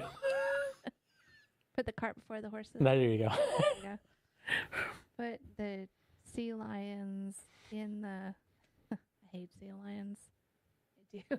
I really do. That's like one animal I don't like. What is your issue with sea lions? They're just really gross. Yes. In San Francisco, they used to be like And- all on the piers, and And they're all like blubbery and like yeah. Do nothing. And they have Australian accents. No, I'm thinking about a movie. Sorry. Wait, what? Wasn't it? They were in Finding Nemo 2, Finding Dory, the second one. And they had a bunch of sea lions that were up on the rocks. Oh, really? And they're all like yelling at each other. Yeah. Hi, hoy, hi.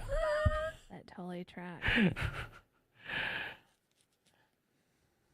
Based on a true story.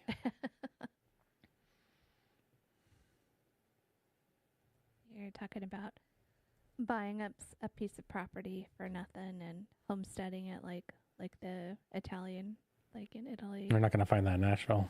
You never know. Piece of property with some land on it. There's one for $24 million in Nashville. Yeah, that sounds right. That's the one we can afford. Love Asheville. Asheville's like I know. one of our favorite places. I know. That's an exciting call. Yeah. I mean, hey, don't look at the price, but look at this. Look at that little house. Oh, that's so cute. Is it like right in downtown Asheville? No, I don't think it is actually. I don't know where it is though. I have to figure all that out. God, there's like money in Asheville. Mhm. Like money. It's hard to believe. It's like when we first started going to Asheville, it was not like this. Yeah, I know. It's like Durango, Colorado. Durango, Colorado. This didn't even have running water, and then now Yeah, it's this is going to be more like what we're going to have to get. Yeah. 1,300 square feet. It's tiny. Yep. Which I am so cool with. Yeah, just that price. And there's no pictures in the inside.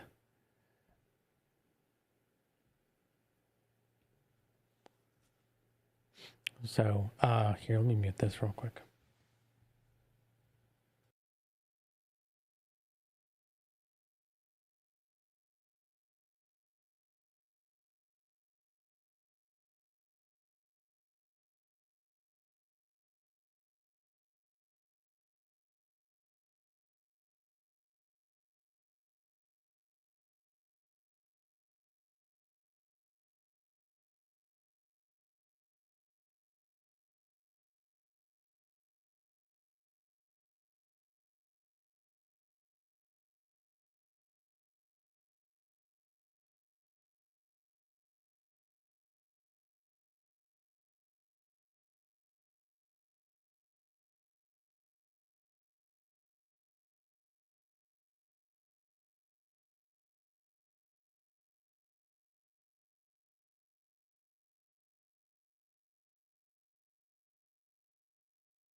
His suit is not as fancy as Karen Reed's lawyers. It doesn't look as fancy as Karen Reed's. Maybe it's just the way he's carrying himself. Yeah, maybe he did that on purpose.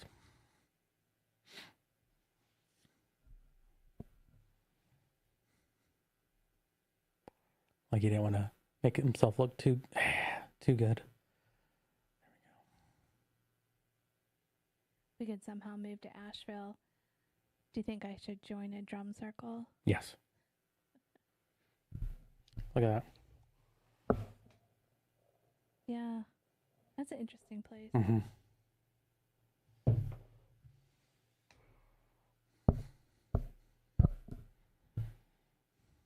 And it looks nice. In the middle of the woods, too. Does Paul Simon live in Asheville? I can't believe Paul Simon is still alive. Looks like it's got a huge 2-car garage, too. Like 2-car garage with a workshop. This place I'd be happy with. It's $400.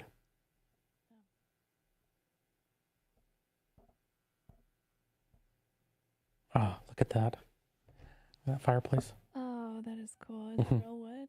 Like, It probably is. It's got gas inserts there. But looks like that's a basement. Yeah. Look at the potential. oh, interesting. Yeah.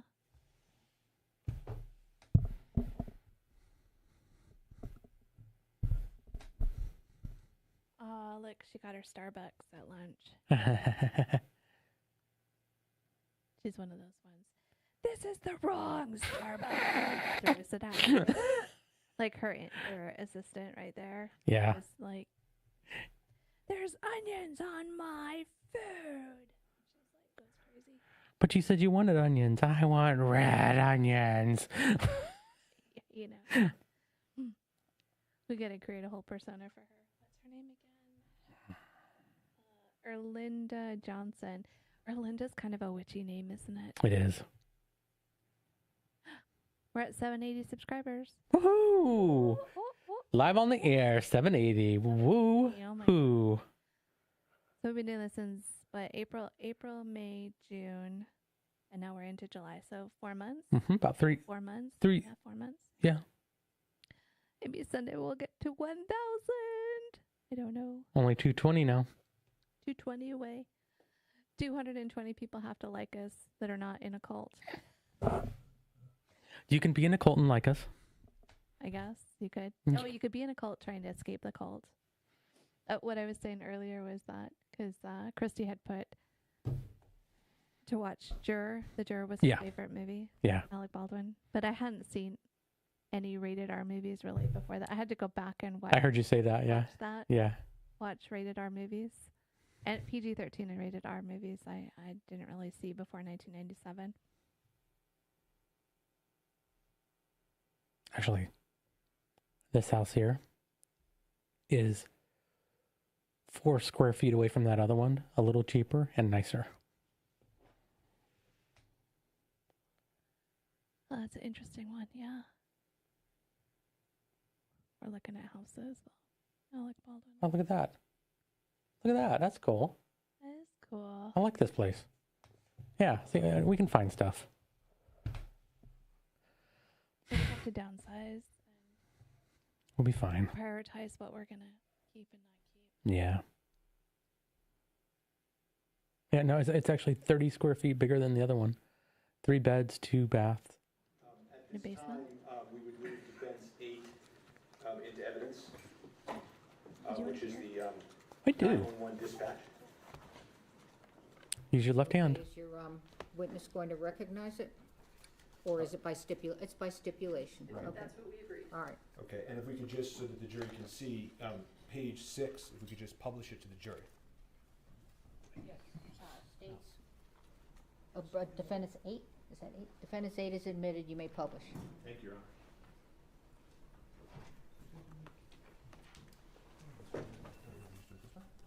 Oh, there's your alarm.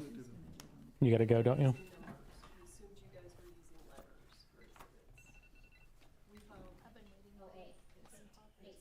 Yeah. Yeah, you definitely need to go. I'll let you know what happens. Oh, look at you. Thank you so much. See, I don't even know how to pour one. Mm.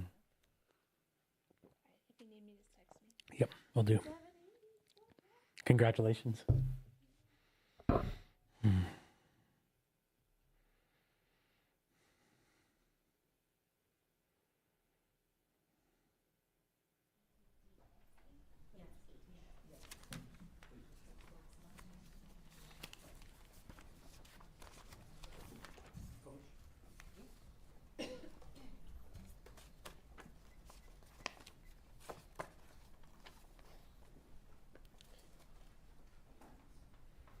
All right, looks like we're back. Okay, and is this page, I can't see the page at the bottom. Is this page 6? Yes. Okay. And do you see how it says accident, accident, accident?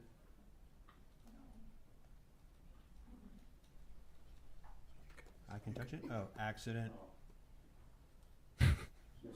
Okay. And then I would ask, the 911 is exhibits 9 and 10, which is now I and J. Exhibits 9 and 10 that was entered into and played at opening by stipulation, and I'd ask to play and enter them and play exhibits I and J. And this is by stipulation? Yes, Your Honor. I and J, which are, again, the 911 calls? Yes. Why are they 2 exhibits? It just splits because of the EMS. It's the same Okay, three. all right, so upon stipulation, not being corrected otherwise, go ahead. Thank you. Okay, we turn the volume up. You may publish. This is 911, what's the location of your emergency? We need an ambulance out at Bonanza Creek Ranch right now. We've had 2 people shot on a movie set accidentally. You said someone was shot? 2 people accidentally with gunshots as on movie set, Bonanza Creek Ranch. Okay, give me 1 second. I'll connect you with medical dispatcher. Don't hang up. San Jose Fire and EMS, what's the location of the emergency? Bonanza Creek Ranch has had 2 people accidentally shot on a movie set by a prop gun. We need help immediately, okay? This fucking AD that yelled at me at lunch because asking about revisions, this motherfucker. Did you see him lean over my table and yell at me? He's supposed to check the guns. He's responsible for what happened in the Now, Mimi? No. I'm a script supervisor. How many people are injured? 2 that I know of. I was sitting, we were rehearsing, and it went off, and I ran out.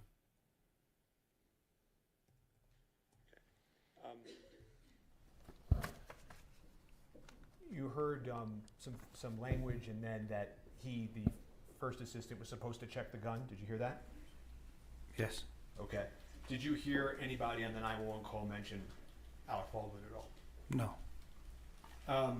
I asked you before we broke about a prior statement. I asked you if you made a prior statement that we talked about a few times, so I'm just going to approach quickly and refresh your recollection. And this is November 30th, 2023, your pretrial interview, Officer LaFleur, and I'm just going to ask you to read down here. Your Honor, and again, Mr. Spiro is testifying as he's handing it to the witness. Just identify what the document is and then we will.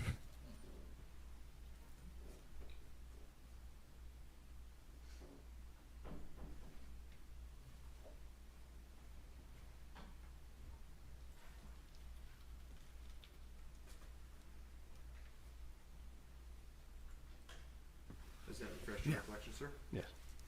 So and I'm just going to take this back. It is fair that you said when asked that it came in as like and appeared to be, and what the dispatch said, it was an accidental shooting by a prop gun. So I didn't know if there was any. I took it as the way how everybody was acting, and that the individual who claimed to have been holding the firearm was still there. That there was no, Your Honor. the way he was. Objection, Your Honor. Wow.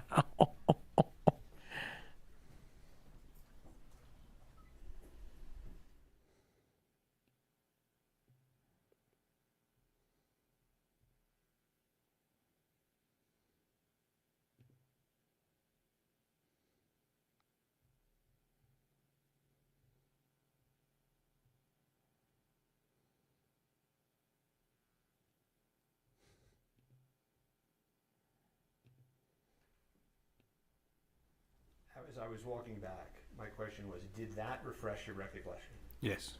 Okay. And so is it in fact true that in your earlier statement you said, and it came in like and appeared to be what the dispatch said it was, an accidental shooting by a prop gun. So I didn't know if there was any, I took it as the way, how everybody was acting, and that the individual who claimed to have been holding the firearm was still there, that there was no, the way he was, his demeanor was that there wasn't any intention behind the act, as you could say, you know. Yes. You made that statement, correct? Yes. And I asked you also whether you remembered receiving any information as to the ammunition, whether they be prop or otherwise, that was at the scene. If you recalled Duran Curtin, one of the individuals in the church, giving you information. Do you remember that? There's a lot of people in the church giving information. Can you identify which one it was? Sure. I asked you, do you remember whether or not somebody told you that Sarah was shaking and going through the book? Objection, Your Honor. This is hearsay. This is hearsay coming in. Can we approach? I don't know what to do. Wow.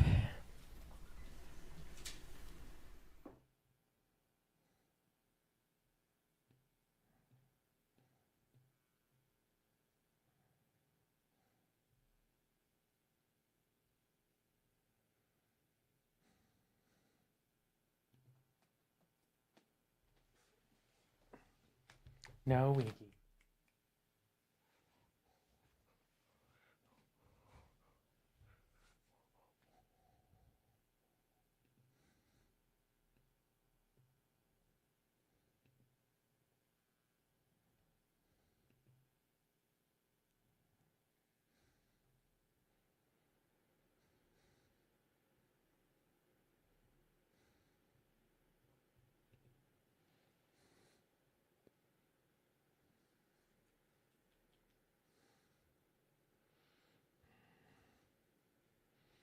Yeah, I think she's really is going to piss people off.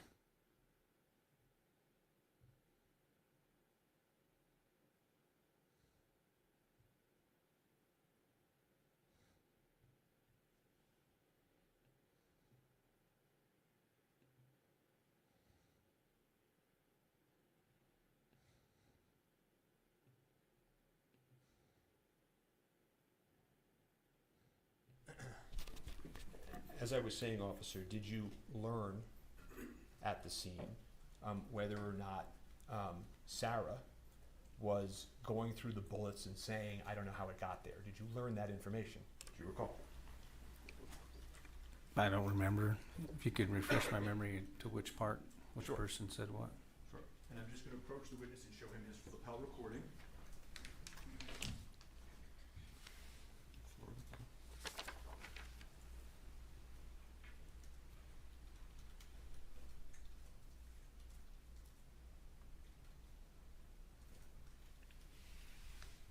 Okay. Does that refresh your recollection? It appears it's a recording. I mean, if she keeps going this rate, we're not going to make it through in like 3 weeks. Recorded, yes. This is going to be the longest court case ever. When you learned this information, did you do anything with that information? To be honest, it's the first time I've heard it in that detail.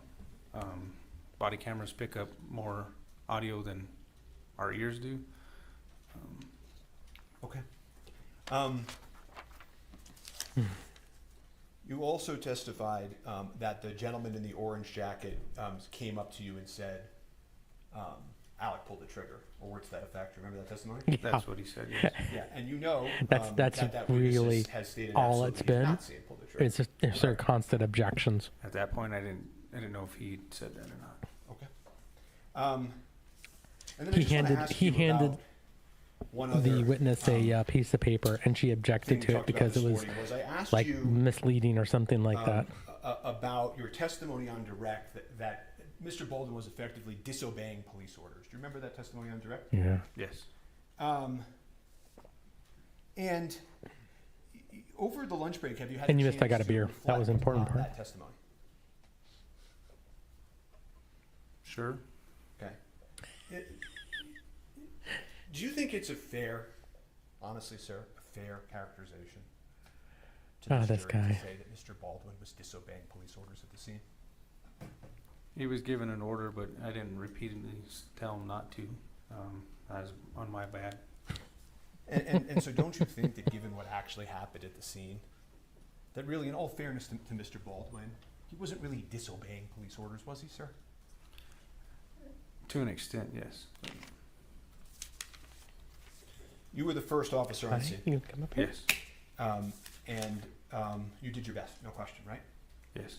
And you're aware, right, because a lot of this testimony I'm not going to get into, you're aware as you sit here that the issue of Ms. Hutchins passing is not a contested issue by the defense. You know that? Yes. And you did sort of corral the witnesses, I think you said, right? Yes. And then after you did that, you turned them over, in essence, to the lead detective, Detective Cano. Yes. Okay. And he interviewed those witnesses, right? Yes. Okay. And do you know if he's testifying for the state in this case? Objection. I don't know. Your Honor. Sure. Ignore the question and the non-answer or if we got one. Do you know how the live bullet got on set? I do not. Do you know why the armorer loaded the live bullet into the pop gun? I do not. Do you know why the first assistant director, head of safety, failed to detect it? I do not. I have no further questions for this witness. I'm assuming we're going to get to that testimony later. Cross-exam.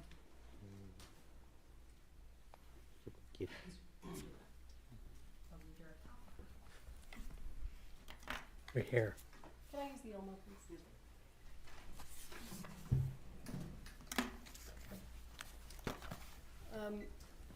You know what? Let me do this. Where is the defense exhibit DX? That's H, you mean. This is H, yes. Okay. I just have to relabel them. Okay. They should relabel them, not worry. There are 3 copies? Are we Yes, I admitting? just gave us extra copies. Okay.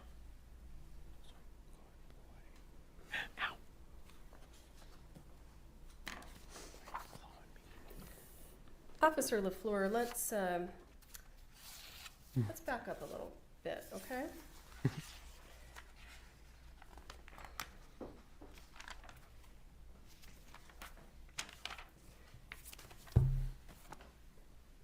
Did I speak with you this morning about the testimony you were going to give?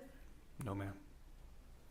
Did Ms. Johnson speak to you this morning about the testimony you were going to give? No, ma'am. When was the last time someone from the prosecution spoke to you about the testimony you were going to give today? I don't believe we've talked about the testimony I was going to give, but just about the pre-trial interview. So you mentioned a pretrial interview. So let me ask you, do you recall when your pretrial interview was? Yes. Would it refresh your memory if I showed you a copy of the transcript? Why? May I? Ow. Mr. Murder Mittens. Let me know. Cat. I'm covered in fern bleeding. Officer, when was your pretrial interview? In May. And do you recall who was there? Somebody from the defense and somebody from the state. Someone from the defense. Yeah, Oh, was a what? female. What?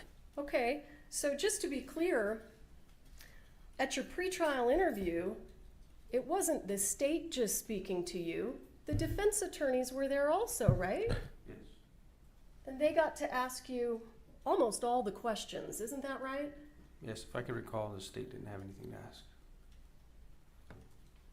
So the prosecutors didn't ask you a single question. Not that I can remember, no.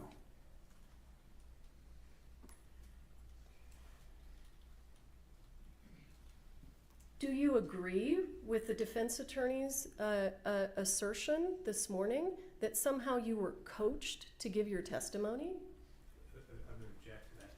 Wait a minute. I don't remember them saying that he was coached. You can rephrase that question. He's objecting to the word assertion. Did Mr. Spyro indicate to you on cross-examination did he attempt to imply that the prosecution had told you how to testify? Essentially, it sounded like he asked if I was coached in my testimony. But the prosecutors haven't actually told you what to testify to, have they? No, ma'am.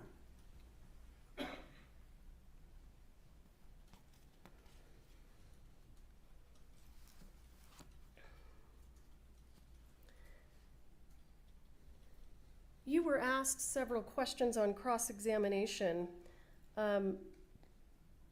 about the statement that you made that it didn't seem like Mr. Baldwin intended to commit the act. Do you recall those questions? Yes. Do you know what the crime that Mr. Baldwin is charged with? I believe involuntary manslaughter. Is involuntary manslaughter an intentional homicide? No, ma'am. Not to my recollection of the New Mexico State statute.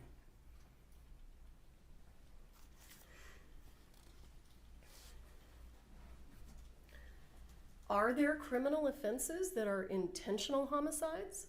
Yes. But that's not what Mr. Baldwin's charged with, right? No.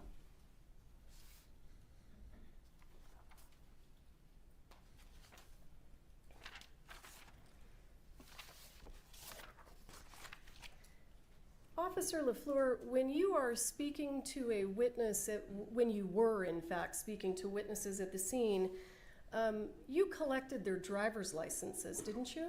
Yes. And what do you do when you collect the driver's license? Do you run it through a system? I put it in our computer system, run it by driver's license in the state. It's easier than name and date of birth. Is Defendant's Exhibit H, does that contain information about their driver's licenses? Yes. It appeared that it was a page that showed each person's license being inputted and the return that came back from RACC or NCIC. So I'm going to go ahead and show you what is page 3 of that. What do we call it? Is it a CAD report? Yes. So let me back up for a moment. What does CAD stand for? Do you remember? I don't know the exact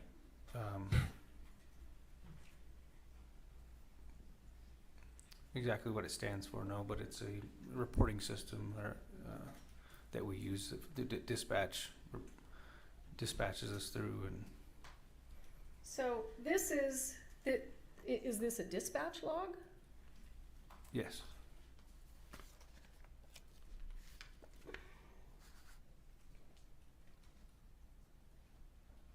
I don't know what. Yeah, thank you.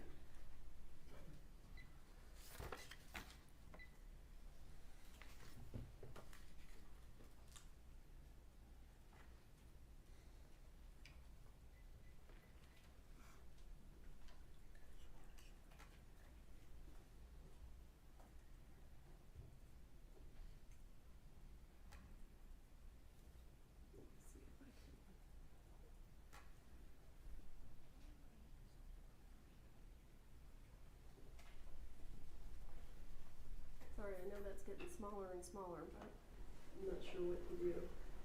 Do you want to help me out? Do you see, no, it's not quite there yet. At the top of the page, do you see number 16? And there's a 16 and then there's a parentheses? Yes. What does it say? Posted speed limit and actual. What does posted speed limit and actual have to do with this incident? I'm not too sure. It looks like the individual who ran it, their name, I don't know who that is. Well, that's okay. Does this have anything to do with the incident involving Ms. Hutchins? No. So I want to take you down here to number 5, parentheses. What does that say? It says non-commercial class, code D. What is that person talking about? Does it have anything to do with the shooting of Ms. Hutchins? No, that's the return. It came back for a driver's license, it appears. That's the return that came back for a driver's license? Is that what you said? That's what it appears like, yes. Let's go down to number 10. Do you see that? Yes. What does that say?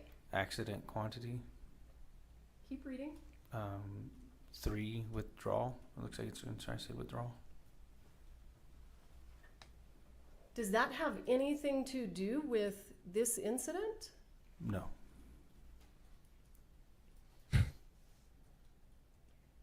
And look, I want you to look down here at number 21. Do you see that? Yes. What does that say? Of alcohol or drugs. That you're aware of? Does that have anything to do with this incident? No. Let's jump down to number 26. 6, what does that say? Objection, relevance, cumulative.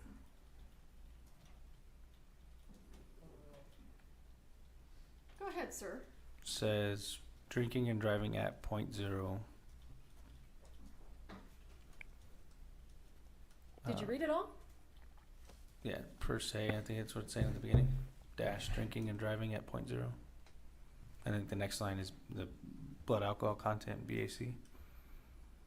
Were you dispatched to a DWI? No.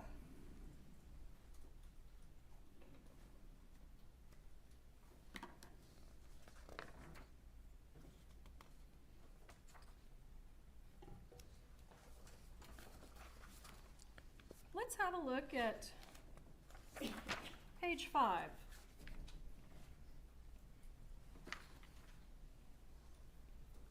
Do you see up here number 23? 23 is cut off on my screen. Oops.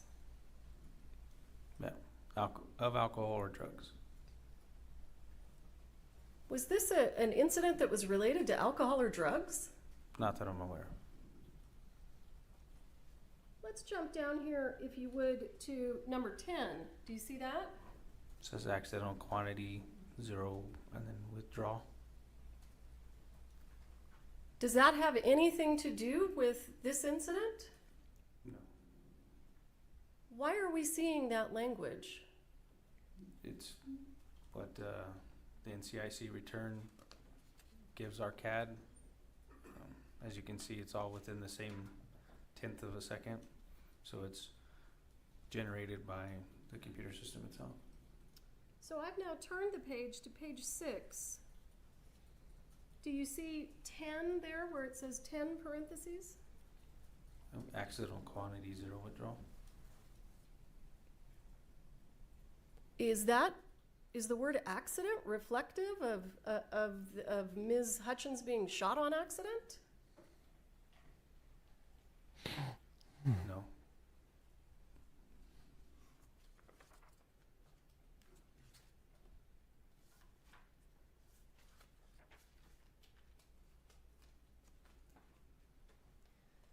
Is the word accident in that report? Does it appear anywhere where it's talking about what happened to Ms. Hutchins? No, right here it's just a bunch of returns.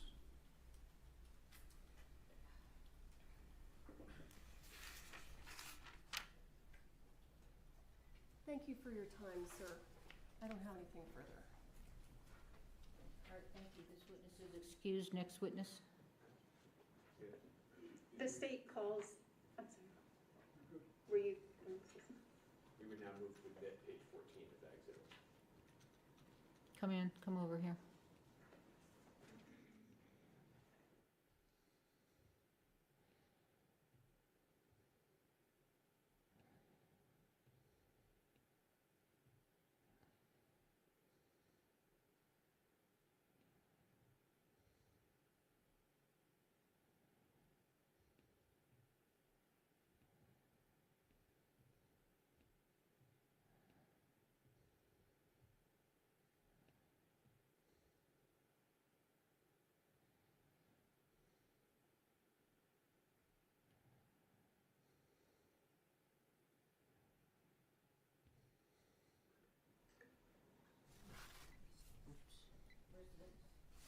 Your Honor, the state calls Timoteo Benavides.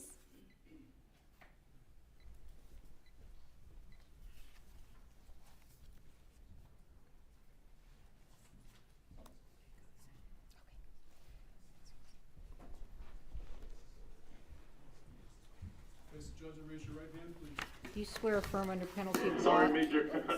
Sorry, So what's going on?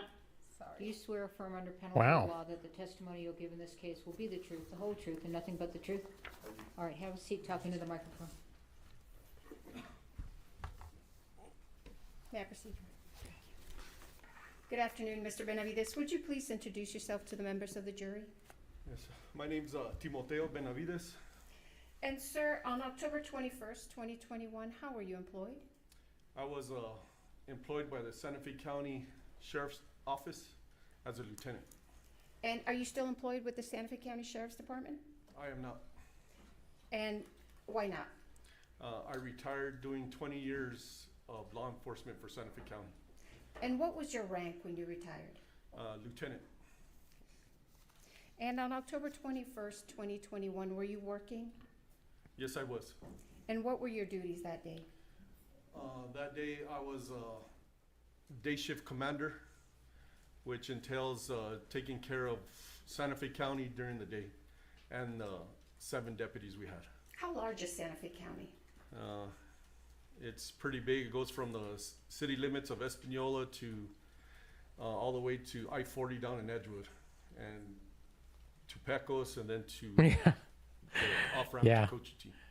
I agree with You you, said you were Christy. commander I'm that curious day. how What does that mean? What duties? how they're going to did that react entail? here. I'm pretty much in charge of the county on what happens and responsible for the deputies that are working. On that date at approximately 1:48, did you receive a dispatch to a call? Yes, I did. And what was that call for service about? The call of service was on a movie set for an accidental shooting. Okay. And where was that located? It was located at the Bonanza Creek Movie Ranch. Okay. And is that in Santa Fe County? It is in Santa Fe County, Okay. In New Mexico? in the state of New Mexico, yes. And do you recall approximately what time you arrived? I was dispatched about 1:50. I didn't arrive till almost I think it was like 2:20. Why did it take you a while to arrive? I was pretty much on the other side of the county when the dispatch call came in. Now, when you arrived, do you recall what you observed? When I arrived, there was a security guard at the gate, and he told us that he was gonna drive us into the movie set where the incident happened. Were other deputies already there when you arrived? Deputy LaFleur was already on scene from what I heard over the radio, and I had at the time Corporal Alderete was in front of me. You gonna come up here? Literally in front of me when we got there. Were there other first responders present when you arrived on scene? Yes, there was. There was already medics on scene when I arrived. Were you wearing your police uniform? I was in full uniform, displaying my badge of office at the time. And were you equipped with a lapel camera? Yes, I was. Are you familiar, or were you familiar with how your lapel camera works? Yes. And how does it work? As soon as I activated my lights and sirens, my lapel goes off right away, and it starts recording from as soon as I activated my lights and sirens. And how long does your lapel camera record? It records until I stop it, or until it runs out of battery. And how does your video that's captured on your lapel camera uploaded? How is it preserved? Do you know? Yes, at the time it's uploaded, we, as deputies, we don't have no control how we show up to the sheriff's office and it downloads automatically from our, I take off my lapel, I put it in a docking station in my unit, and everything downloads into the sheriff's office room servers. Okay. On October 21st, 2021, did your lapel camera capture what you observed when you arrived on scene at the Bonanza Creek Ranch? Yes, it did. And what did you do with your lapel camera after you left the scene? When I completed my duties on that scene, I put it in my docking station, which is also a charger, and I proceeded to the sheriff's office so it could download. Now, have you viewed your lapel camera video since October 21st, 2021? Yes, I have. And in fact, did you view a portion of it this morning before you testified? Yes, I did. And did I show you State's Exhibit number 5 earlier this morning? Yes, you did. And what was that?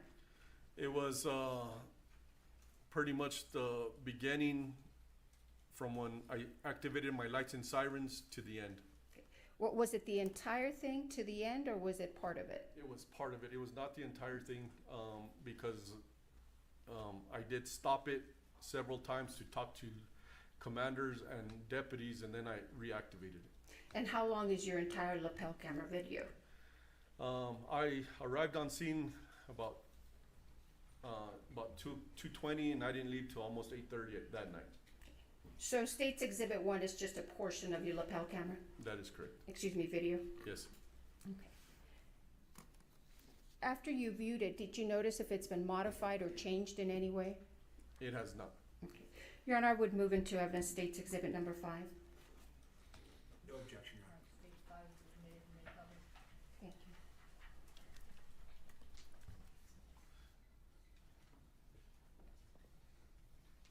Sorry, Major. What's going on? What? They said that they. Let me pause it there. Is that your lapel camera video, Mr. Benavides? Yes, it is. Okay. Come I'm on, gonna why are you forward it. How staring long at me? does it take you to drive? How long are we gonna watch you driving? It's about 20 minutes. Okay. So I'm gonna fast forward a little bit here to about 17 minutes, or excuse me, 15 minutes.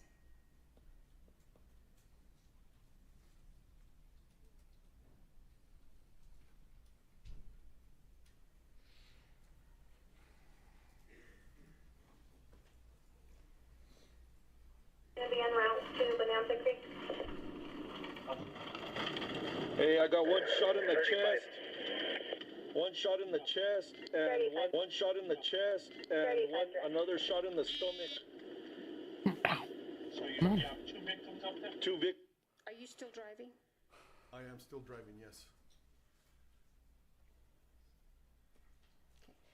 Now, I've fast forwarded to 15 minutes and 59 seconds. Have you arrived on scene yet? Yes, What I is can wrong see with you? the makeshift church right in front of me. We're gonna secure the film and all the crew members. Why did you say you were going to secure the film and all the crew members? Pretty much common sense. I'm not on scene yet, but I'm trying to picture everything that was going on, and maybe the film caught it. I don't know. Can you describe for the members of the jury, when you're pulling up to this church, what does it look like? How many people are you actually seeing? So this scene was probably the biggest scene I've been to. There was people everywhere. I had medics running in and out. From what I saw from the back of the church, there was medics going to their vehicles, grabbing items, and there was just people everywhere. As in people, I mean, I couldn't distinguish who it was. It was actors, it was film personnel, bystander. I didn't know, but there was a lot of people there. Do you know if those people were people who worked on the set?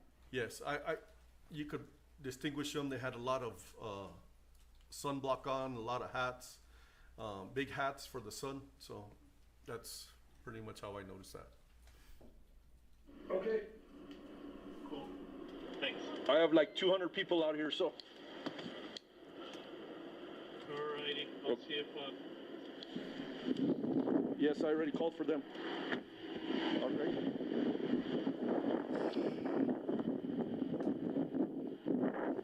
There's a bed right there holding your bed.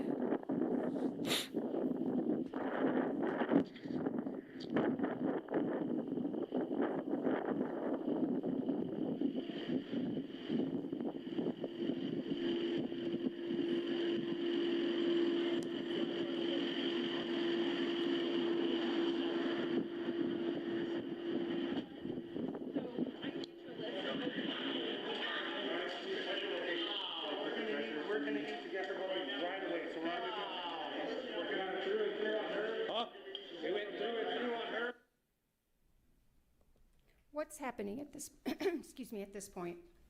So as soon as I walked into the makeshift church, Deputy LaFleur started to let me know what was happening and what was going on with the victims.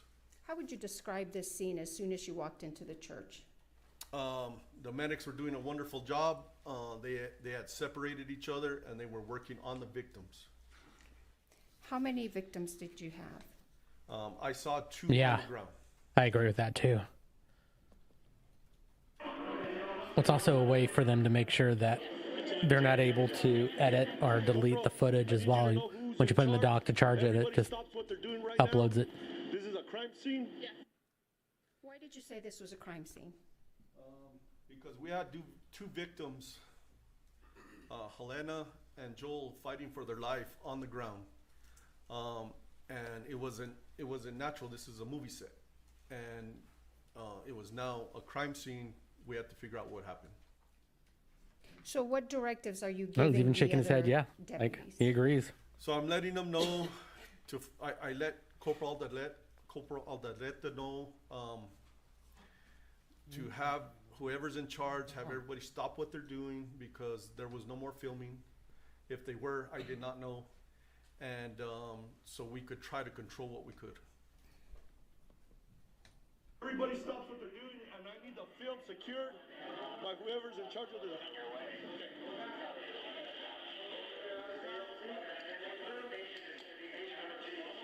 Electric back, can I pull these guys down, get them the hell with a helicopter? Yes, please.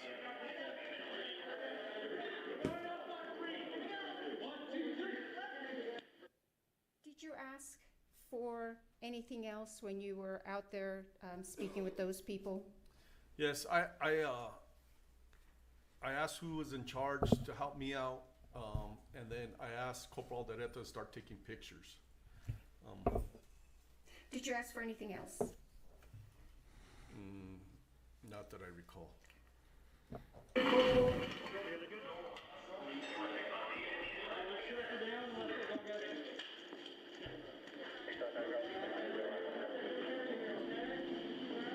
Hey, I need pictures right away.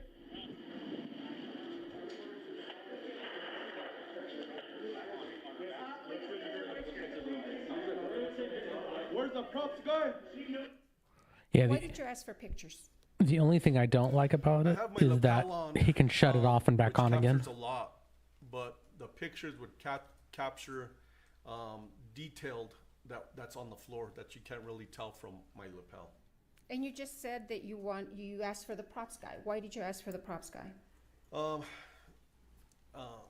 I work security for in the sheriff's office at movie sets. The props guy is the guy that does the little stuff with sound effects or whatever. But I asked for the props guy because I needed to find out where the gun was.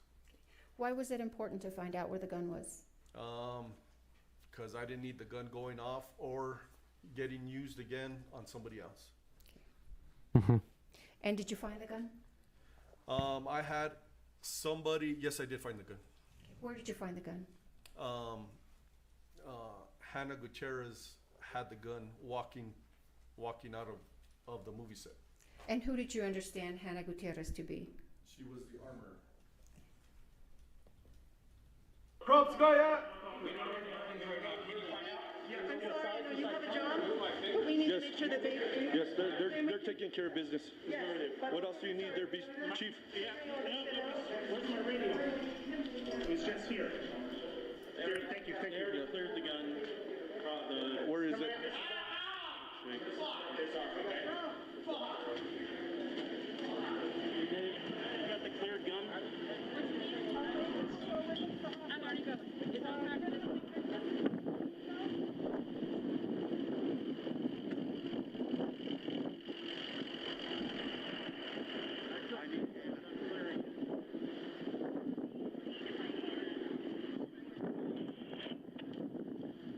Where is it?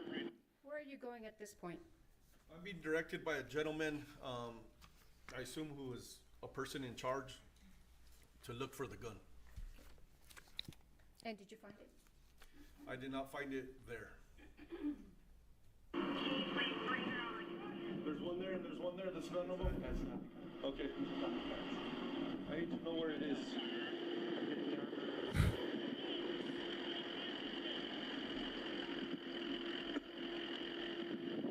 That is weird that she took the gun away.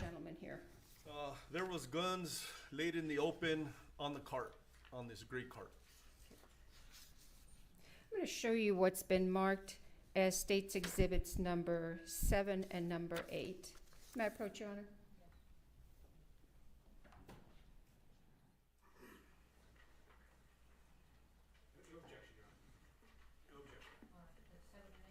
Yes, Your Honor. I would move into evidence 7 and 8, but I'll publish it in a second. I'm going to finish The other weird thing too is that all the prop guns are just laid out in the open. Thank you. I mean, I don't work in movies, so I don't know if that is standard or not. But it seems like anybody could have walked by and loaded the gun.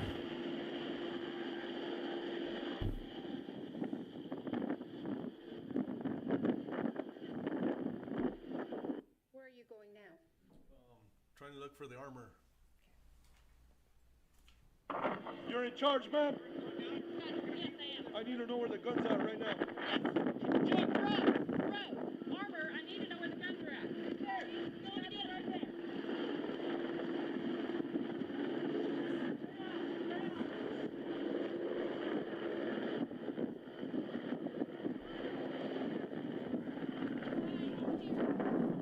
How do I know this is a gun? That's the gun. Okay.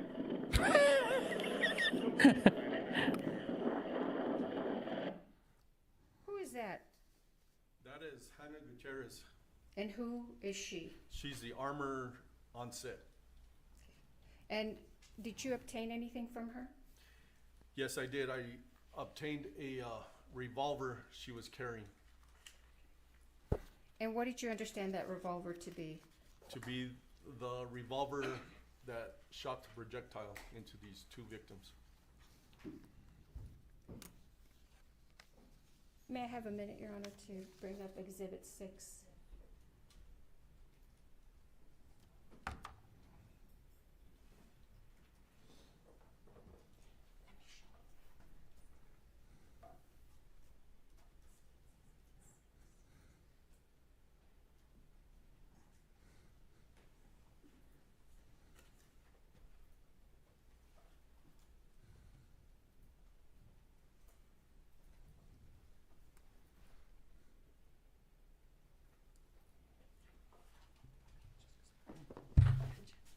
All right. State's Exhibit 6 is going to be handed to you, Mr. Benavides.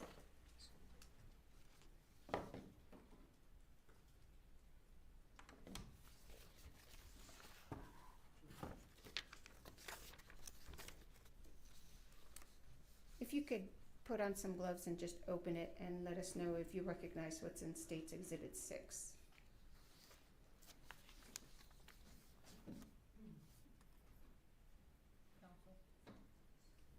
Yes, sir. I have a question from one of the witnesses that came.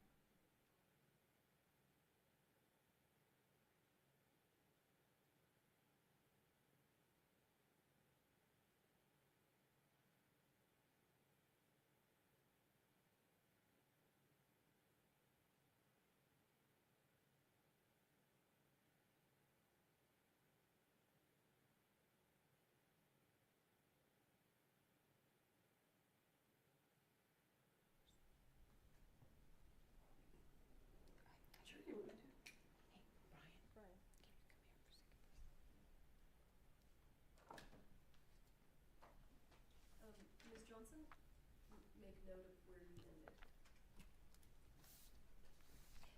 We need to fix this. The audio is not in sync with the video, and we need the time to show.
Anything interesting happen? I'm assuming the answer is no, but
they don't seem to be very well organized, do they? But I'm also assuming too that this is how most trials go.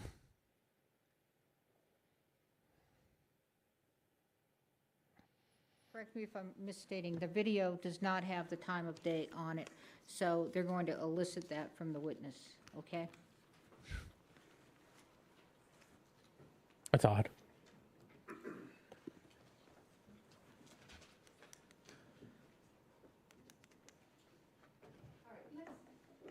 Let's go back, Mr. Benavides, if we could.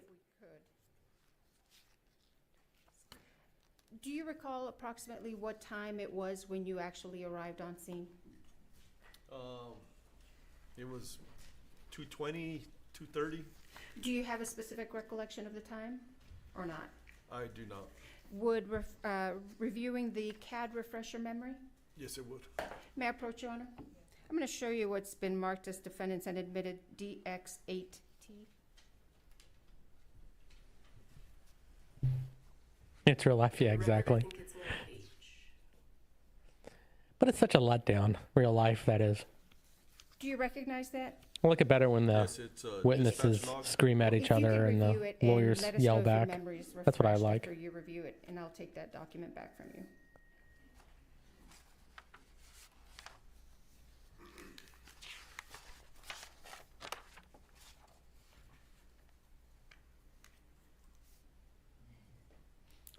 So what'd you learn? Really? That's too bad.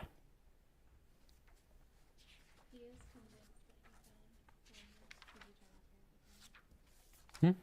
No? Yes. Your memory's refreshed? Yes. All right, if I can take that.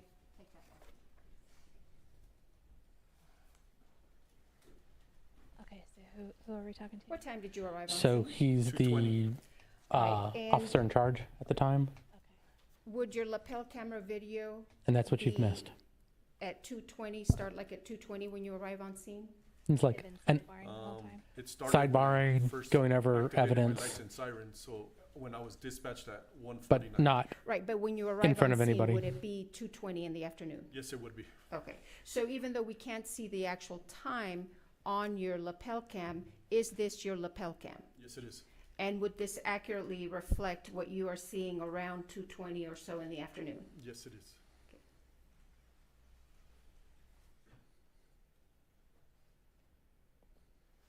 How do I know this is a gun? That's the gun. Okay. And so you had testified earlier The weird that thing this is that woman with the multicolored hair was the armor. the and she armorer gave grabbed you the gun and like moved it to another location, If you could look and they had to at go find State's it. Exhibit 6 and ask, really? and I'll Yeah, it was- ask you if it you was recognize what's in the weird. box. Okay.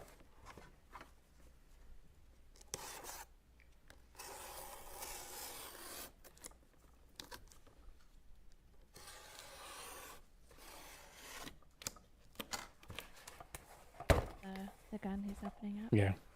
The one that they broke apart in pieces. Mm-hmm. Do you recognize State's Exhibit 6? Yes, I do. What is it? It is the gun that Hannah Gutierrez, the armor, handed to me. Now, what did you do with this gun once she handed it to you? I took custody of it from her, and I walked it over to the passenger side of my unit, my marked sheriff's unit. What did you do with it once you walked over to the marked sheriff's unit? I put it in the front seat, and I locked it. I'm going to show you what's been marked as State's Exhibit 13.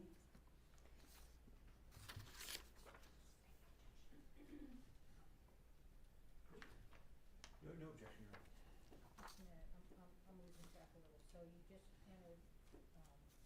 I haven't tendered 6 because we have other witnesses through whom we're going to Okay, so tender 7, 6. and I thought you had 7 and 8 that you 7 were and gonna. 8, yes, Your Honor.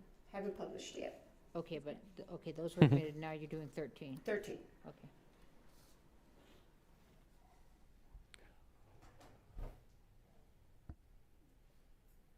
Yeah, I saw that one. It's nice. Big farmhouse. Do you Yeah. recognize what's on the screen there, Mr. Benavides? I think it's pretty weird. Yes, I do. What is it? It is a gun that's in front of me, and this is the Look at gun that. that the armor Hannah That's- Gutierrez handed me. Your view on the You outside. testified that you put it in the front seat of your patrol that. vehicle. Yes, I did. Why did you put it there? It was the most secure spot that I had control over at the time. And what did you do to ensure that this gun was secured? I locked the front, I locked my unit, and nobody entered it except for me because I'm the only one with the key. Where was State's Exhibit number 13 taken? Where was this gun when this photo was taken? From the passenger side of my unit. Needs work, but I like it. Why did you not stick it in an evidence bag? It was so fluid, and the scene was so active. I put it there. It was secure there. That's where it stayed. Did you do anything with this gun? Open it, open the cylinder, or anything at all once you received it from Ms. Gutierrez? Yes, as soon as I got to my unit, I opened up the cylinder Podcasting. and I made it safe for myself Already rebuilt. and whoever else was going to handle it. And when you say you made it safe, what do you mean by that? I opened up the cylinder on this wheel gun, and I ran the wheel to make sure there was no rounds in it. And were there any rounds in it? There was no rounds in it. Did you do anything else to the gun? I did not. To your knowledge, did anybody else have access to this gun once you put it in your patrol vehicle? No. So what is the next thing you did after you secured the gun in your patrol car? What I remember is I was talking to the armor, Hannah. I put her in back of my unit, and I told her she wasn't in the open because the detectives needed to speak to her. Now, did anybody have access to the front part of your patrol car? They did not. While this gun was in your possession, did you do anything, or to your knowledge, did anybody else touch it or do anything to it? No. Does Exhibit 13 accurately reflect the condition of the gun when it was handed to you? Yes, it is. Did you secure any other items of evidence? I did. I secured 2 boxes of ammunition. And where did you find those? They were on a gray cart, which Hannah directed me to, that they were on a gray cart that were used for this gun. All right, let's go to State's Exhibit 7, which has already been admitted. All right, you may call it. Thank you, Your Honor. Do you recognize that? Yes, it is the gray cart that Hannah directed that the ammunition was on. And where was that cart when you were directed to it? my first lapel video where that gentleman Look at that. It's just a mess. directed me, That's walked me the over, ammo and gun cart. he said none of these And it's guns just- were used. So if someone was shooting This was real the cart bullets, that he was talking and they just threw them on the cart because they And thought. where was this photo taken? Where was the cart when this photo was taken? She was a mess. It looks like it was taken in front Yeah. of my unit, in front of my in-car camera. So was that cart moved from where you initially saw it to in front of your car? Yes, it was. Why? Hannah had, she directed that the ammunition was there, so there was a gentleman that offers his services, because I was dealing with Hannah, and I watched him bring the cart from where it was to me. Yeah, Does yeah. State's Exhibit 7 accurately represent Well, I mean, the cart apparently in the condition there's that a you lot of saw it guns when you in that set. first, were directed to There it? had to be. It was a Yes, it Western is. Yeah. shootout. Yeah. And why did you move it to the front of It the is weird he didn't take all the rest of the guns. Like, I would have taken everything. Like, Evidence. Hannah said that ammunition was on it used in the church. These guys. Is there do a another great reason job. why you moved it to the they front of didn't do your a patrol car? bad job, but they didn't do a great job. To make sure nothing was taken, nothing was put in. Was anything capturing what would happen if anybody got close to this cart? To where it is right now, they would have captured from my in-car camera. So do you have a dash camera? Yes, dash camera, yes. So was the dash camera running and filming this cart I'm as thinking it's this was sitting the there in front camera of your that they patrol have, car? the lapel Yes, camera. it was. So as soon as To they your hit the knowledge, siren did anybody come on their over to in their this car, the dash cart cam comes on automatically, remove any items? and then No, you can not turn it when off was sitting there. and back on again. That's like one of the issues I had. Uh-huh. But they can't edit the footage. They Why can't not collect remove the footage. items, So it goes into a dock back instead at the of police moving, station, or and it why charges not and collect the automatically items, uploads to their server. Right. before So it's like you an moved it? all automatic thing, so they don't forget to turn it on. I'm and- in a patrol car. I'm That's not in kinda a cool. van or anything that would fit the whole cart in a hole to secure it. I'm going to show you State's Exhibit 8, which has already been admitted. May I publish, Your Honor? Is that a close-up of the cart? 5 o'clock today. Yes, it is. What are we looking at? What was on the cart? So What did you was observe? it 7 o'clock our time? Loose ammunition, gun belts, a gun, various other items. I'm going to Yeah. show you what's been marked as State's Exhibit 9. Counsel, did you want to see it?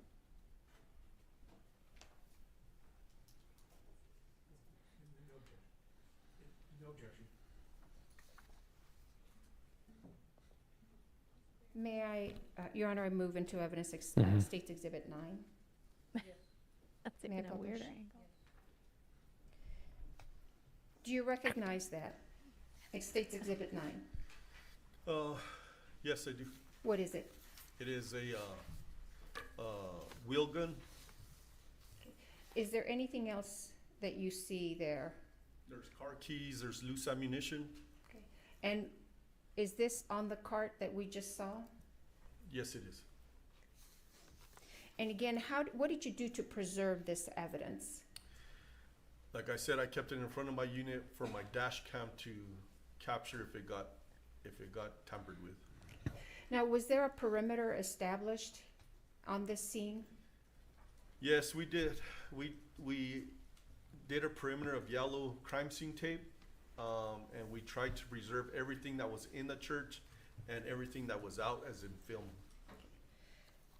Is that what we saw, the yellow tape around the cart? Yes, it is. And to your knowledge, were people allowed into the area that was enclosed or encased by that yellow tape? People were not, unless you were a deputy. And who came and collected this evidence? Do you know? I believe our crime scene tech, Marissa Popple. You testified that you observed some rounds. I'm going to show you what's been marked as State's Exhibit 10. No objection, Your Honor. May I publish on? I move into evidence State's Exhibit 10. Do you recognize those two rounds that we see there? Yes. How do you recognize them? They were on the cart. So Did you touch them in any way or remove them if from you the look, cart? I did not. there's the real round and the dummy round. Now, you told us you also seized some boxes of ammunition, Yes, I did. and where did you take those from? I took those physically from the cart. I'm going to show you what's been marked as State's Exhibits 11 and 12.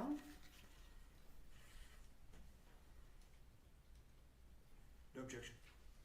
Your Honor, the state would move into evidence State's Exhibits 11 and 12.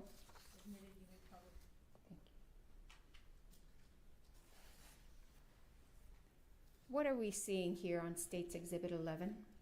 That is the front driver's seat of my marked sheriff's unit, and there are 2 white boxes on my seat. And where did you get those boxes from? I physically took them from the cart, from the gray cart. Why did you take those from the gray cart? Those were the 2 boxes that Hannah Gutierrez, the armor, told me that were used. Did you see what was inside those boxes? I assume there were bullets. Why remove just those boxes and not the other stuff on the cart? The armor, Hannah, she pointed those out, and those were the ammunition used for the gun.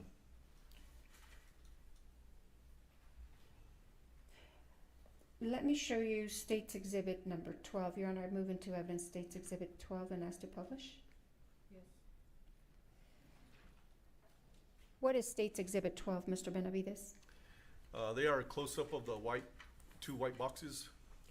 And what kind of rounds are those? Those rounds say 45 long Colt dummies. Did you then turn these over to someone else, these boxes of ammunition? Yes. And who did you turn them over to? The crime scene tech, Marissa Popple. Let's go back to your lapel cam. You had testified earlier that you had placed Ms. Gutierrez in your vehicle.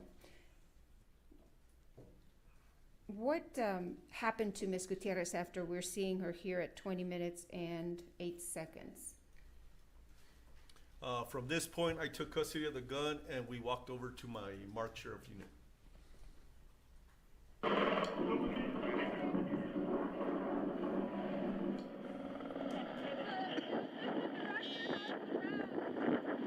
I'm sorry, let me pause it there. This was the wrong copy.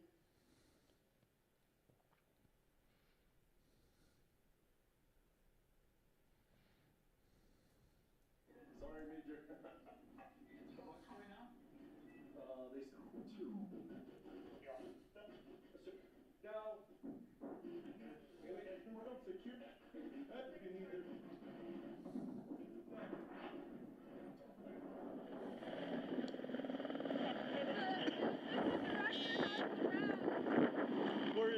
Where are they at?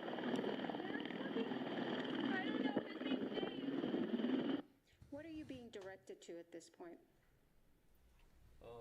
I don't remember. I couldn't really hear her. Okay, let's go back. And I apologize, it looks like the audio is a little behind the video.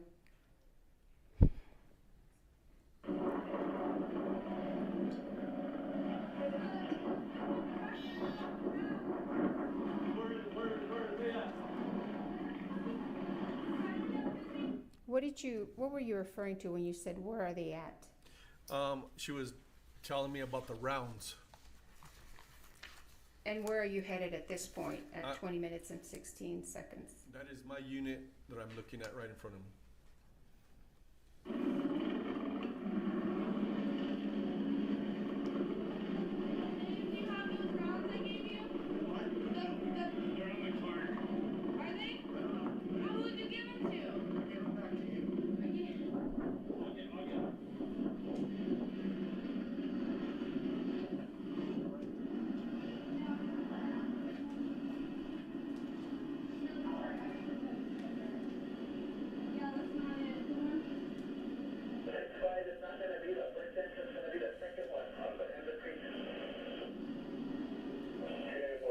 Is that when you secured the gun in your vehicle? That is the front of my unit on the passenger side, yes it is. Oh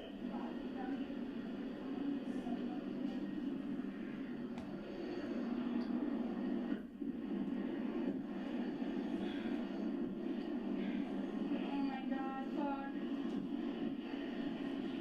I'm so, are they okay? Hey, Santa Fe, we need more units out here. And have been added on. Oh my God. Mm-hmm.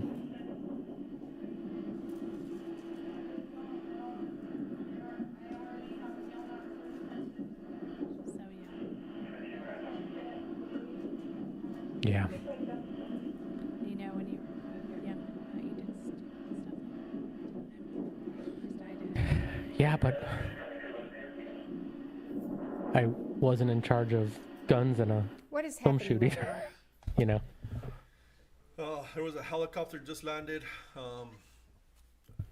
Hannah's there on my right hand side, and I'm watching the guy on the cart.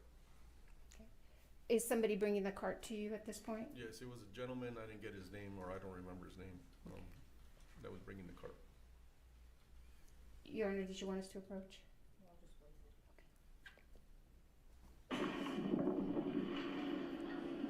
Are these the rounds here? Okay, We got rounds here. okay, now, so, this is the one I'm pretty sure, this is that's the one, and okay, sorry, You're okay. sorry. Just relax. Just relax. I'm so scared, You're all right. Just relax. So here's the box that I got them out of. Okay, leave them right there. Leave them right there, okay? Relax. I just need you to. What's happening right here? Hannah, as you could see, she's upset, visibly upset, and she's showing me where the rounds are that were used. And was it the same rounds that you put in your vehicle? Yes, it is. Just relax, okay? I just need you to relax. Just please relax, okay? Just take deep breaths and relax. Can somebody get water for her?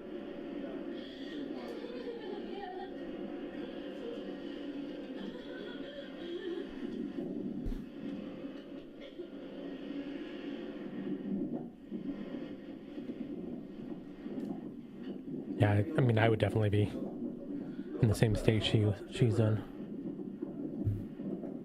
Yeah, now the helicopter's here for her. Where the fuck are these entry wounds? Is she okay?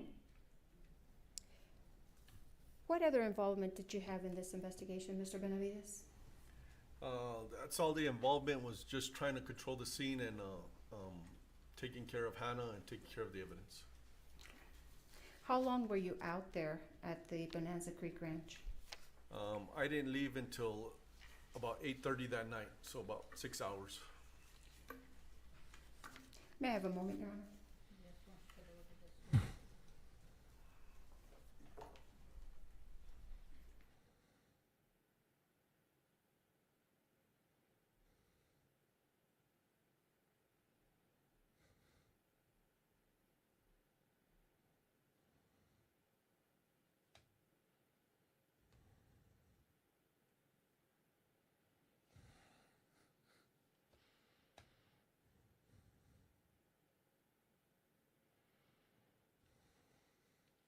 You don't have the woman with the still suit taking notes.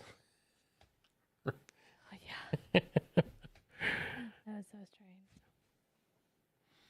Or was it Bane? Bane's taking notes. I've never seen anything like that before. That was so strange.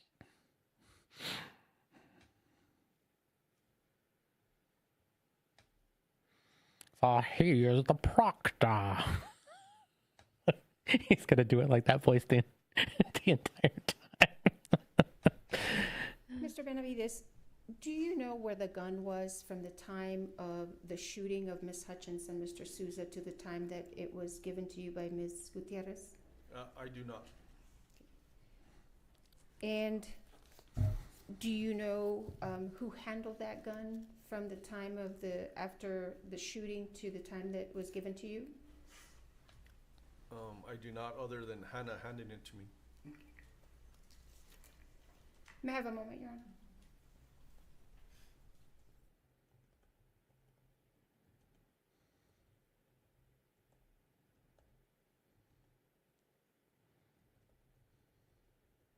Thank you, Mr. Benavides, and you can take those gloves off unless you want to keep them. Weird. I guess she said no further questions.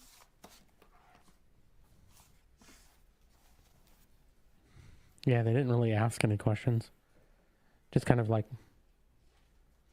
I think that what they're showing is that the evidence was handled properly. So you can't come back and say Good afternoon, sir. that the evidence left his hands and then Get to the got scene, messed with or you something. hear yourself yelling in the lapel, where's the prop person, right? Correct. And when you get to the cart that we looked at, I think it's State's Exhibit 7, and if we could publish that when we can in a moment. But fair to say that the cart was sort of disorderly, right? Oh, it was a mess. Okay. And you don't know whether anybody moved anything before you got there, right? I do not. Okay. And you didn't see Sarah Zachary, the prop master, there, correct? No, I don't know who that is. And so when you first get to the prop cart, you eventually sort of leave it and go back to going to deal with other things, right? Well, the gentleman that was there, he told me that the gun wasn't there. There was a lot of guns on that. There was a couple of guns on that cart, but he told me I have to take him for his word because I wasn't there. He told me that the gun used in the church was not there. Right, but there was, and you anticipated, there were other guns on that. That is correct. Okay. And you left those firearms and you left them there. He does look like he's about to fall asleep now. Okay. And, you know, in a typical homicide scene, right, you probably wouldn't be walking away from all sorts of, Is he sleeping with his eyes open? you know. No, I just think he's leaning back. This was a movie set, right? Is he having a stroke? An empty prop gun without live ammunition isn't going to hurt anybody, fair? I do not know, but Objection mischaracterizes the evidence.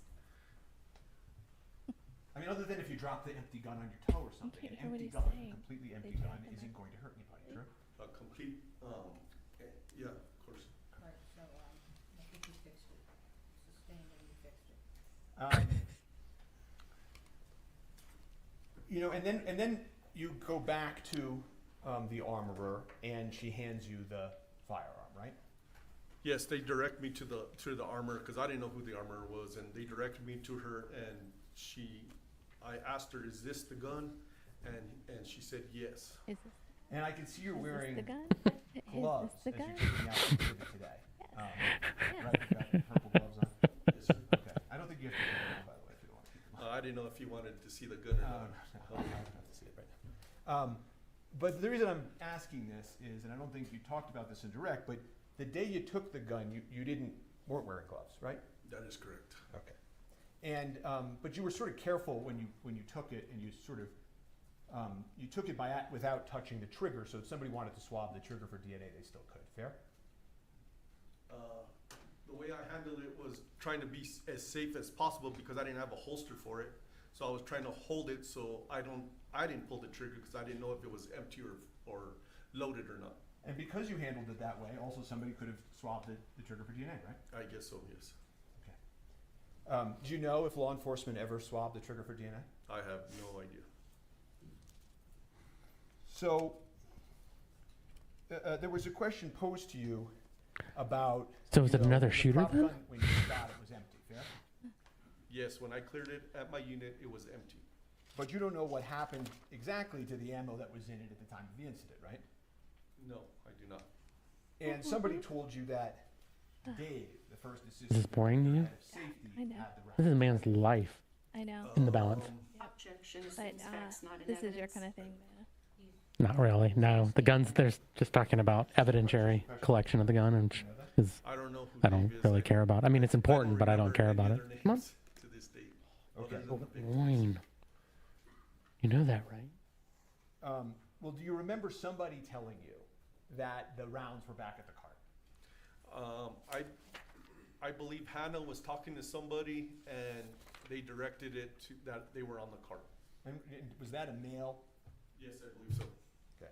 And you don't know as you sit here today whether that was Dave Hall's head of safety at the set? Yeah, I don't remember. No. Okay. I don't know.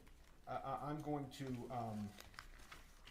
refresh you in a moment on that, but while I'm doing that, I'm just going to move on for a second, which is the next time you see the cart, right? It's being brought to you in a different location, right? The cart gets moved. Yes, Where? from the first time I saw it, where that gentleman directed me to it, and he said that the gun used wasn't there until the gentleman brought it to me. Yes. And you've said that ideally that's not how it would have gone down, right? Not at all, but I was trying to improvise as much as I could. Okay.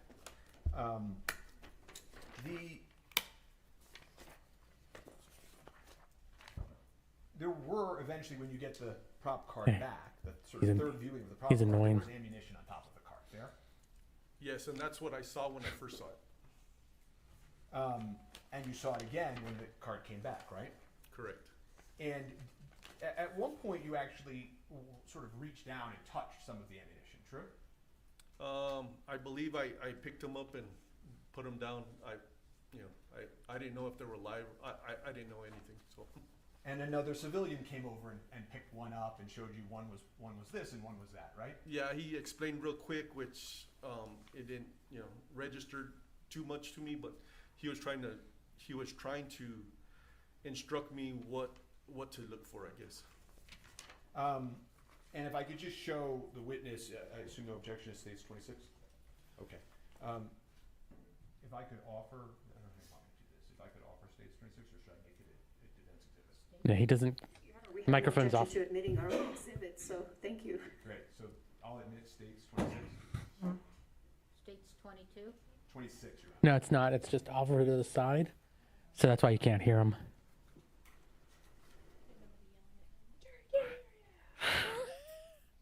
Lowry!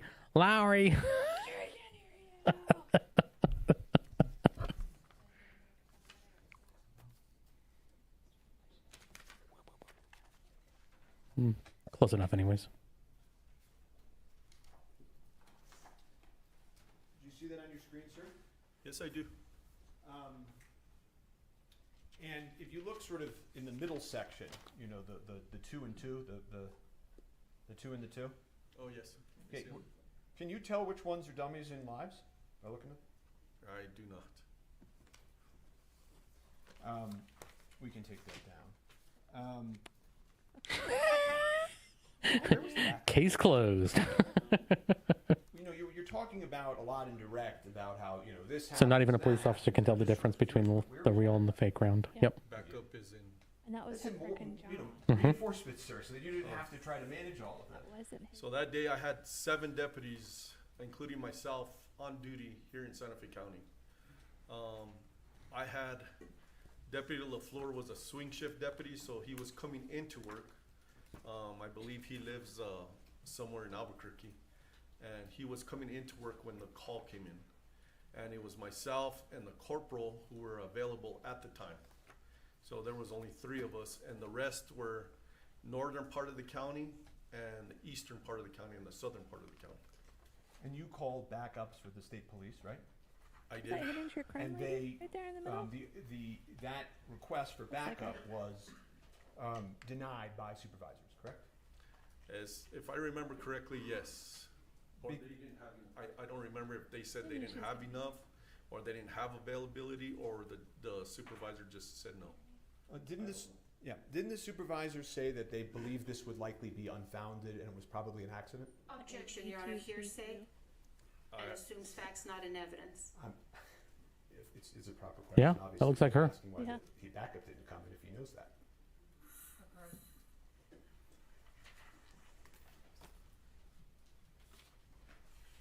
Way back to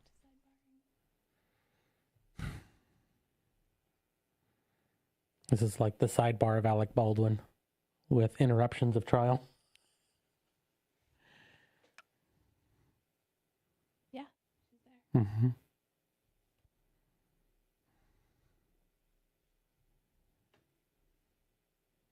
Oh my God, seriously? Oh my God, did he knock out the... No.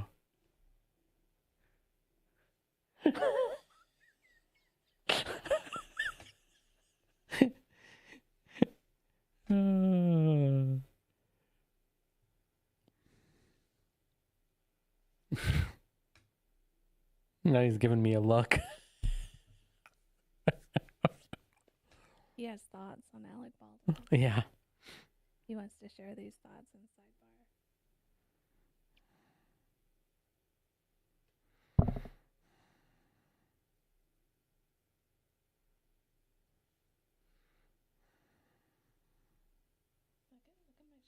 I know. He's shedding like crazy. Question and answer, and he can rephrase. Thank you. Sure. Were they swap glasses?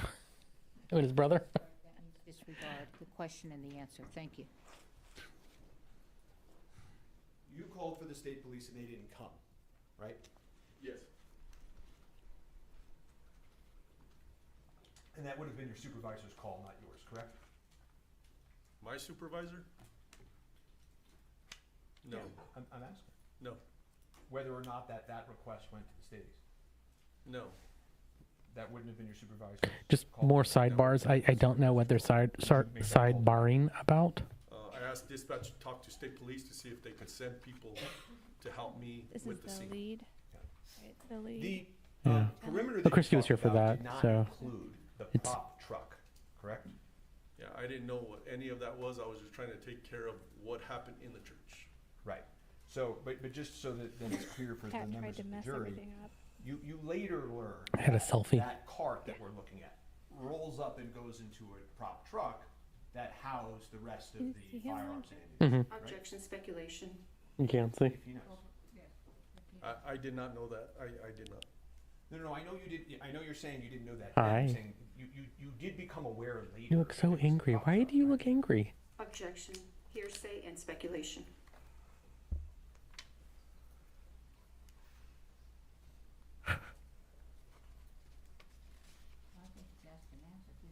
You had to work for a minute. That sounds terrible. I can just move on if he doesn't know. Sorry.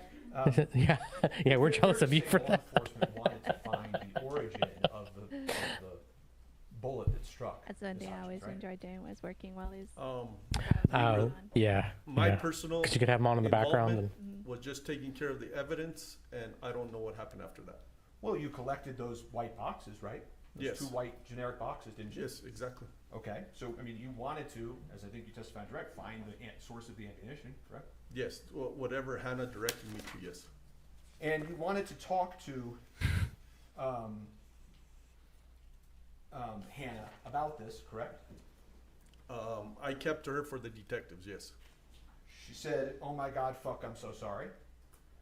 I did hear that on my lapel, yes. Okay. Everyone's been yelling at her. I did hear that in my lapel. And you placed her in the police car, right? In the back of my patrol car, yes. Right. Nobody placed Mr. Baldwin in a police car, correct? Objection, relevance. because you were treating one like a criminal and the other one not. Now, That's totally relevant. you know, when you're at the scene talking to witnesses, which you can hear yourself doing on that lapel, you know, you're letting witnesses give you information. Fair? Yes. You're not, you know, trying to put words in their mouth, right? No. You're not cutting them off, right? I probably did some of them, but I try to listen to them, yes. Well, you're trying to look at the facts and circumstances and trying to figure out whether or not a crime occurred or whether this was an accident. Fair? All I was trying to do was preserve the evidence for the detectives. That's all I was trying to do. Mm-hmm. And you understood that the detectives were trying to rule out that it was a crime, correct? Objection, speculation. Yeah, that is speculation. Overruled. He can ask if he understood that or not. You understood from meeting with the detectives that they were trying to figure out and rule out if this was a crime. Well, that's our main function, is to see if there was a crime committed or not. So you agree with me, right? That's our main function as law enforcement, yes. Okay. You don't know how the live bullet got on the movie set? Yeah, I don't know. He has something up with him. Why the armor loaded into the One over here? Tell you that. No, I do not. You can do it. And you don't know why the first AD failed to detect it? The what? The first assistant director, that guy Dave. Oh, I do not. I don't. Okay. And you still work for the Santa Fe Sheriff's Office? Do I still work? No, I'm retired. You've retired. Okay. I have nothing further for this witness at this time. All right, thank you. Redirect? Yes, Your Honor, briefly, thank you. It is interesting too because, like, they're just the police officers showing up. They're not looking. They're just. They're not the detectives. Yeah.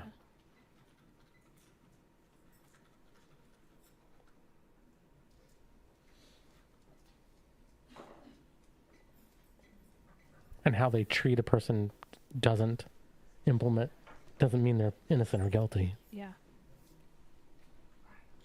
And honestly, I think he put her in the back of the car just to have her calm down because she was about to lose it. Mr. Benavides, you were And everybody's shown yelling at her, State's so he's Exhibit like, "Yeah, get back there and 26 on chill out." cross-examination. Do you know where those rounds that we see on 26 came from? I do not.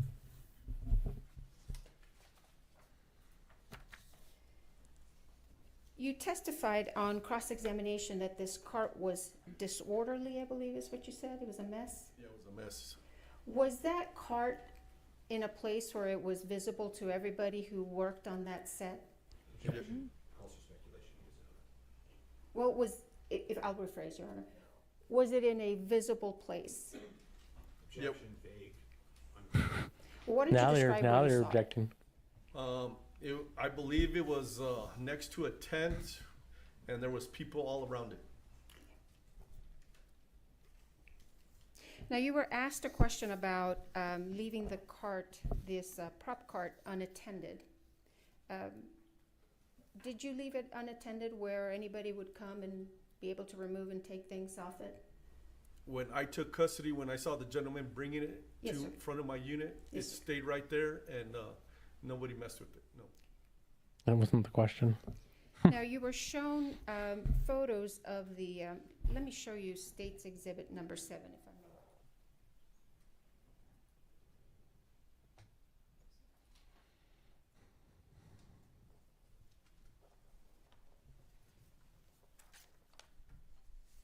Showing you State's Exhibit number 9. Did you have any reason to believe that was a fake gun? It was a movie set. I did not know if it was fake or real. How about State's Exhibit number 6 that you have in front of you? When you took that into custody, did you have any reason to believe that that was not a real gun? No.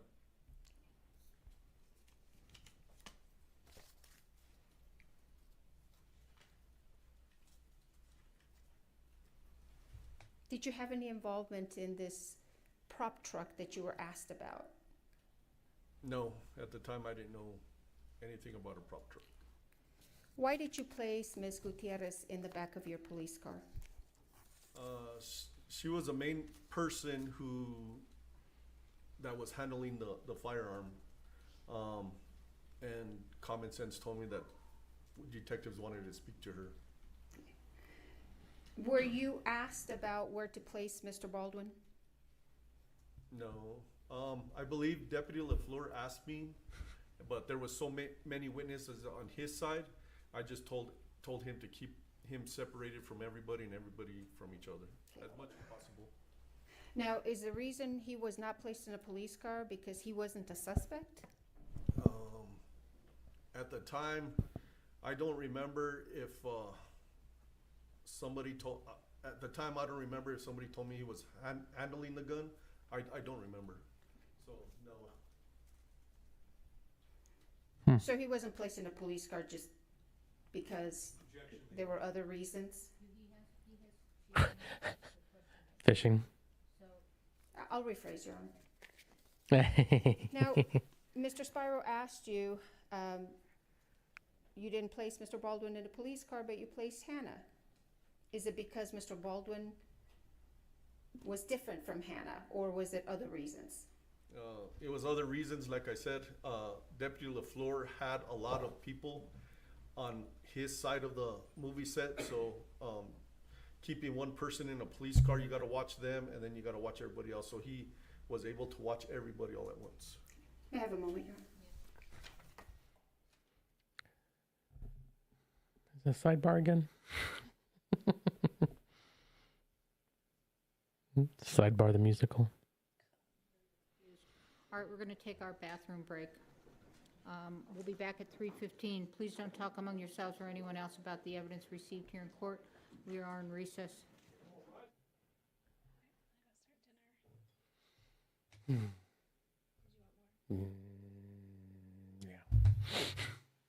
Do you need help or me to manage this? Yeah, you go. I'm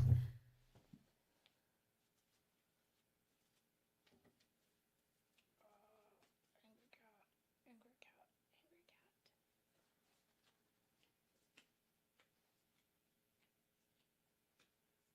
What?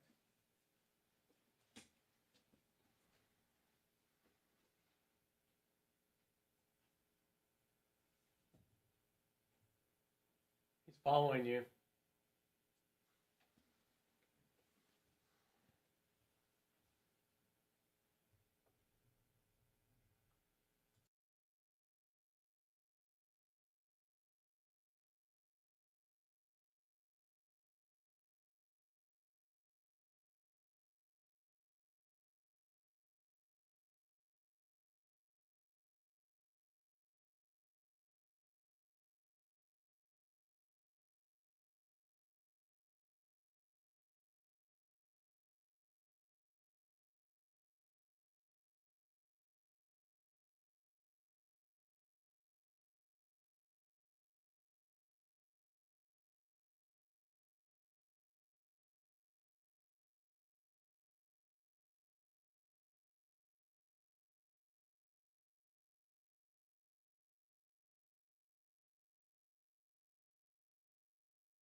Hello.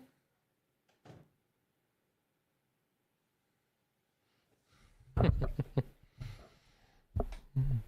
daughter is going to go feed the chinchillas.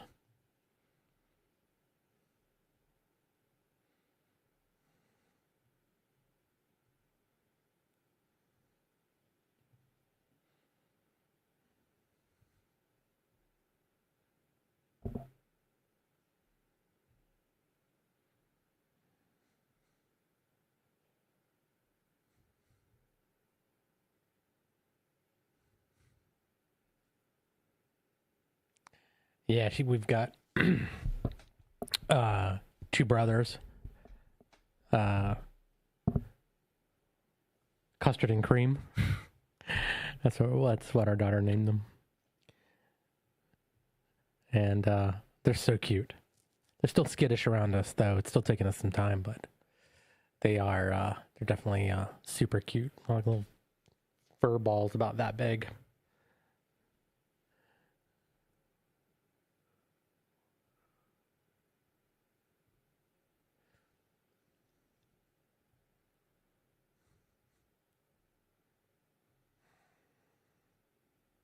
Hmm.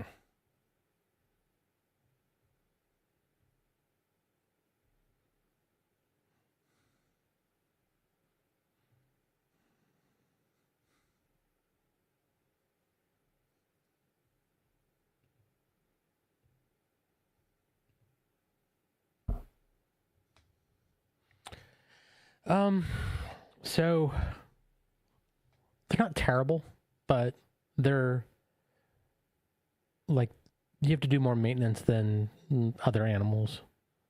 So one is they poop like constantly. So they're just like little pellets, but they're everywhere.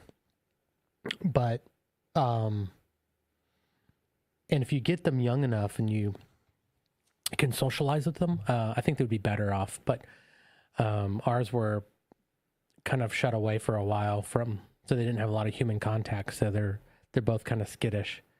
But you just feed them like once a month, almost like a bowl of food will last them a month, and water. But the big thing is they need cold air. So you have to have them in an area where it's colder than normal. So like down here in the basement, we have the temperature around 70 degrees. So it's chilly down here, which I like. I like it being cold. But they couldn't. But if they were upstairs, they would overheat, and then they can get medical issues with being too hot with all the fur. Talking about the chinchillas. I'm looking at pollen counts.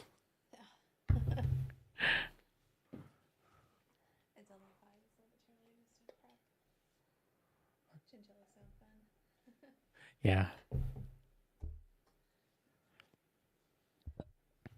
They're super cute. They really are.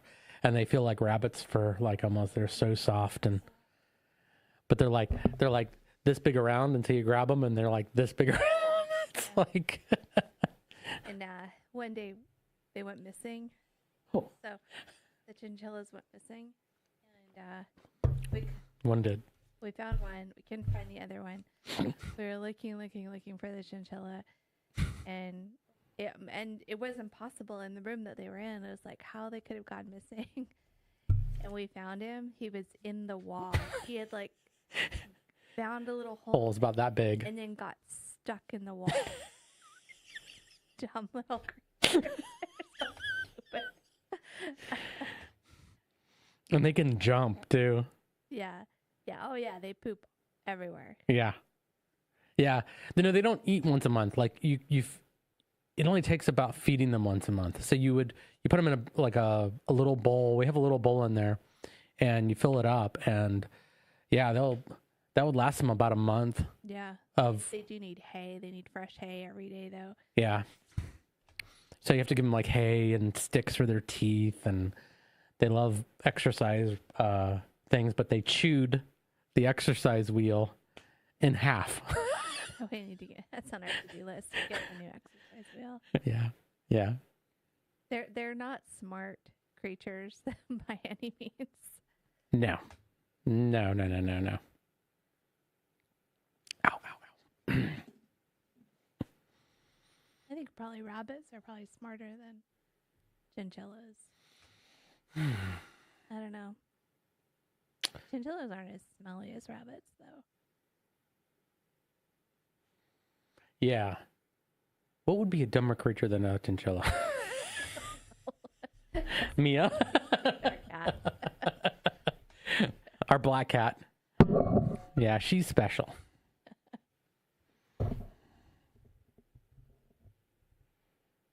Yeah, we need to find a better source for this. Source for what? Because we're getting their super chats on our stream. Oh, yeah. Yeah. That's what I was thinking. Do they vocalize? Only if they're really irritated. Yeah. The only time they ever vocalized was when we brought them home that first couple of days. They were scared and were yelling at us. My cat. Are you saying your cat's stupider than ours? Yeah. I'm going to challenge that. That's pretty stupid. Not Winky. Not the gray cat. He's annoying, but smart. Really smart. It's Mia, who's not annoying, but dumb. She's loving sometimes. When she's loving, she's like super loving. But she likes just to wallow around in dirt. And she likes smelly stuff. Yeah. Yeah, she's a very strange cat. She's a good cat, though. Mm-hmm. But she definitely... So, like, Winky doesn't love us because he's so smart and above us that he doesn't care whether we live or die.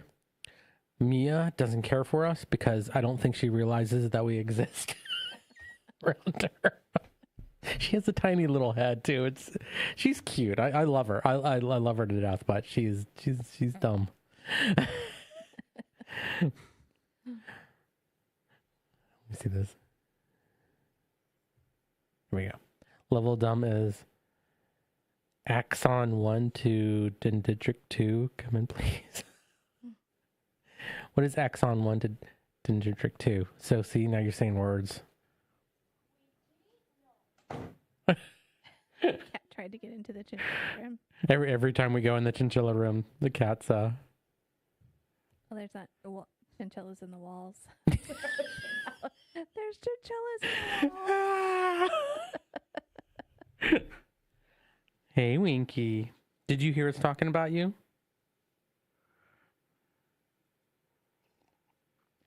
Oh. See, now I gotta Yeah, look it up. She's making me do research. 1 exon mini dendrites.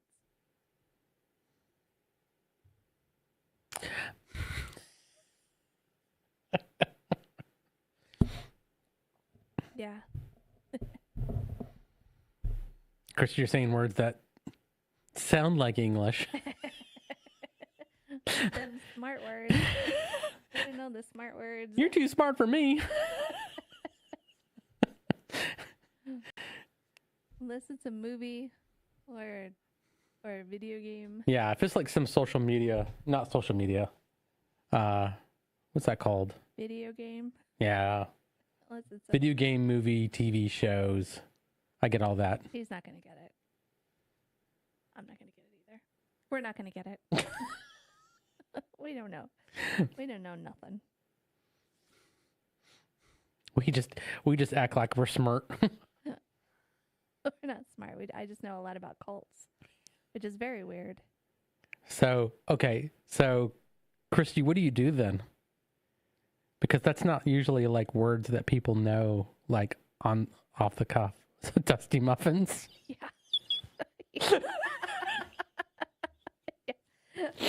I know that word. Somebody in the cult subreddit Yeah. said, just is this place a cult? Do they really worship Dwayne Johnson? And I was like, what are they talking about? Well, The Rock, yeah. Yeah, it's called the Rock Church. And they it was a serious question. And someone had to explain, like, no, the rock means the foundation of the Yeah, Christian like a real church. rock, like a Yeah. rock, not the rock. Really, do these people really worship Dwayne Johnson? No, but I would join that cult. That's really funny. Yeah, it was like, Thou dost know whose thou art cooking.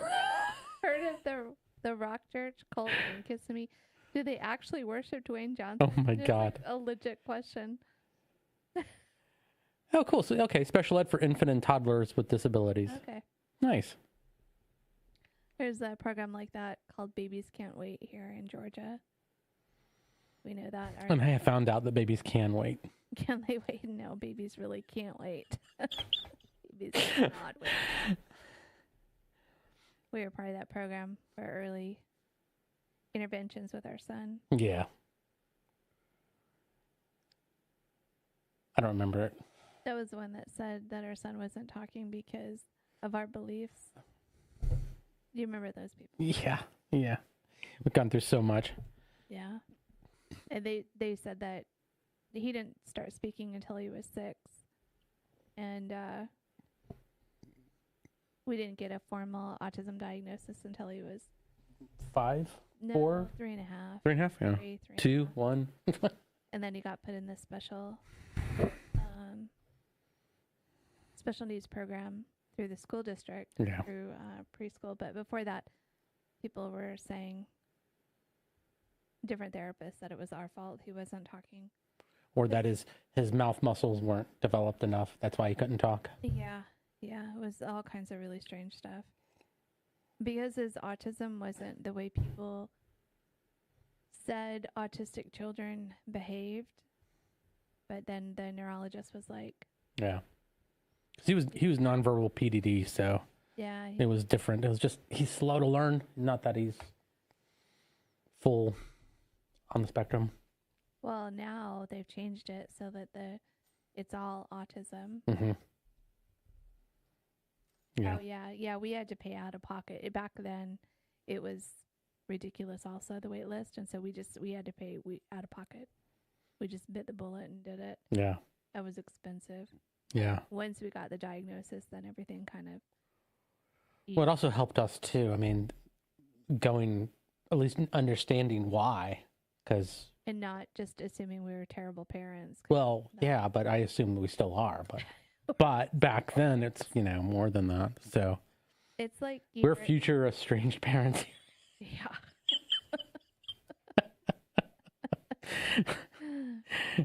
If our kids, like when they're 18, are still around, it's going to shock me. He's saying that sarcastically. Well, I say everything sarcastically. I think everything should be sarcastically said. I don't think. Is that why I don't have any friends? Probably. Yeah, well, I also think too, Christy, was that it seemed kind of like the Wild West back then. It seems like there's better structure for getting help.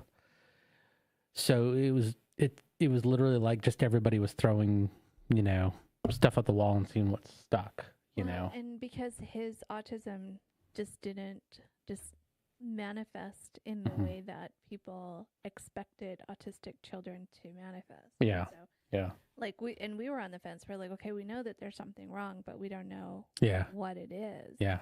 And once we finally got the diagnosis, then it was like, okay. We found a good doctor. The doctor that did the diagnosis was amazing. Yeah, he was good. Yeah. And then once we had the official diagnosis, then it was like, okay, now we can put together a plan and figure out what we need to do from here. Yeah. But and now he's good. Like, he's a good kid and he won't shut up. I mean, we would have but you probably have experienced this, Christy, just those monumental meltdowns. With our kid too, not just us. Yeah. Yeah. We had our own. I mean, and it wasn't just all the professionals. It was just a lot of finding the right people, I think, was important. You know what's so funny is like right now we're going through this difficult part in our lives, but it is nothing compared to that time. Yeah. Having a baby. And he wants to, exactly. And a cop at the same time. Don't forget the cop thing too, because he wants to be a meth dealing cop. It's like, what is in your head, kid? I honestly think that you learn from mimicking, right? I know this because of how I was as a kid. You learn a lot from mimicking. So he's mimicking our sarcasm. Yeah. I know, like he really got into Breaking Bad. That was his thing. He watched the whole series without us. Yeah. So we had to like rein it back and like talk about, okay, what are you watching? Is this real? Not real? You know. So the. Oh yeah. Well, it started before adolescence. It really did. So what would occur, which was so odd, was that he would go through this period, and at the beginning it was terrifying, where it was like someone ramped up his rage to 11, and he would just be angry and screaming and like throwing everything. And the first time that it happened, that it was like we had no idea what was going on. And then it was like the next day he woke up and he gave us a hug. And I think it was the first time he actively gave us a hug and like said a few words or something like that. And we're like, what the heck is this? And then that was his level for a while. And then he'd go through it again, and it would just be like this, just all of a sudden, just rage and craziness, and like everybody was just getting onto him.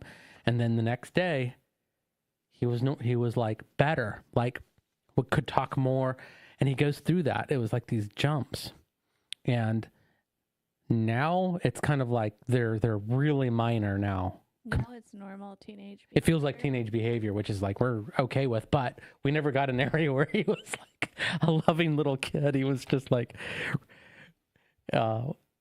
teenage rage for all of his life, basically. Yeah, he was so frustrated he couldn't communicate with us. Mm-hmm. But now, like, only within the past couple of years that he gets to the point where he will, like, if you tell him he's doing something wrong, he might go, okay, or he gets a little miffed. But before if you said anything to him about like you're doing something wrong, he would have like just huge meltdown. Crazy town meltdown. So yeah, like what we're going through now. It's money. It's just money. It's nothing like that. Yeah. Yeah. Yeah. Yeah. And it's like what you were just saying. Mm-hmm. The cognitive levels and the neurons. It was like he couldn't have good behavior and make a cognitive jump at the same time. Like just his brain just couldn't handle it, and so his behavior just would like just be the worst. And then we knew. Every time his behavior just went off the charts crazy, we knew that there would be another cognitive leap. So we're kind of like, oh, okay. Yeah. This is terrible, but how's it going to be in the morning? It's going to lead to something else. Yeah. Yeah. Sometimes they would last for hours. And there was one time where I remember the worst meltdown we ever had lasted for hours, and you could hear it from the outside, like we were beating him. Yeah. And he was in his room by himself. And just screaming, yeah. It was terrifying. And he was like 5 when that happened.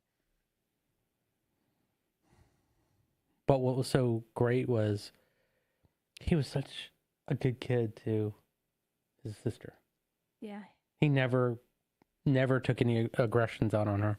Yeah. Which was always great. We're worried about that. Mm-hmm.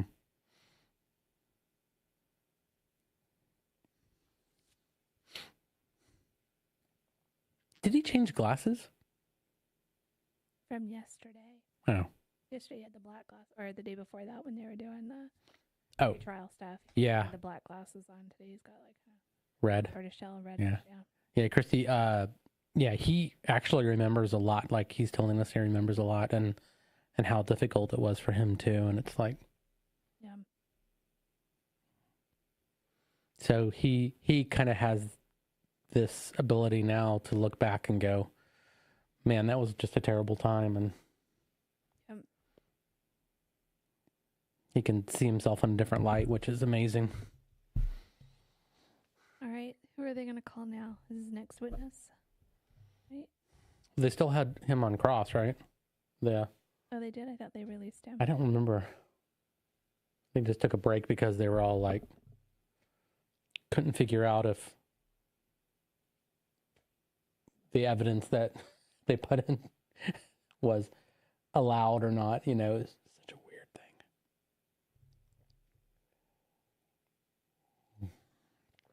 thing. Yeah, he's a cool kid. He really is. Mm-hmm. And he's super good looking, which is even more confusing. He gets it from his mom. I don't know where he gets it from. Hey.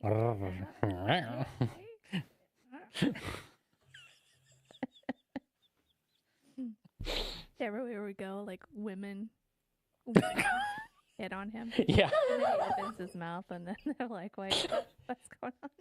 That's kind of like my problem. Swear affirm under penalty of law. Other than the testimony hitting you'll on give me in this anyways. case will be the truth, the whole truth, and nothing No, but this the is a truth. new All right, have a seat, talk into the microphone. Might proceed, Your Honor. He is great. He will. He will. Good afternoon, Deputy Lujan. Would you please introduce yourself to the members of the jury? He's going to have that salt and pepper hair when he's like 30 and be like, Would you pull that microphone a little bit closer to you, sir? Thank you. oh, finally turned someone to turn it up. With the Santa Fe County Sheriff's Department? And how long have you been with the Santa Fe County Sheriff's Department?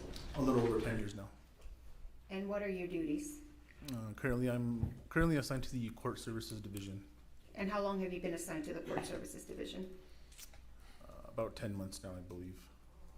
And prior to that, where were you assigned? I was on the Patrol Division. And what does a Patrol Division do? We answer calls throughout the county. Anything from DWI, They patrol? investigations, criminal investigations, that type of thing. Were you on duty on October 21st, 2021? Yes, it was. And do you recall what you were assigned to do that day? Just normal patrol duties. And were you involved in the investigation into a shooting that occurred at the Bonanza Creek Ranch? Yes, it was. And what role did you play in that investigation? Deputy or Sheriff's Office personnel had already been dispatched to the scene at the movie set. Lieutenant Benavides advised that one of the persons shot was being transported to the hospital and requested a deputy respond to the hospital as well. Which hospital? The St. Vincent's Hospital here in Santa Fe. Okay. And was that deputy you? Yes, ma'am. Do you recall approximately what time you were dispatched or you went to the hospital? It was a little bit after 2 o'clock. And once you arrived at the hospital, where did you go? I arrived to the emergency room. And why did you go to the emergency room? We had been notified, or I had been notified through dispatch that the ambulance was transporting that subject to the emergency room. And so once you were in the ER, did you go into a room or did you wait in the lobby? What did you do? I arrived at the one of the trauma rooms that's there at the hospital. What did you observe when you walked into the trauma room? A gentleman sitting on or laying on like a gurney hospital bed type thing in the upright position. He had an approximate half-inch hole to, I believe it was the right side of his shoulder. Do you remember his name? Yes, it was Mr. Joel Souza. And what did you do next? I briefly made contact with Mr. Souza in an attempt to collect preliminary facts surrounding what had occurred. Okay. And we're not going to talk about what Mr. Souza told you, but after you spoke with Mr. Souza, what did you do? I observed medical doctors administer some sort of medication to him, and then they retrieved a projectile from his shoulder. Okay. Were you watching this as it was taking place? Yes, it was. So did you watch doctors retrieve that projectile from his shoulder? Yes, ma'am. And what happened to that projectile once it was taken out of Mr. Souza's shoulder? It was placed into a plastic container. It was handed to me, and I kept possession of it. And where did you take it? It was in my possession until Santa Fe County Sheriff's Office investigators arrived, at which point I transferred it. I gave it to them. Do you recall who you gave it to? Yes, Miss Marissa Pop. I can't pronounce her last Popple? name. Yes, ma'am. And who is she? She is an evidence tech, crime scene tech with the Sheriff's Office. I'm going to show you what's been marked as State's Exhibit 14. May I approach you, Honor? Yes. No objection,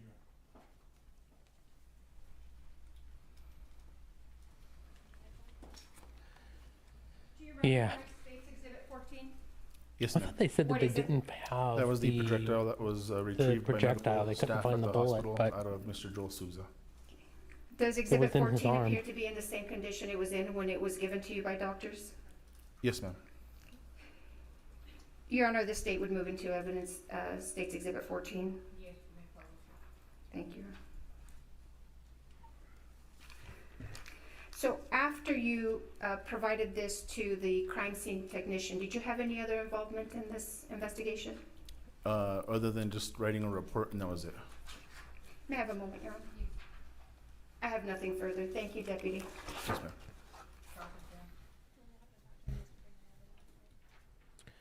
Yeah, and Good afternoon, sir. to set up how that You evidence were got the first into. member of law enforcement to meet with Mr. Souza, the director of the film, afterwards, right? I believe so, at the hospital, yes, sir. Right. And I think you told the prosecutor you briefly made contact with him to get some preliminary facts? Yes, sir. And he was willing to speak to you, right? Yes, sir. And he never once mentioned Alec Baldwin, did he? Objection calls for hearsay. Not hearsay. Never once mentioned Alec Baldwin, correct? Objection, hearsay. All right, I don't think that, no, I'm going to overrule. He never, in describing this ever mentioned Alec, correct? Correct. Like, No further questions for this witness? Any redirect? oh my God. No, Your Honor. All right, thank you, sir. You're excused. They really are bitchy. These guys are the most bitchy lawyers I think we've seen so far. Well, yeah, I bet he's used to like good attorneys on the other side of the table. Like, Is he? I don't know. Is he really? I mean, I'd imagine that he goes up against like, the best of the best. or yeah. He really is kind of bitchy though.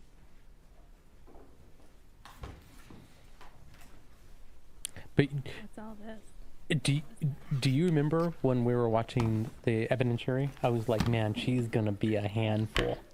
Like she's The judge or no, the attorney, Do you swear affirm under penalty of law? The one that keeps testimony you'll give in objecting this to case will be everything the he truth, says? The whole truth and nothing but the truth? Yes. All right, Well, thank she you. Have brought a seat, talk into this the one brought in microphone. a whole box. Ooh, what's in the box? Good afternoon. Good afternoon. Please state your name for the record. Marissa Popple. Would you spell your last name? Poppell. How are you currently employed? I'm a crime scene technician with Yeah, Santa agreed, Fe County Christy. Sheriff's Office. How long have you held that position? 3 years. Prior to being the crime scene technician for Santa Fe County Sheriff's Office, He represented were Durst. you a crime scene technician elsewhere? Yes. Well, where was that? Oh my goodness. With the Fort Myers Police Department in Fort Myers, That's Florida. what it should. And how That's how long it said. did you do crime scene Look 'em up. technician work in Florida? 4 years. Okay. And can you Could have been one of the briefly attorneys. describe for the ladies and gentlemen of the jury what a crime scene technician does? Yes, as a crime scene technician, I respond to all sorts of different scenes, whether they're death investigations, burglaries, robberies, whenever there's an abundance of evidence or an abundance of documentation that's needed. I take photographs of the scenes, of the evidence, I collect the evidence, and Yep. then I package it at our office. Spiro has previously been involved with investigations and litigation surrounding Robert Durst, Alec Baldwin, And Philip Seymour Hoffman, Do you ever send any Mick Jagger, of the evidence that you Bobby collect Schmurda, somewhere else for additional as well as testing? athletes including Yes. Charles Oakley tell and us Julian Edelman. Where Wow, would you these last send two people things? are. And give us an idea. Sometimes things are sent to our local state lab here in Santa Fe. Sometimes they are sent to private labs, thought or it was me sometimes they are just sent to going the out. FBI if they're working with us. Why would you send things to any of those places? So our state lab is local, so it's nice to be able to have them in the backyard so that they can help us with more common day items. For independent labs, if we have something that needs done within a very quick time frame, we'll utilize them, but they require us to pay for the testing ourselves. Or if the FBI is assisting with us, sometimes they can do additional testing that maybe our local lab wouldn't be able to do. I want you to give the ladies and gentlemen of the jury an idea of what kind of testing you are requesting when you send items out. Yes, She's this one I could was saying was be gonna be a handful. latent print analysis, DNA analysis, firearms name? testing, things of that nature. Or Linda Johnson. And Ms. Popple,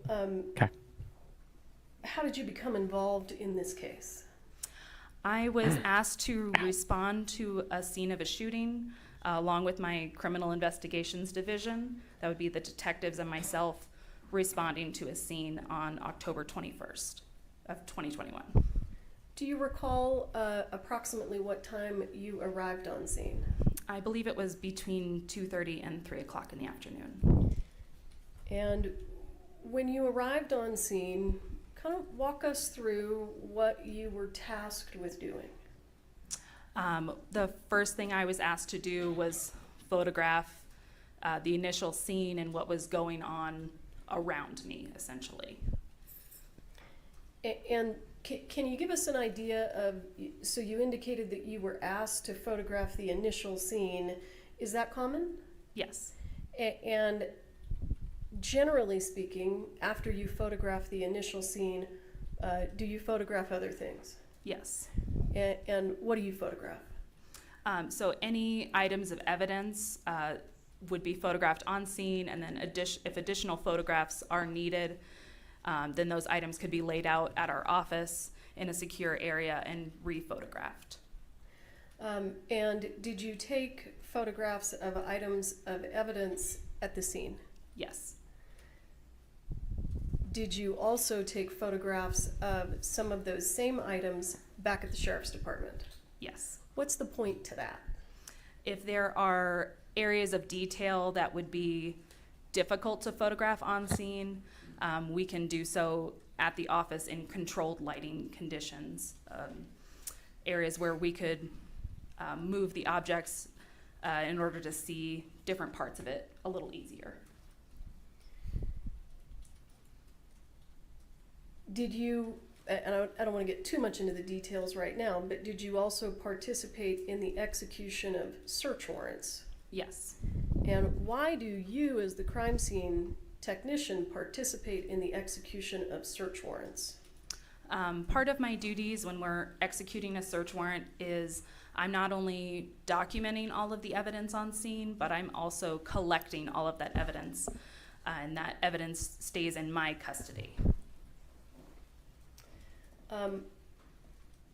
Other than collecting evidence at the scene itself, did you collect evidence in other places pursuant to search warrants? Yes. Go ahead and explain to the jury the different places that you went to, just to kind of give them an overview before we get into it. I was asked to collect evidence at the initial scene at the church. I was then later asked to collect evidence out of a prop truck that was nearby, and then at an even later date asked to assist with a search warrant at an office in Albuquerque. Can I have the Elmo? Let's maybe start that way. And the office in Albuquerque that you were asked to participate in a search of, what office was that?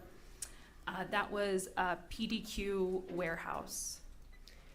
And do you know now what PDQ is? Yes, it's a prop supply company.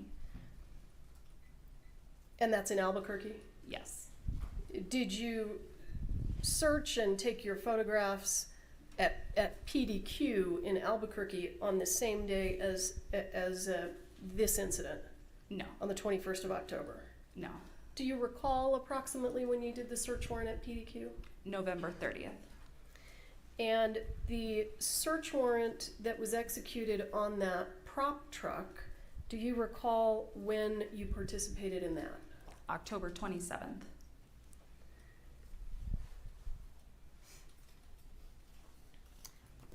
I'm going to show you what's already been admitted as State's Exhibit 7. Let's see if I need to adjust.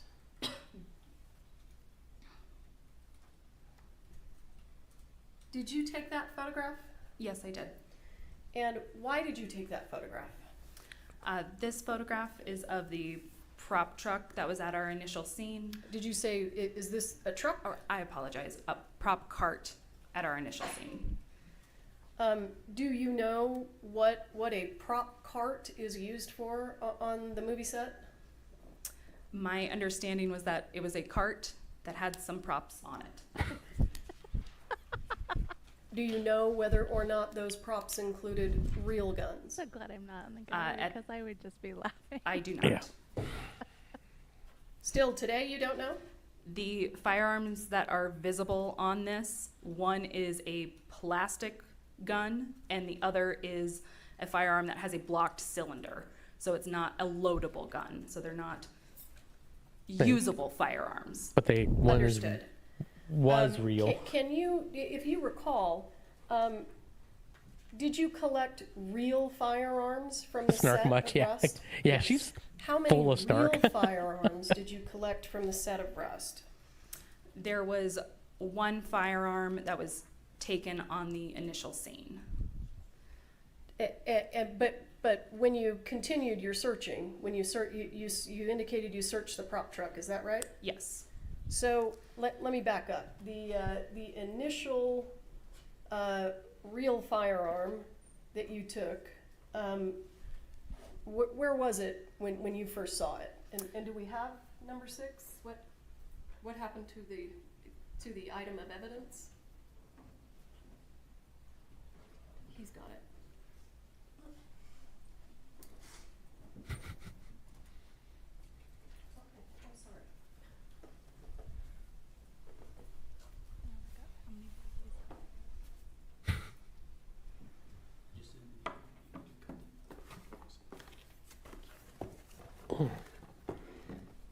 Ms. Popple, this is State's Exhibit 6, and it has previously been admitted into evidence. So if you would open it. Do you recognize that? Yes. Who's this? What is that? Alec This is Baldwin's the wife, firearm that Oh, was wow. taken out of Lieutenant 7B. Benavidez's vehicle. And what did you do with it? I photographed this item and then collected it, took it back to my office. Are they all where it was hers? His, I photographed mean? in more Yeah. detail. And then what did you do with it? It And they're was like within a submitted year to of each the other. What? FBI for analysis. Like every month she's having a new And baby. why did you submit it to Doesn't the work. FBI for Have a safe drive analysis? home. What kind of analysis? Thanks a lot.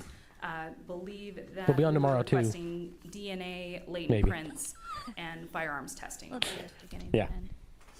We may step out for a minute. But DNA, you said latent prints? Yes. For those folks that aren't involved in law enforcement, what does latent prints mean? So your fingerprints leave behind oils and waters on surfaces, which are then referred to as latent, meaning invisible. So we have your fingers leaving behind invisible fingerprints. And what was the other analysis that you asked the FBI? The firearms functioning test. And why would you ask the FBI to perform a firearms functioning test? We wanted to make sure that the firearm was in proper working order. From the time that you collected that from Lieutenant Benavidez's patrol unit to the time that it was sent to the FBI, where was it kept? It was first secured in my office and then submitted into our evidence vault. And when you say vault, does that mean that it's secure? Yes. And how long was it kept in the vault before it was sent to the FBI, if you recall? I don't recall exactly. I would say it was within that week that it was sent out. And when we send items of evidence to the FBI, how do you do that? Do you just throw them in a box and put them in the mail? No. A formal request was made to the FBI lab, and then they had an agent respond and take custody of the items. Who was that agent? I believe that was Agent Cortez. So, does Agent Cortez come to the Sheriff's Department and take the items? Yes. Okay. And then at some point, do you get the items back? Yes. And do you recall when you got these items back? I do not. Okay. Were they away from the Sheriff's Department and at the FBI for a considerable amount of time? Yes. And I apologize, I have been corrected. I thought that State's Exhibit 6 had already been admitted into evidence, but I've been notified that it hasn't been, so I would like to move it into evidence. I'm pretty sure it has been admitted into evidence. It is, She didn't move it. no, she didn't. It's 57813, yeah. You did not move it in. Okay, I'd like to go ahead and move it into evidence at this time. No objection. All right, state 6 is admitted. You may publish. You don't know any of this When concept, but you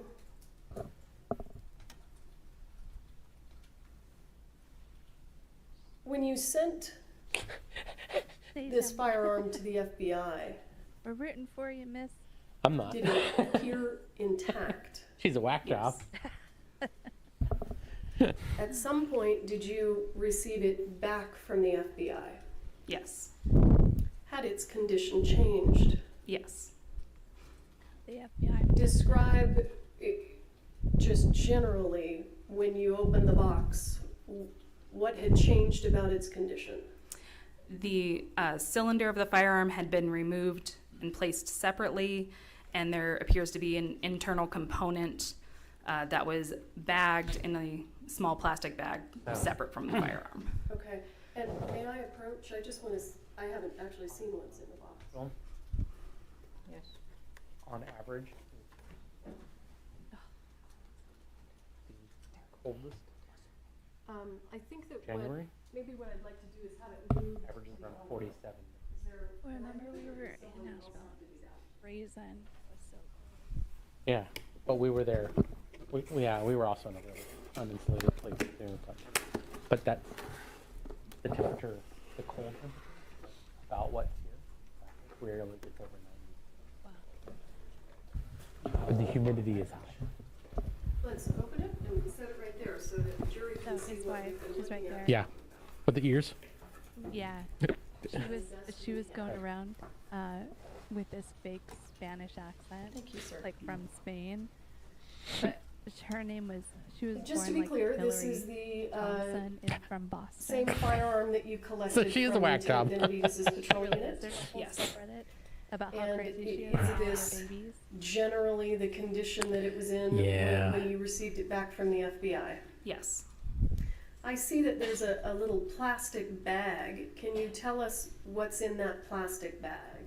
So there are 3 small metal broken pieces in the plastic And that's bag. from the FBI. Okay. Did it with them. But other than those broken pieces, I think it was the a metal firearm in generally the same condition? Yes. sledge, and not a mallet. Mallet really shouldn't have broken it like that. And does this stay at the courthouse overnight? Yes. Okay, so I don't know if you If can you sit want back to. there with it or. Yeah.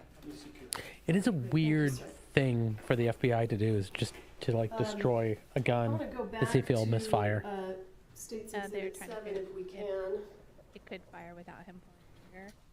Yeah. This cart Did you go through the items that were on it? Yes. And did you photograph them? He's very Yes. serious. This Can you give the jury an idea of what's on that cart? Because it's kind of hard to see everything. There were multiple boxes of ammunition on the bottom section of the More cart. importantly, whose fanny pack is that? Bags, the fake firearms, gun belts with ammunition, It's the director of the earplugs, Canadian tuxedo. candy, a fanny That's pack his with fanny. Actually, it probably is. ammunition It looks like it inside, would match it because it's just blue. a multitude of items. Did that cart, did those items appear to be in any discernible order? No. I bet, Was like, there loose other ammunition on the props, cart? People are Yes. like, that cart looks And did you Normal, collect that? yeah. normal, Yes. but Yeah. police is like, this is a mess. And To me, it when you looks like a mess collected too, that but you know. ammunition, But no, we're not did you take it back to the cops, sheriff's so office? Yes. maybe that's And But- what did you do with it when you got it back there? I would say that's It was true then laid until out you deal and with guns. photographed. And I would have, and just Now, having Is this the guns first time laying that you've around been seems called weird to an me. Like, investigation on a But movie it's set? a movie Yes. about no, not And- not like Have that you is what I mean. learned, Like, based on your work on this case, I've heard some other what a people dummy talk about round is? their stuff, but Yes. again, it's probably Can you movie to movie. explain It's to all the different. ladies and gentlemen of the jury what a dummy round is? A dummy round is essentially ammunition that is not designed to fire a projectile. It is Like, ammunition a lot of the that's guns they'll made put away distinct by at the end either of the a shoot, hole like immediately being drilled through the put side into of a it, lockbox so it's and obvious secure. that there's no gunpowder inside. Mainly so that the there's no primer has been confusion about removed what so that gun, it can't because be there's a thing fired, called a hero so it gun makes it obvious that it's versus a dummy prop round. gun And I'm gonna stop versus you real a quick. dummy I gun as want you well. to So like explain to the one might ladies be and gentlemen rubber, of the jury what you mean completely when you rubber, say so if primer. it's knocked out of the hand The and falls, primer it's not is going the to break. base And then there's of like the one that round. like So it's the looks small the circle that business the is firing pin hits. for close-ups and it So might since that's actually removed, fire there's blanks. nothing there for the firing pin So to those are the hit ones and they secure project so that that way projectile. you're not grabbing the wrong gun. The dummy rounds are also indicated by if you shake them, they make a rattle sound. Instead of having gunpowder inside, they have ball bearings inside so that you can shake them and know that they're not live ammunition. So you just kind of went through some of the distinguishing characteristics of dummy rounds. Would a dummy round have all three of those distinguishing characteristics? No, it could have 2 out of the 3, but I haven't run into any that have had all 3. So approximately how many dummy rounds did you end up taking into evidence? Specifically that were dummy rounds, I think we have 50. I might be mistaken about that. I apologize. I'm not sure of the exact number of dummy rounds that No we problem. have. And let me just ask you this: you talked about how a round may have a ball bearing in it. Is that right? Correct. Would that dummy round that has the ball bearing in it, would that also have a hole in the side? No, because then the ball bearings would fall out. Okay. So do the dummy rounds either have a hole in the side or a ball bearing? Correct.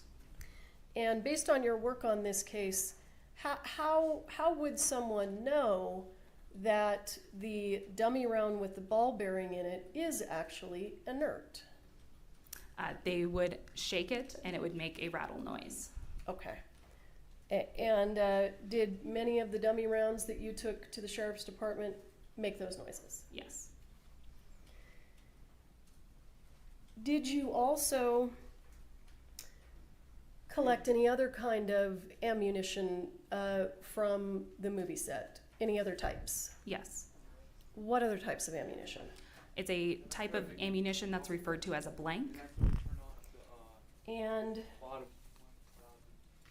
can you describe to the ladies and gentlemen of the jury generally what a blank is?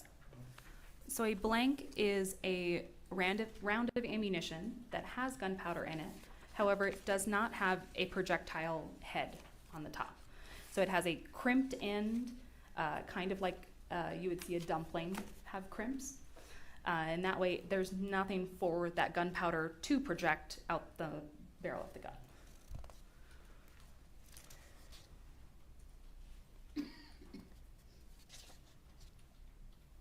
And when you collected all of this ammunition, you took it back to the sheriff's department. Yes. And at some point, did you examine closely all of the ammunition? Yes. And did you develop any suspicions? Yes. What suspicions did you develop? There were several rounds that, when shaken, did not make the rattle noise, and they all had a silver in color primer at the end instead of a brass colored primer. And did the primer appear to be intact? Yes. And did those have a hole in the side? No. You indicated that you had some suspicions about them. What was your suspicion? My suspicion was that they were live rounds. And what did you do with those live rounds, or suspected live rounds, rather? They were sent to the FBI for testing to see if they were live rounds or not. So you didn't take them apart there at the sheriff's department? No, I did not. Did you, can you describe to the ladies and gentlemen of the jury That's weird. what a casing is, or a spent casing? Once a live round is used in a firearm, the casing is what was encasing that round. So in a regular firearm, it was what would be ejected out of it, out the side. In a case of a revolver, it's what's left in the cylinder. So the projectile has come out of the firearm, and the casing is what's left behind. Did you collect any spent casings from the scene? Yes. How many did you collect from the initial scene? 1. I'm going to show you what has been, I believe, previously admitted into evidence as State's Exhibit 10. Is that a photograph that you took? Yes. Let me make it, there we go. And can you tell us what we're looking at? Yes, this is a close-up image of the top of the cart. There was a spent casing on top of the cart, which is what we see up top here, where it has no projectile head on the end. And then there was another round next to it. Let me move this. As you sit here today, do you recall whether that round was the one that we're looking at that appears intact? Was that a dummy round or a live round? That was a dummy round. Okay. So, in addition to collecting this ammunition, did you also collect other items of evidence? Yes. Did you collect any gun belts? Yes. And let me also ask you, and let me show you, if I have it here, I'm going to show you what's been previously admitted into evidence as State's Exhibit 12. And they haven't talked about Do you recognize that? Yes. whether those other rounds were real or And dummy or what are not. we looking at there? These were 2 boxes of ammunition that were inside of Lieutenant Benavidez's unit. So let's talk about exactly what we see in the photograph.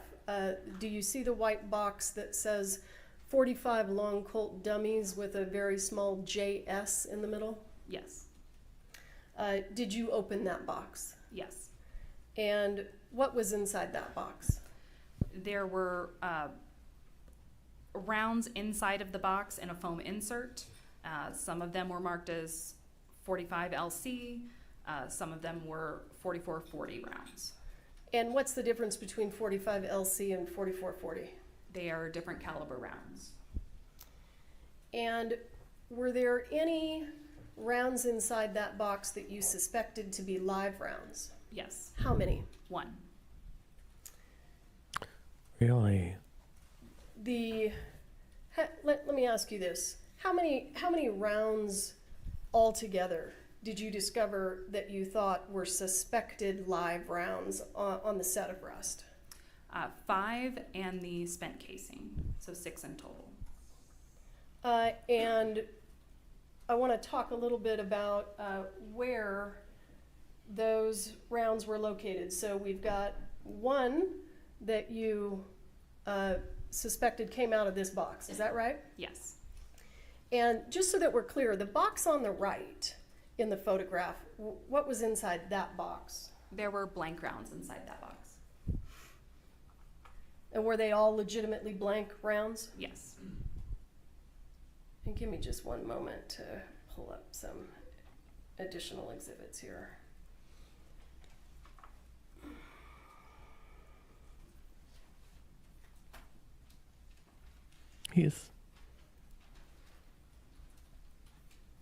It looked like he was falling asleep. I think you testified that you collected some items of evidence from inside the church. Is that correct? Yes, correct.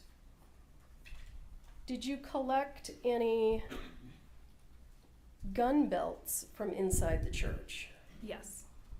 How many, if you recall? There was a gun holster, just one inside the church.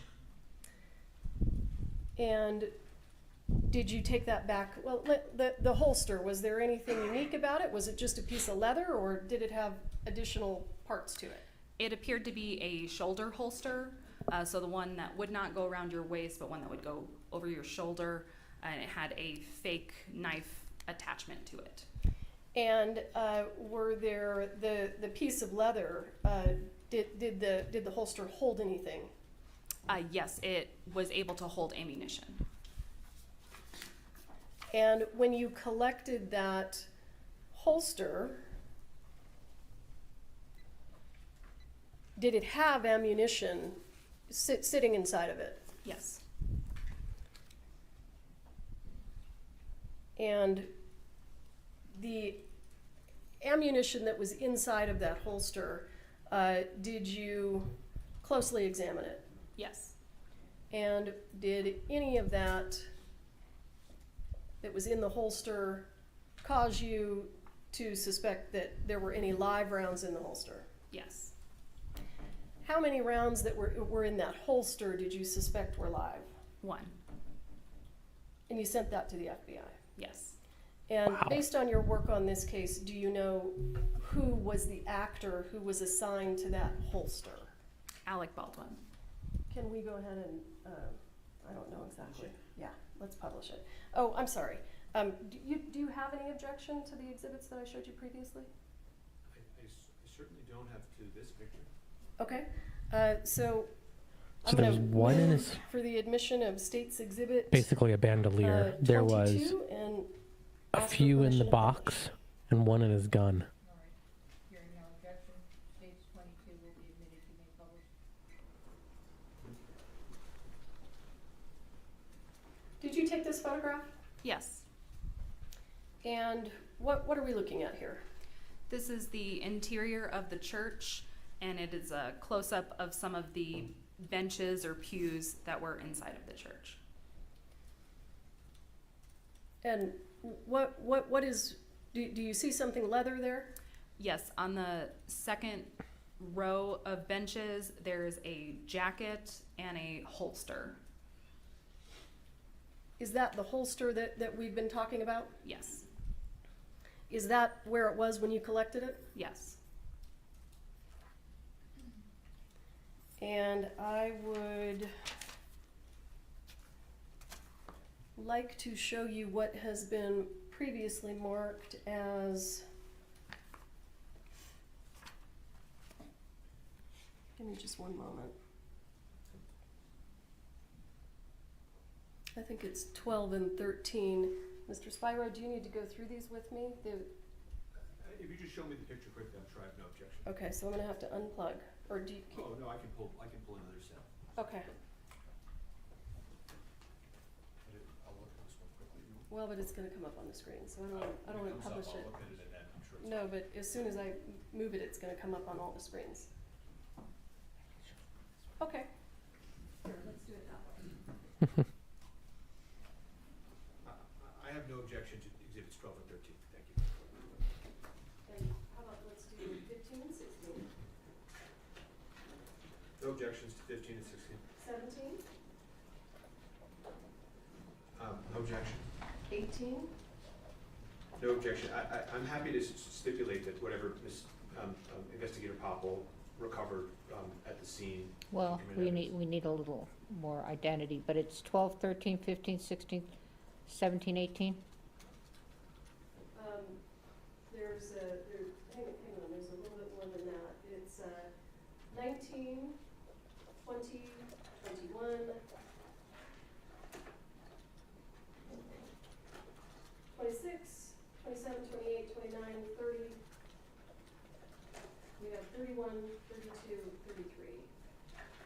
Okay, so what's missing is so you're not doing 22, 23, 24, 25, right? 22's on the screen. All right, what about 23, 24, 25? I didn't hear you name those. There's no issue. The only one. I just want to get the numbers. This becomes a problem later. 23's already in evidence. What were the other ones you had? 24, 25. I don't think I'm, all right, I'll go ahead and do 24 and 25. Wait, No objection? okay, so 22's in evidence. I don't have 23. You don't either, do you? What do you mean? Well, we've been keeping track and we don't Right, have. so I think that, I think this is what we're. That judge. Okay, I don't need to be, yeah.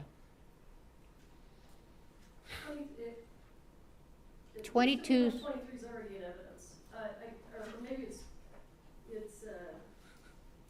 here, what number is this? Because I'm looking at the same picture that's up here. I think she's the church benches? Oh, that's not it. 22 is the church bench. Mm-hmm. What's Okay. up on the screen? 7 and 8, so that's wrong. That is 22. You can see in the lower left there. This one on the screen? We can't see on the lower left. Oh, exhibit 22. Okay, 22. Yes, it is. All right, so Stand here with me so I can look at let me just clarify. All right, 13 has already been admitted. 12 has already been admitted. 26 has already been admitted.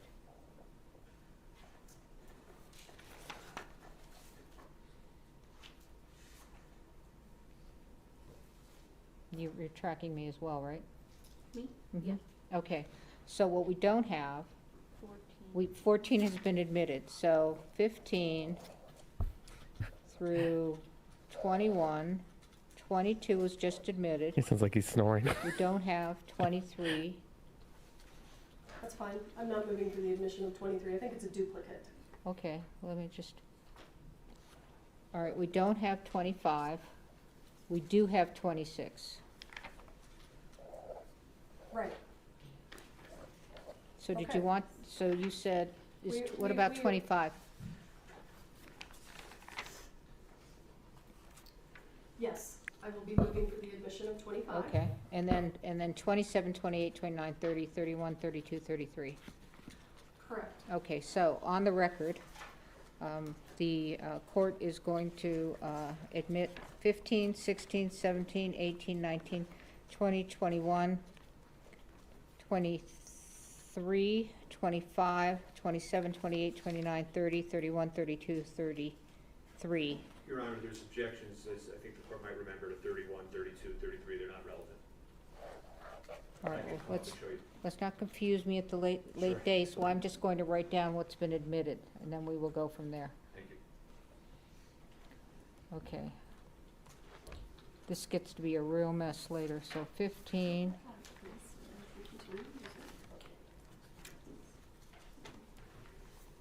So we've got 15. Sorry to slow us down. 17, 18, 19, 20, 21, 23, 25, 27, 28, 29, I'm 30. sorry, let's see. And you're objecting to 31, 32, 33. It's riveting. Yes, you're right, we've discussed that issue. And I believe the court reserved ruling on it. We can take it up in the morning if you want. All right, so let's just go with what we've admitted you may publish. Okay, and I apologize, I will move also for the admission of 23. What I was looking at there is different than the actual 23. Any objection to 23? No, you said you needed 23. You said 24 you didn't want to I did, publish. okay. Okay. Okay, great. Mhm. I'll move this. Let's do it that way.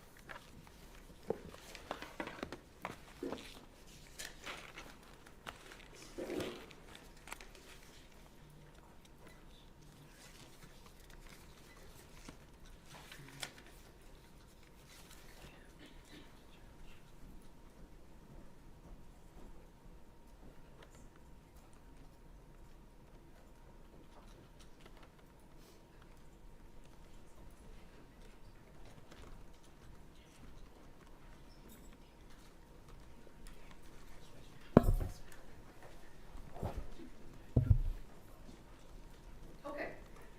Ready? Not yet? People are literally shaking their heads in the audience. Do you want to approach? What's this? Court's 4? This is court's 4. Court's 4?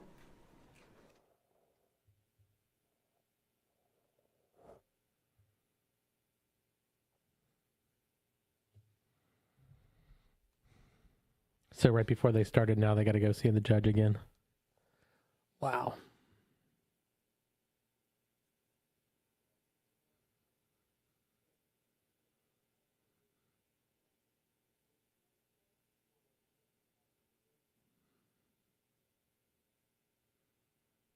Ms. Popple, I'm going to show you what has been marked, and I think these are all stipulated too, so we've just moved these into evidence. I think we're just collectively moving them into evidence, and I can go through them now. Okay. State's Exhibit 15. Ms. Popple, do you recognize that? Yes. What is that a photo of? This is a close-up of the rounds that were in the holster that we were discussing. Mr. Baldwin's holster. Yes. And I see, how many silver primers do you see there? There are 2. And That's which the- one did you that looks like suspect 3 to me. was a live round? The one that's closer to the center that has a cleaner look to it. This one here? Yes. And the one that was on the left that has the silver primer, when you examined that, what happened? When that one was examined, it was determined to be a dummy round. Do you know who provided that dummy round to the set of Rust? I do not. Okay. Other than Mr. Baldwin's holster, were there other gun holsters that you collected? Yes. And were there other holsters that contained what you suspected to be live ammunition? Yes. How many others? There was one other a gun belt that was located on top of the cart that had a suspected live round. I'm going to show you State's Exhibit 16. Can you tell us what we're looking at there? Yes, this is a close-up of the gun belt that was taken from the top of the cart, and it is a close-up specifically of the rounds that were inside of it. And was the suspected live round the one with the silver primer? Yes. We talked a little bit about that box of ammunition that you, the box of dummies that you took out of Lieutenant Benavidez's unit. I'm going to show you what's been marked as State's Exhibit 17. Do you recognize that? Yes. And can you point us to the suspected live round that you testified to inside that box? Yes, it's the round on the far right with the silver and color primer. This one right here. Yes. And I think you testified that there was some loose ammunition on the top of that prop cart. Is that right? Yes. And did you collect all that? Yes, I did. You took it back to the sheriff's department? Yes. Any of the ammunition that you collected from the top of the prop cart, did you suspect any of that to be live ammunition? Yes. I'm going to show you State's Exhibit 26, which I believe was previously in evidence. Do you recognize that? Yes. And did you take that photo? Yes, I did. So what is this a photo of? This is an overall photo of all of the loose ammunition that was collected from the top of the cart. So these 6 items here at the top, what are those? Those are all blank rounds. They have the crimped end. So they're missing the projectile. Yes. Do they ignite? Do they make a sound? If you know. Yes, they do. Do they have gunpowder in them? Yes. What are they missing? Just the projectile? Correct. And these here on the left, these 2 rounds that look very much like each other, were you able to determine whether those were dummies or suspected live rounds? Those were dummy rounds. And the 2 rounds over here on the right, when you examined those, did you have any concerns? Yes. What were your concerns? My concern was that they were live rounds. And did you send those to the FBI? Yes. And then we see this round down here at the bottom, and I see a hole in the casing. Do you see that? Yes, I do. Is that what you were describing as a dummy round with a hole in the casing? Yes. So was that sent to the FBI? It was not. Okay. Now, I'm going to show you State's Exhibit 27. Do you see that? Yes. And those rounds that we're looking at right there, are they also in the previous photo? Yes, they are. Let's go back to 26. Are they these right here? Yes, they are. So they had silver primers, is that right? Correct. And did you collect and photograph that spent casing? Yes, I did. I'm going to show you what's been marked as State's Exhibit 28. Is that the spent casing? Yes, it is. I'm going to show you what's been marked as State's Exhibit 29. Do you recognize that? Yes, I do. And what is that? This is the bottom of that same spent casing. So when you talked about the primer being the area that the firing pin of the gun strikes, are you referring to this silver right here? Yes, I am. And do you know what that little dimple in the top is called? That is made from the firing pin. Okay, that's the mark that's left? Yes. All right.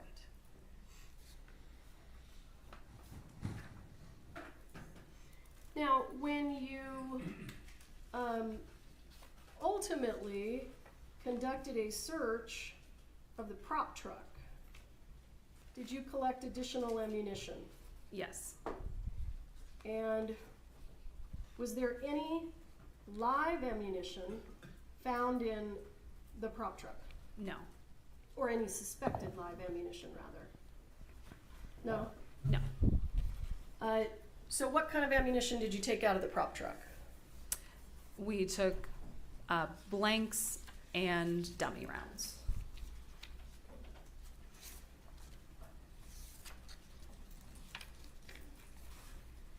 Do you remember approximately how many?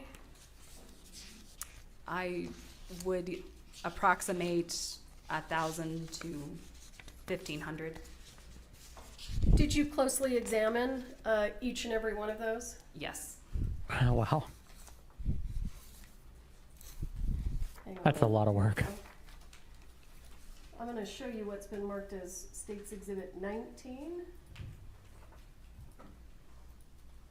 Do you recognize that? Yes, I do. And where was that located? This was located in a bag on the prop truck. And when you say on the prop truck, because we weren't there, can you describe this truck? I apologize. It is a storage truck, so almost like you would see a moving vehicle. It has that amount of storage in the back area of it. And does it have a door that comes down? Yes. So you found this inside that prop truck in a bag, is that right? Yes. And did you go through the contents of this box? Yes, I did. And there were no dummy rounds? I'm sorry, there were no suspected live rounds? There was one round that did not make a sound, so it was sent to the FBI as well. But okay. There you go. I'm going to show you what has been marked as State's Exhibit 30. Do you recognize that? Yes. And what is that, and how does it relate to the previous photo that we saw? These are the rounds that were inside of that box, but they were taken out of the box and laid out to be photographed. Is there anything unusual or noteworthy about these dummy rounds compared to the other dummy rounds that you found on set?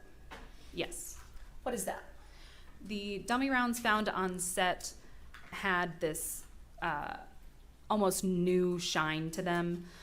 These rounds that were located have this antique look to them. And do you mean that kind of brown color, that sort of antique color on the brass? Yes. And was one of these dummy rounds located in Mr. Baldwin's bandolier? Yes. Let's just jump back for a moment. I'm going to show you what's been marked as State's Exhibit 23. Just for completeness, can you tell us what that is? Yes, this is a close-up of the jacket and holster that were found on the bench inside of the church. And I'm going to show you what's been marked as State's Exhibit 25. Can you tell us what that is? This is a projectile that was recovered from Joel Souza's shoulder. And how did you get that? I responded to the hospital and received it from Deputy Lujan. And when you took it from Deputy Lujan, what was it in? It was in a plastic cylinder container. And what did you do with it? I took it to the office and photographed it with scale. And after you photographed it, this is your picture here, right? Yes. After you photographed it, did it get sent anywhere? Yes, it got sent to the FBI lab. State's Exhibit 20, can you just tell us what that is? This is the exterior of the church. State's Exhibit 21, can you tell us what that is? This is the interior of the church. State's Exhibit 24, did you take that photo? Yes, I did. When did you take that photo? This was after the firearm was recovered from Lieutenant Benavidez's vehicle. Is this the condition the firearm was in when you recovered it from Lieutenant Benavidez's vehicle? Yes. Is this the condition it was in when it was sent to the FBI? Yes. All right, bear with me. Let me catch up with you here.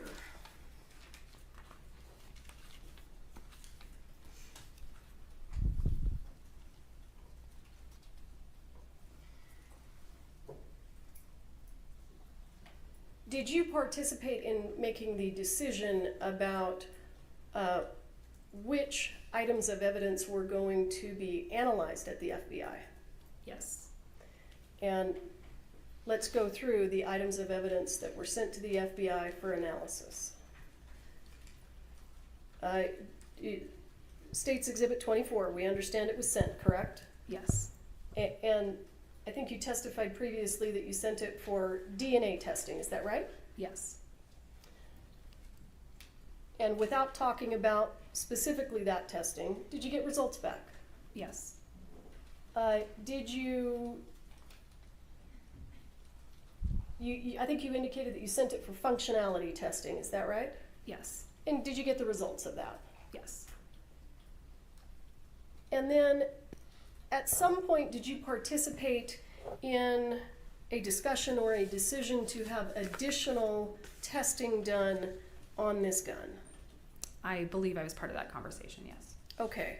And so, was additional testing of this gun requested at the FBI? Yes. And do you recall generally what that requested testing was? I'm uncertain as to what they phrase it as, but I believe it was a drop test that was requested. And what did you intend them to test for? That the firearm, whether or not it would be able to go off without the trigger being pulled, I believe. Okay. And did you send some of the boxes of ammunition to the FBI? Yes. Why? We sent all of the suspected rounds, suspected live rounds, to determine if they were in fact live rounds. One additional round was sent that did not make a sound to determine whether or not it was a dummy round. And I believe that in the case of the box that was recovered from Lieutenant Benavidez's vehicle, they wanted it in its entirety, so we sent them the entire box. Okay. And when you're talking about the box, are you talking about the box that we saw earlier that said 45 long Colt dummies with a JS in the middle? Yes. And what kind of analysis did you want done on the box? Did it have anything to do with the box itself? We wanted latent prints completed on the box itself. Okay. And is it customary, if you can explain to us Still how this don't works, see is how it they're gonna customary cut this that the to being Sheriff's Department swabs his items of evidence responsibility, for DNA? yeah. There are times where we will swab items for DNA. However, most labs, when we are requesting that they assist us, they want the items in their entirety. So they want to complete the swabbing themselves. So with regard to State's Exhibit 24, which is a photograph of the firearm, with regard to that firearm, did you swab it for DNA? No. Why not? Because we were sending it to the lab and that determination had already been made, we wanted to send it in its entirety to the lab. So was it swabbed at the FBI? Yes. And in terms of, it sounded like you did another search. You did a search of a business in Albuquerque. Is that right? Yes. Do you know why the Sheriff's Department wanted to search that location? It was my understanding that because the owner of that business had assisted in supplying dummy rounds to the set, that we wanted to ensure that we weren't finding any additional live rounds. And to determine that, we needed to search that warehouse as well. And what was that person's name, the person who owned that business? Seth Kenny. And was Mr. Kenny there when you conducted the search? Yes. And did you find live ammunition inside that business? Yes. Visibly, in terms of the details of the ammunition, did it appear to be identical to the live ammunition that you collected from the set of Rust? No. What did you do with the live ammunition that you collected from PDQ, Mr. Kenny's business? It was sent to the FBI. Why? What were you asking them to do? We were asking them to compare the gunpowder inside of the rounds found at PDQ to the gunpowder found inside the live rounds on set. Why? We wanted to determine if they originated from the same place. And did you get the results back? Yes.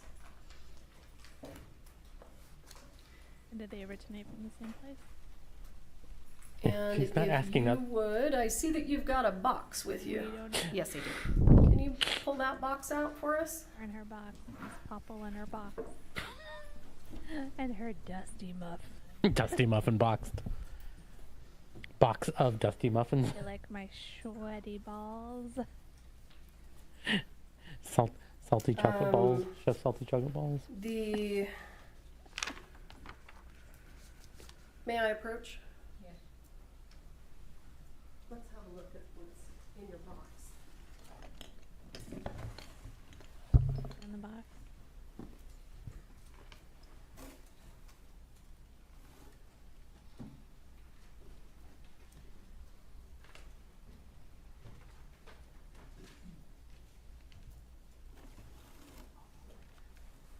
Just the file?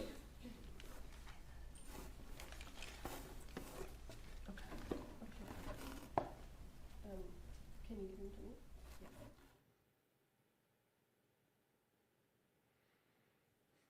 What's in the box? That's an all outtakes. Yeah. It seemed relevant.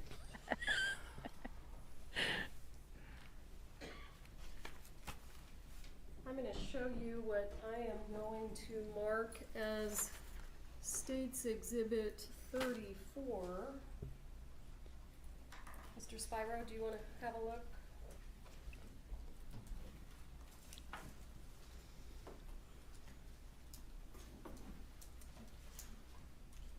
I think because it's in the box, I don't have a. Do you want to come up here and have a look?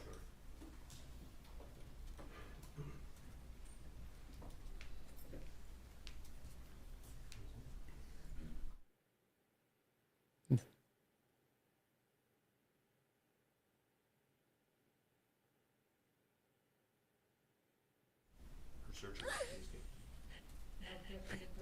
That lawyer has such funny, Okay, I'm going to show you funny what I facial marked as expressions. State's He's just like, Exhibit yeah, what? I don't 34. care.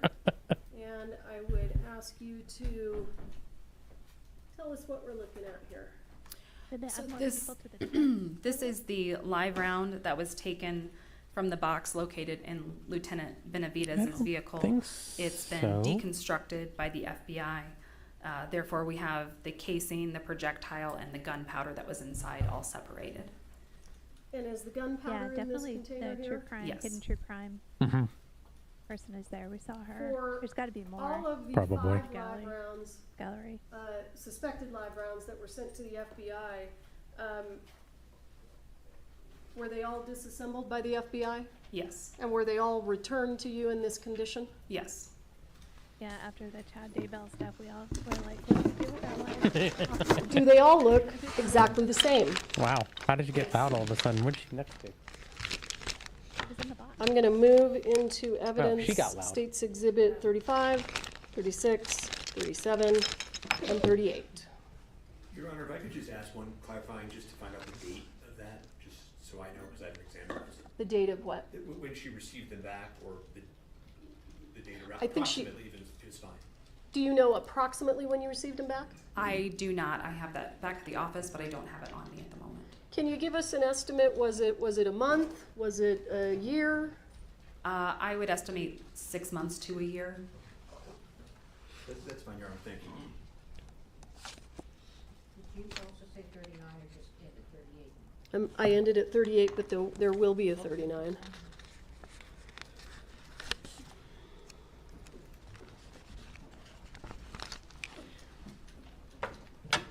You said they all look the same, right? Yes. Is that true also of the powder in the little container? Yes. It all appears to be the same. Correct. And I'm showing you, sorry, I keep throwing them down, 35, 36, here's 37, here's 38. The live rounds that you sent to the FBI that you collected from PDQ, did those live rounds come back in kind of this same condition, disassembled? Yes. And- Are you able to zoom out a little? Oh. here. Is the glare, would it be easier if I just handed it to you? It's okay. Well, can I approach, and I'll hand you Yeah. what's been marked as State's Exhibit Yeah, 38. 6 months to a year.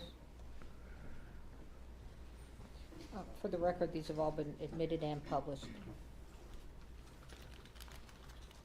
Yes, they all returned in such a condition. It is weird too that it went to the FBI for research. That there's not a state lab. The live rounds that that you could have took done from this. PBQ, did I ask you to bring those here today? You did not. Do you have them back at the Sheriff's Department? Yes. And when they were returned to you from the FBI, they were deconstructed like this, right? Yes. So you had a casing, a projectile, and a container of powder. Yes. Did the container that holds the gunpowder just visibly, did it appear the same or different than the live rounds that came from the set of Rust? It was different. And you could just see that with your eye. Correct. And I'm going to show you what has been, or what I will mark right now as State's Exhibit 39, just for completeness. And what is that? This is the spent casing that was located on top of the cart. Okay.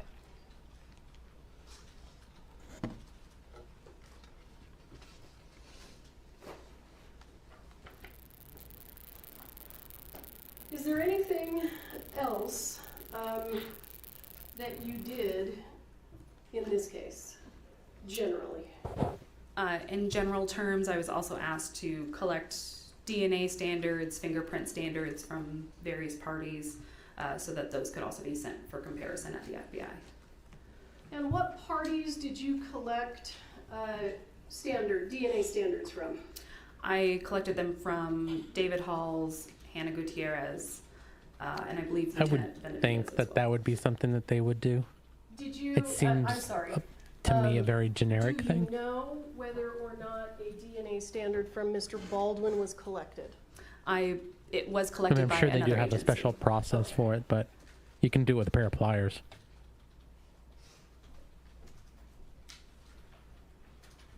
Bear with me.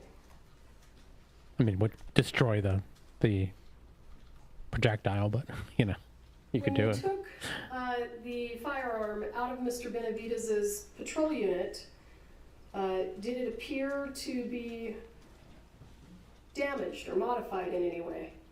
Not that I was able to see.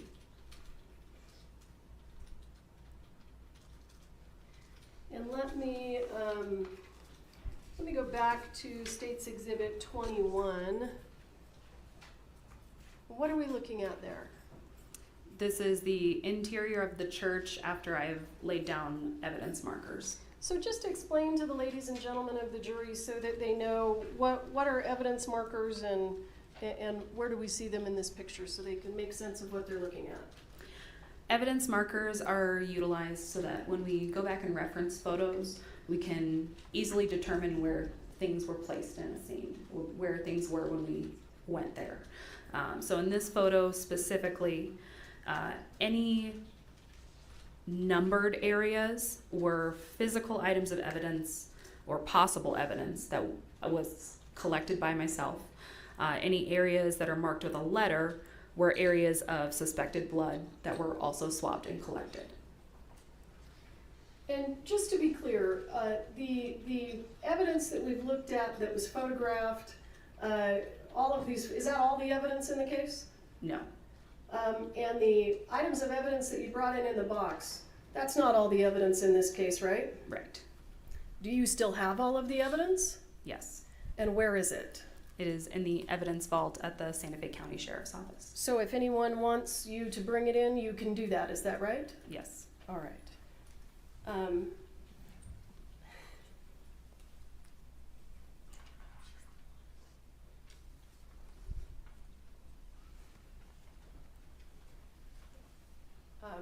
Thank you. I will pass the witness. Thank you, sir.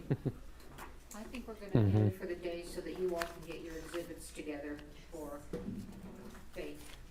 Bad when you have a judge with a work ethic. Yeah. I looked and said, "Before it now." It's 3. Let's just call Okay, it quits thank you. for the day. Jury, Oh, please don't talk among yourselves There or we go. anyone else about the I think evidence so. received here in court. Don't be looking at anything about the trial, anything about the subject matter, either on TV, Googling, research, whatever, news accounts, what the caution I've told you, okay? Podcasts. Mention podcasts. At 8:30, according to Steve Bing. Have a good evening. Thank you. Sub, like, and subscribe. Sub-like. And if you're on Twitter, go to our YouTube channel and subscribe because We need your help. we need help. We have to get to 1,000. All right, I think we're done. Yeah. We will be here tomorrow. We're going to cover this end to end unless one of us magically gets a job. Yeah. Not that bad. If you want to watch us descend into alcoholism, this would be the channel to watch. All right, you may be seated. Is So. there anything we need to put All on right, the good night record and sub before we like. recess? All right. Thanks, everybody. You have a great evening.